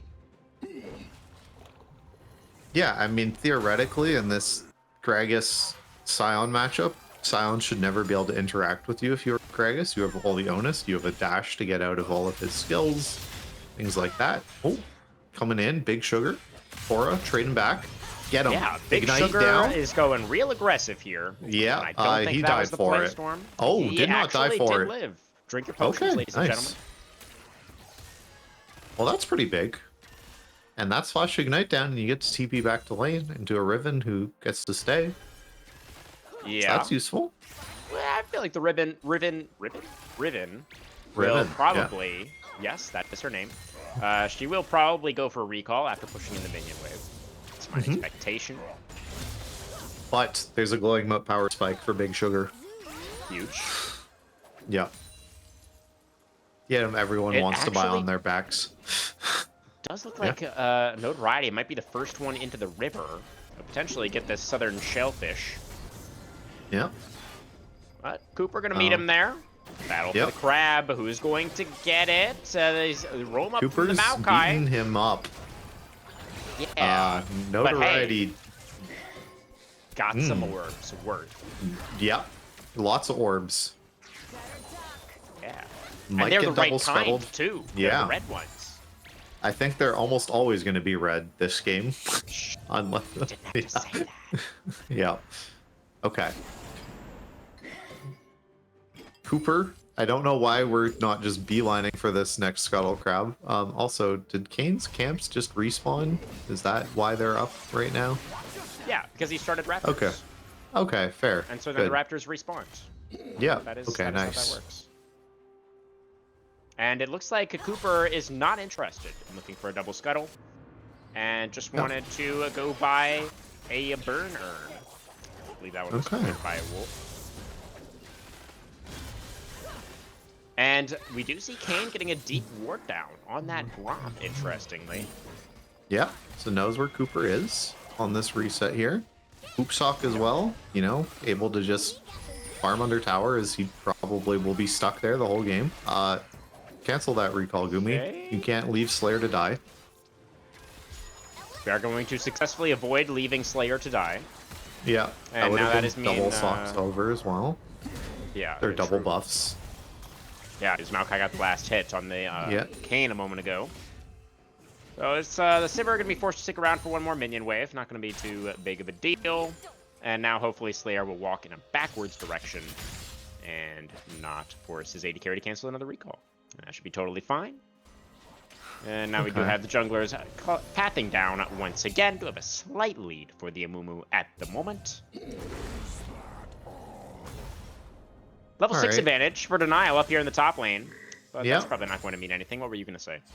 I was just about to say, so it is tank sound. That kind of like makes sense in most ways. I'm just of the opinion of this game of like, I don't think being a front level 6 advantage for Korra here in the mid lane. Ignite was back as well, and there it is. A solo kill for Riven mid. Yep.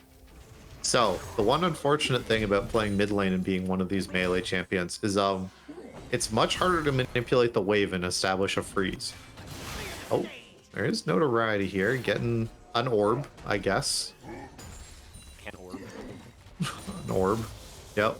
The orb is sounded. Dragon getting started up here now for literal monkeys. That was a nice. It was a pretty nice cast, yeah. Yeah. That's gonna get the flash out from Denial. So Baxel playing that one pretty nicely. And we are gonna have that early neutral secured for the monkeys, just like we were talking about a couple minutes ago. Yeah. Yeah, I still think Baxel can die here, but I don't know if Denial has the mana. That was a kill. Oh, he doesn't have the mana for it? Yeah. Oh, yeah, if he doesn't have the mana for it, then... Yeah. 140, yeah. Those silent abilities do cost a lot of mana. There's a reason the boss runs Mana Flow Barret and on silent all the time. Yeah. I forgot about that. Yeah, neither one of these top laners has their teleport available anymore either, so you can see that they both are very interested in sticking around despite being low on resources. Both junglers are currently on the top side of the map at the moment as well. Poopsock does have his mid laner in the area. Nice twisted advance from Slayer. Just to the other side of the chains. Might not matter though, as Poopsock able to run him down. That's going to be the Spire on the board. They get their first kill, and it's on the Zeri. That's pretty big. Big Sugar also able to kind of start roaming down to start looking for some stuff. Just one plate so far over to this Riven. But yeah, it's really going to be as Korra is with this lead, right? What can they get as this Riven mid? We see a Brutalizer in their inventory. Taking some power shots for fun. Just try and maybe bait in Big Sugar. Also taking a turret shot, but he has the Yumi for the healing. Slayer, ooh, it flashes in, gets the flash out from the boss man. Oh, no, the extendo beam! Oh, Gumi wasn't sure which way to dodge, and he ended up dodging in neither direction. Oh dear, twisted advance, but the turret aggro isn't Slayer, there. That's not anything, man. He's all right though, at least. Okay. That's 2 kills for the Zeri. Yep.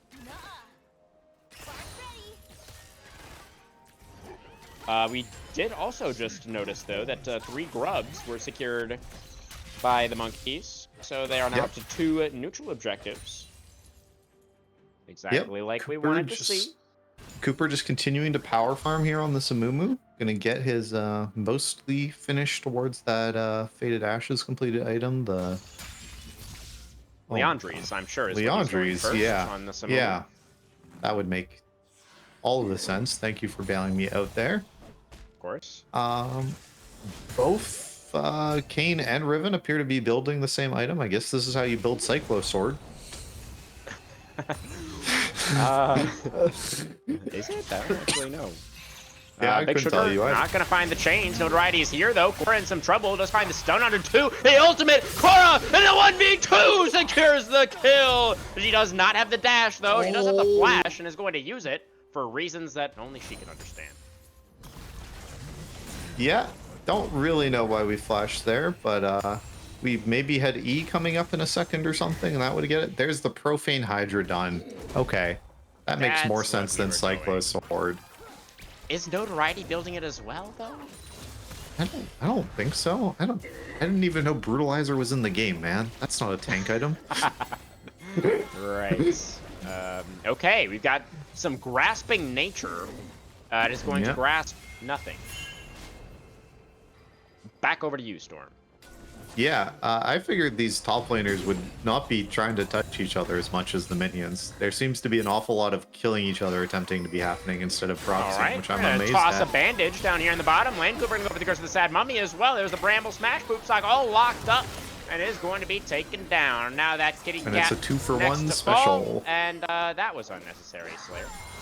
Down with the parasite. Down with the parasite. Death to Yumi. Yes, and it's trees, I guess, are the big greatest enemy of cats. We learned that Yeah, today. they get stuck in them, right?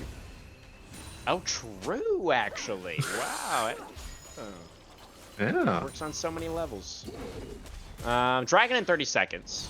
So that would be the feat of monster slaying inside of the monkeys if they can get it. Yeah, I don't know how we're gonna get that without a Mumu ult and Maokai ult and Sivir ult not being up. Those will sound like they'd be kind of useful for that point. That does complicate things. Also, the Yeah. fact that Silas could have any of them is a little bit concerning as well. Oh No, dear. Cora just That's kills gonna be him. a couple of more Right? turret shots onto the ribbon. That's how you But she's get rid gonna of continue to shove this lane very effectively. And so that mid priority is going to make it very difficult for the Spire to do a dragon or anything like that. Jungler's in the area. And Scryer's Boom going to spot out what the Spire are up to. Okay. Nature's Grasp about to be available once again. Yep. And we do have a Mumu down here just finishing off his Krugs. We do have the option to just start this up immediately if we so choose, but we do see Denial has rotated down and Gragas is just teleported top lane. Oh dear. That could be Maybe. a big problem. Oh, that was a As W Slayer forward. goes in, and Cora is going to get knocked out by the Decimating Smash and God. dies. And that, ladies and gentlemen, is a top tip. Yep. But look at all these plates Gragas is getting, guys. He's gotten one. Yeah. He might even get two. Yeah. Yay. Plates. Yay. Gragas. Yeah. Hooray. He is the key member of this team, obviously. It's not our Riven mid or anything like that. It is our Gragas top laner who's the important part of this team. So it's good to see that he's getting rewarded for this. That's why we pay you the big bucks, Storm, for hard-hitting analysis like that. And that's why Twitch chat always praises you so much as well. Yes, they love me. Yeah. And Baxel loves money. Mm-hmm. Just like all top laners do. Fair enough. So, how do we transfer any sort of lead? Because you can't kill this guy, right? I don't think it matters whether he builds MR or health or damage. You're just not killing him as Gragas into Scion, right? I would expect not, especially since the Scion has built the magic resist item. Yeah. That should mean he is not killable by the drunken man with the large barrel. And we do have the close. form. Has been, I mean, it looks like it's getting close, but I'm not convinced. I was going to say we do have the transformation has come through for Eli over there on the cane. Yeah. He is now Rost. We are now flashing forward as Poopsaw. Gumi's gonna have to flash dead. away and is probably still going to die. The barrier though actually is going to keep him alive alongside that redemption. That heal coming in pretty nice, and Slayer able to peel away that pesky Zeri. Yeah, and that's 3 summoners for 2, so almost an even trade as well. Yeah, pretty And that means Poopsock doesn't have the ability to flash and then press E on a wall next time a Mumu decides to spam a visit. Okay. That is going to be the flash. Gets forced out there. Banish toss once again. Okay, we're going to use all of our abilities. And they actually do kill him. Okay. And I we was got the slow? convinced that he was going to live there. I was so sure that he was just going to walk away. And I was going to be really sad again. But, no, they actually do have the damage, just barely, to kill the Scion. Now in comes Notoriety, looking for the play down here in the bottom lane. Gumi, no summoners, and should just be slated to go down here. Beautiful knock up there from Notoriety, should have the ultimate. Drops the turret aggro, very nice. Okay. W Slayer. How long on W? Okay, there it is. And Cora was there for the cleanup. Yep. So ended up being a 1-for-1. but Gumi losing out on all of these minions is definitely, it feels like a bit of a win for the Spire, to be honest. Yeah, also not sure how Riven is going to do anything here down there, just probably collecting these waves. Cooper also getting his Herald taken stop, which is pretty big, would have been the third, monster being slain for them. As Denial was able to just TP into his face and just kind of go, you're low enough that you can't do this.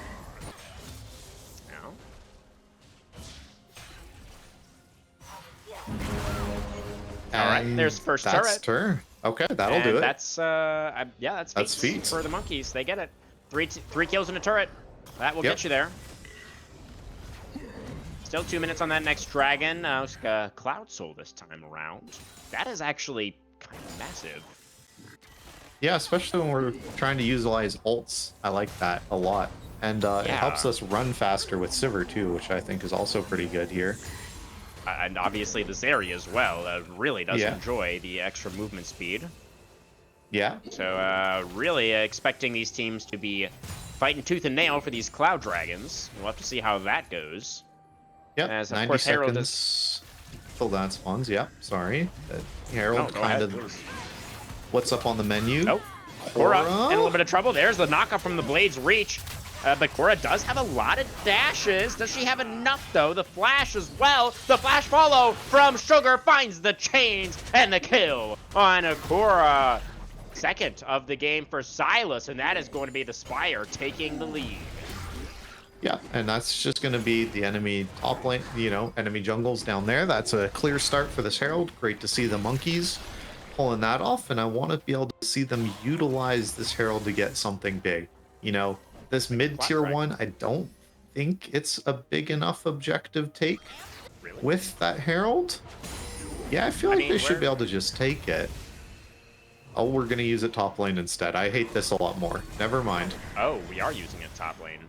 Yep. I mean, I meant think to this press is kind that. of, I mean, he did recall immediately afterwards, didn't he? Yeah. Okay, we are going to drive the Herald into the tier 2 in the top lane. Gumi gonna get flanked by Notoriety, sidesteps the Blade's reach this time, but still there's not enough peel for this Sivir. Just gonna have a cane inside of him, that's not very fun. And he's gonna get taken down. It's actually Strawberry Frog getting the kill credit on that one. But now, man advantage on the Rift for the Spire. They should be able to parlay that into a Dragon Take, one would assume. Never mind, Cooper finding the Banish Toss onto the Zeri, who does not have any summoners, and now no longer has an HP bar either. Stolen Maokai ultimate though. Can Sugar still make this fight happen? The damage should be there from the Riven. Korra is so strong on this Riven, already taken down the Kayn. Chains do land once again. A lot of damage actually coming out from Big Sugar right now as well. Okay, am I back? 2 for 2, I believe. Oh, were you gone? Yeah, my Discord did crash there. Didn't see after the Herald got thrown into that tower what happened, but yeah, there was a bit of a kerfuffle in the mid lane as Zeri and Sivir both died, and the dragon is still up.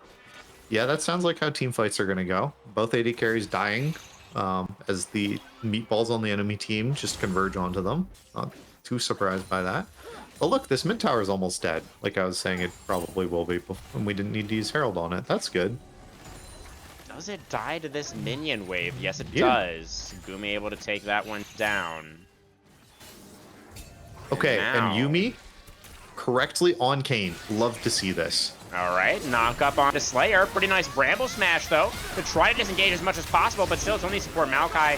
He's so squishy. Gonna get taken down by the Kayn ultimate there. Poopsock, though, cutting forward a little bit too aggressively. Gets locked up by Korra as she finds the Zeri. Denial trying to make his impact felt as well, but Baxel is also here this time. Denial tries to flash away, and they will allow the Scion to escape. They've taken down the jungler and the Zeri, and that is all of the monkeys needed to get their second dragon. Yeah, and now we'll see if this full tank Scion just gets to sit on top of his teammates. I don't really see how he blocks things, to be honest with you, this game, but we'll see. Korra? There is a Yuumi there too. It's a 1v2. Yeah, it doesn't have Ignite or ult. There's no way she has kill pressure there. Yeah. Oh, maybe we see, is this the legendary Chempunk Chainsword game from a person? Does the item exist or not? We will find out in this game. All right, Baxel is very far forward in this lane, but he is, of course, quite nimble for the big man. For a big man. Yeah. So, he's all right. Yeah, I feel like in that last fight, it was a rare misstep from Poopsock. Kind of over-chased a little bit ahead of his front line and opened himself up to that really nice flank angle from Korra. Yeah. And should we not be calling for Atacons somewhat soon here? I feel like it's free. He's down on the bot side of the map. We knew where Kane was towards the top side, but I guess we just didn't have the priority. Oh, Atacon started here. Now. Yeah, but Kane now is in the area.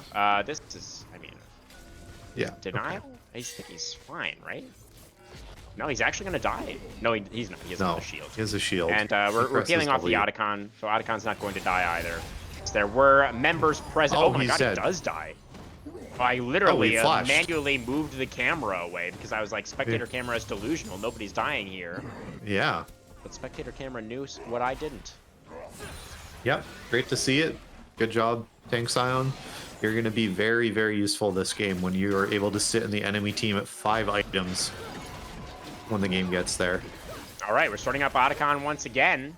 But again, the Spire have plenty of people in the area. They're not sending anybody to deal with Baxel. Righty does have heal cut on him right now, right? On this Kane, so... Okay.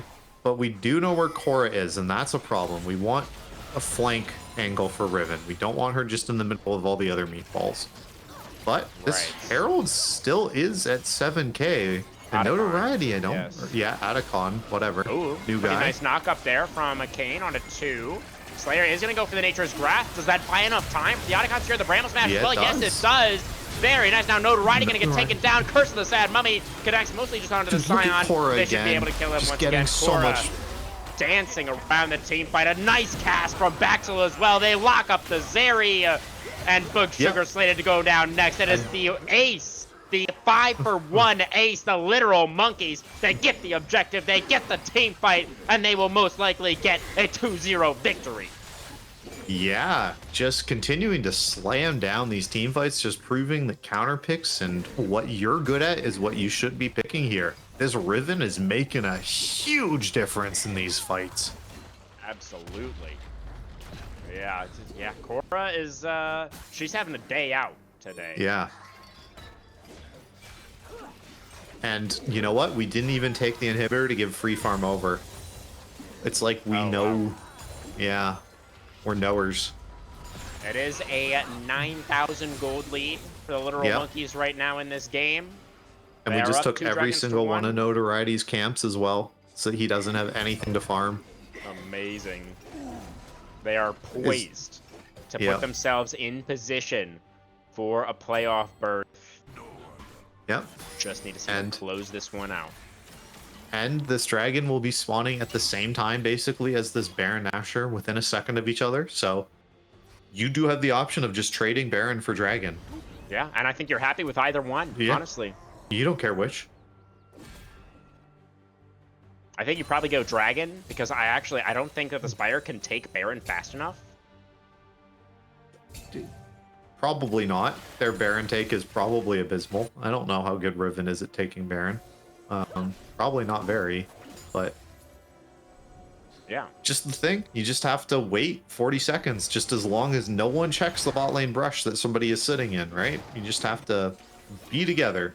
Have a teammate around you. Gumi, please don't check this bush. Oh, he no. Saw the ward go down! They just put a ward down!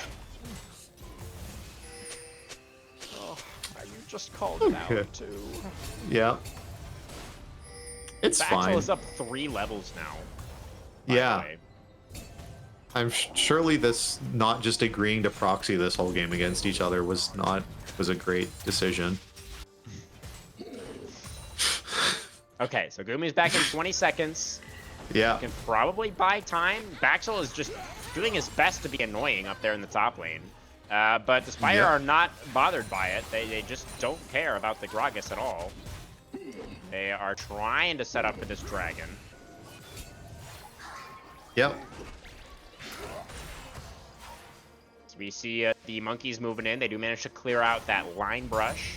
Banana Brush, though, still firmly under the control of the Spire. Flash in for notoriety. The Stolen Nature's Grasp now going to come out as well. And Gumi is not here yet. The Sivir is not back, but Korra is the real carry. Secures the double kill. Poopsock flashing away, but you cannot escape.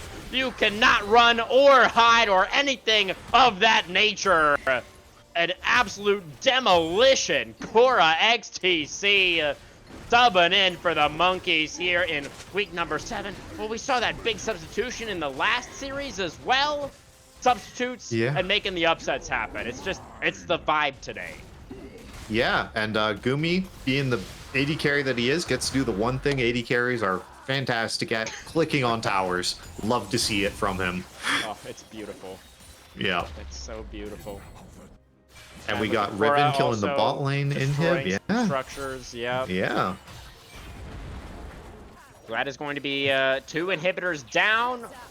And very, very comfortable Baron take, I think, in the immediate future. Yep. Baron end to end. I mean, you have the tools to peel off this so easily, right? You have Maokai ult and Sivir to just run your Maokai, or Riven, who's disgustingly ahead. I honestly don't think Poopsock wants that. I'm going to be real with you. No, he does not want the smoke. Yeah. Mostly because smoke was in the last match. Yep. But, also, he does not want to fight the Riven. That's definitely also true.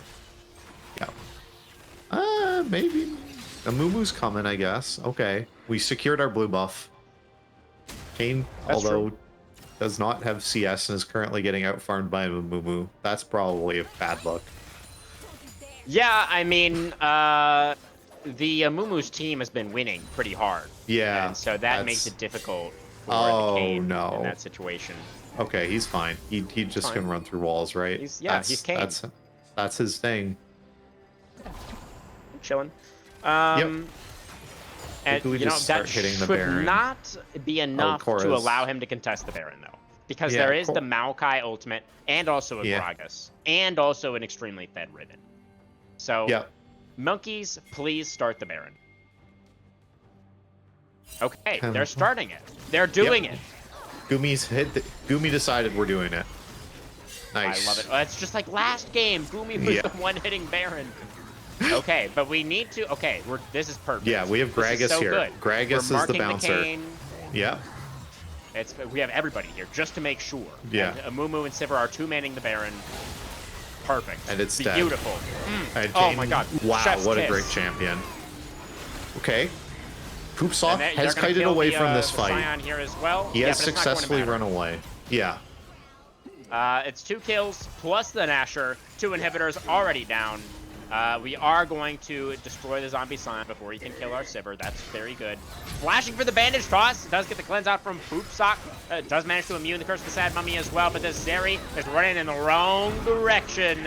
And this cat is about to be following her 6 feet underneath the ground. Big Should be the last one alive. Not for long. He flashes away, dies to the boomerangs. The literal monkey storm secure the 2-0 over the team that was at one point a clear first place in the standings. The monkeys now just are counting on Dorado Gaming to get the win tomorrow, and they can secure themselves a playoff spot. Keep that tab open at the saloon. The monkeys are partying tonight. Yeah. I mean, what an ending. Was Riven bid in your play card today? It certainly wasn't in mine. What a fantastic series and set of games. I don't know what to say at this point. Like, just keep playing what you're good at, right? Everyone on the enemy team, just the Spire, it's just more downfall stuff, right? Like, how does Silas Kane play the game? We were talking, oh my god, Silas is going to be so good here, and then they picked it on 5 or on 4, and it was just like, oh, okay, this pick's terrible now. Like, yeah, I mean, it's just this draft just didn't work for us, man. I mean, it's like, again, it's kind of similar to the last game. Like, you can see like the individual pieces and like how they can be good, but like this is just it's just not a good comp. It's just you don't have great setup for your Zeri. Like, yeah, I guess you have like Yeah. the Scion front line, but like your mid jungle is non-existent. Like, I don't know. Yeah. I mean, let's just focus on the monkeys because they did, for Yeah. the most part, play very, very well. I was very Yeah. happy with what I saw from the monkeys today. And again, Cora subbing in had such a massive impact. And in game number 1 as well, the fact that she B1'd Azir, like, it's so Yeah. rare to see that in these leagues. Like, no other mid laner in the Premier League would do that. Like, Yeah. No. it's so rare. Azir is such a difficult champion to play. And like, yes, it's her most played, but like the balls to do that, to just take it on B1, be like, Azir is strong, pick me Azir, I will carry. And she did. Yeah. Very impressive stuff. I don't even remember who was our game 1 player of the game for this series. I think we ended up giving it to Gumi because he hit all of those really nice arrows and never died. That was the Gumi Ash game where he just pressed R on people and sniped them from a million miles away. Good job on that, Gumi. But yeah, it's Cora this game, right? 100%. It couldn't be anybody else. Yeah, I was about to say, maybe it's like Baxel or something for like absolutely dominating that matchup, but like at the same time, he like did, but holy crap, did Cora like hard win like 3 or 4 fights basically by themselves. Oh my god, yeah, the Riven was doing so much work. It was crazy. It was like literally like, yeah, in multiple fights, like zoning away multiple members as well, plus doing a bunch of damage. Yeah. She popped off. No doubt about it. Monkeys, they are looking good heading into the postseason. I don't know if I have too much to say about this one, Storm. Any final thoughts? I mean, it's just for the monkeys, you got to have a watch party together and stuff for tomorrow, right? Because you still are playing. Yeah. Like there's not like we've done it, we've made it into playoffs, we got our 2-0 against like the team in the league that no one thought we were going to beat type thing. It's like, no, you still have to pray for a 2-0 to happen just for the other team tomorrow. And we've seen only upsets, and maybe Dorado's not going to be able to pull it off for you, right? Maybe Dorado goes, hey, I don't know if we want this monkey team in the playoffs, right? Maybe some PayPal action. Yeah, perhaps? Maybe there's some PayPal action going on for Zol. I don't know. Okay. But anyway, no, for real talk though, like I think for the monkeys, it's like, do you have like a playoff team together, right? Because this obviously is not your team. Like you've flexed your jungler who's an 80 carry main to support. Like, you guys have a support lined up for playoffs. Like, you guys got to prep, find your roster, and be ready for it. Yeah, for sure. I mean, it looked decent for them tonight. I mean, I don't know. I mean, yes, Slayer's off roll, but like, and he did have some whoopsies at some times, but like overall, very, very serviceable, I would say. Yeah. We'll see what they decide to do. I don't think there was something wrong, right? But it's not like they played really well as a support. You could tell that they were not a support main. Yeah. But he did his job. He did what he needed to do. He pressed R at the right times. You know, he helped them get the win. He bought redemption every game without fail. He sure used it. He sure did. Yeah, he used it well. It's not like he was forgetting to use it either. Yeah, he got some great use out of that redemption. So I think there's that. I mean, the thing I want to talk about is the Spire, right? Sure. Yeah. What is their playoff picture looking like now? Yeah. Are you guys gonna go? Are you guys gonna go 0-3 in playoffs, like in your first best of 5? It's been like a free fall. Yeah. Like, because what happened to this team? This team's like, it's free fall territory. They went 6-0 to 0-6. Have they not? Or is something this like that? I'm pulling up your doc right now. Okay, so Spire, what happens now for their standings? So you said the lowest they can go is 5th place. That would be big though. If the Spire fall out of top 4, they lose double elimination when they've been struggling so much. Like that, it could be devastating. Yeah, and TSI just claimed a top 2 spot as well, by the way. Yeah, oh true. Like, there's so much that's a big win for them. Like, But yeah, the Spire, man, like you guys got to figure it out. Like this is you were 4-0, you guys were 8-0, and now you are and now it's six game losses in a row where you haven't won a game. And they've been bad losses Bad. as well. Yeah. Like they've been rough games, really, really rough. Yeah. I don't know. Like you guys just dropped a series to the team that was in 7th place that was running 3 subs basically, right? Yeah, literally. Like That's literally what happened. yeah, like there's not a lower point that it's going to get to. So you guys need to go back to the drawing board and figure it out. Is it that we need to start playing some sort of utility ADC? Who on this team is going to do it, right? Because like we've been putting denial for like the past 4 or 5 weeks basically is just like, no, you are on tank top duty. I don't care. Shut up. Like I don't care By that the you way, want this. Yeah. like it's Go a little ahead. bit fraudulent, but denial on the Scion, most damage in that game on his team. Yeah.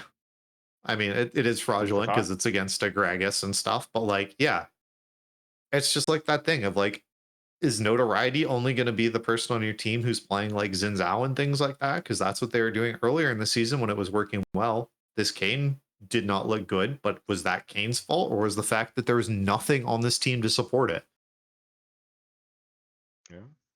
Yeah. Like, yeah, you guys just need to figure out how you're going to make your team fit together. It doesn't have to be complicated. You can just save round 5 counter pick for like your top laner or whatever to get things that are like preferential matchups, or figure out like some flex picks or something, but there needs to be some big changes. I don't got anything else, Crimin. Do you got anything? No, I think I'm good. I think I'm good. Again, congrats to the Monkeys on a really, really nice 2-0 tonight. I am kind of hoping that they do end up sneaking into the playoffs. I feel like that would be really cool to see. But that is it's going to depend on the results tomorrow, of course. So we'll just have to see how it all shakes out. But thank everybody for watching. For myself, from Storm here, and Wookie, and everybody at Blue Otter, we appreciate you all very much. I did see just a moment ago who we're going to have tomorrow. It looks like it's going to be Chong alongside Jay Beto, I believe, your casters for the games tomorrow. So make sure you tune in for that one, guys. Thank you again very much. Have a fantastic rest of your Saturday night.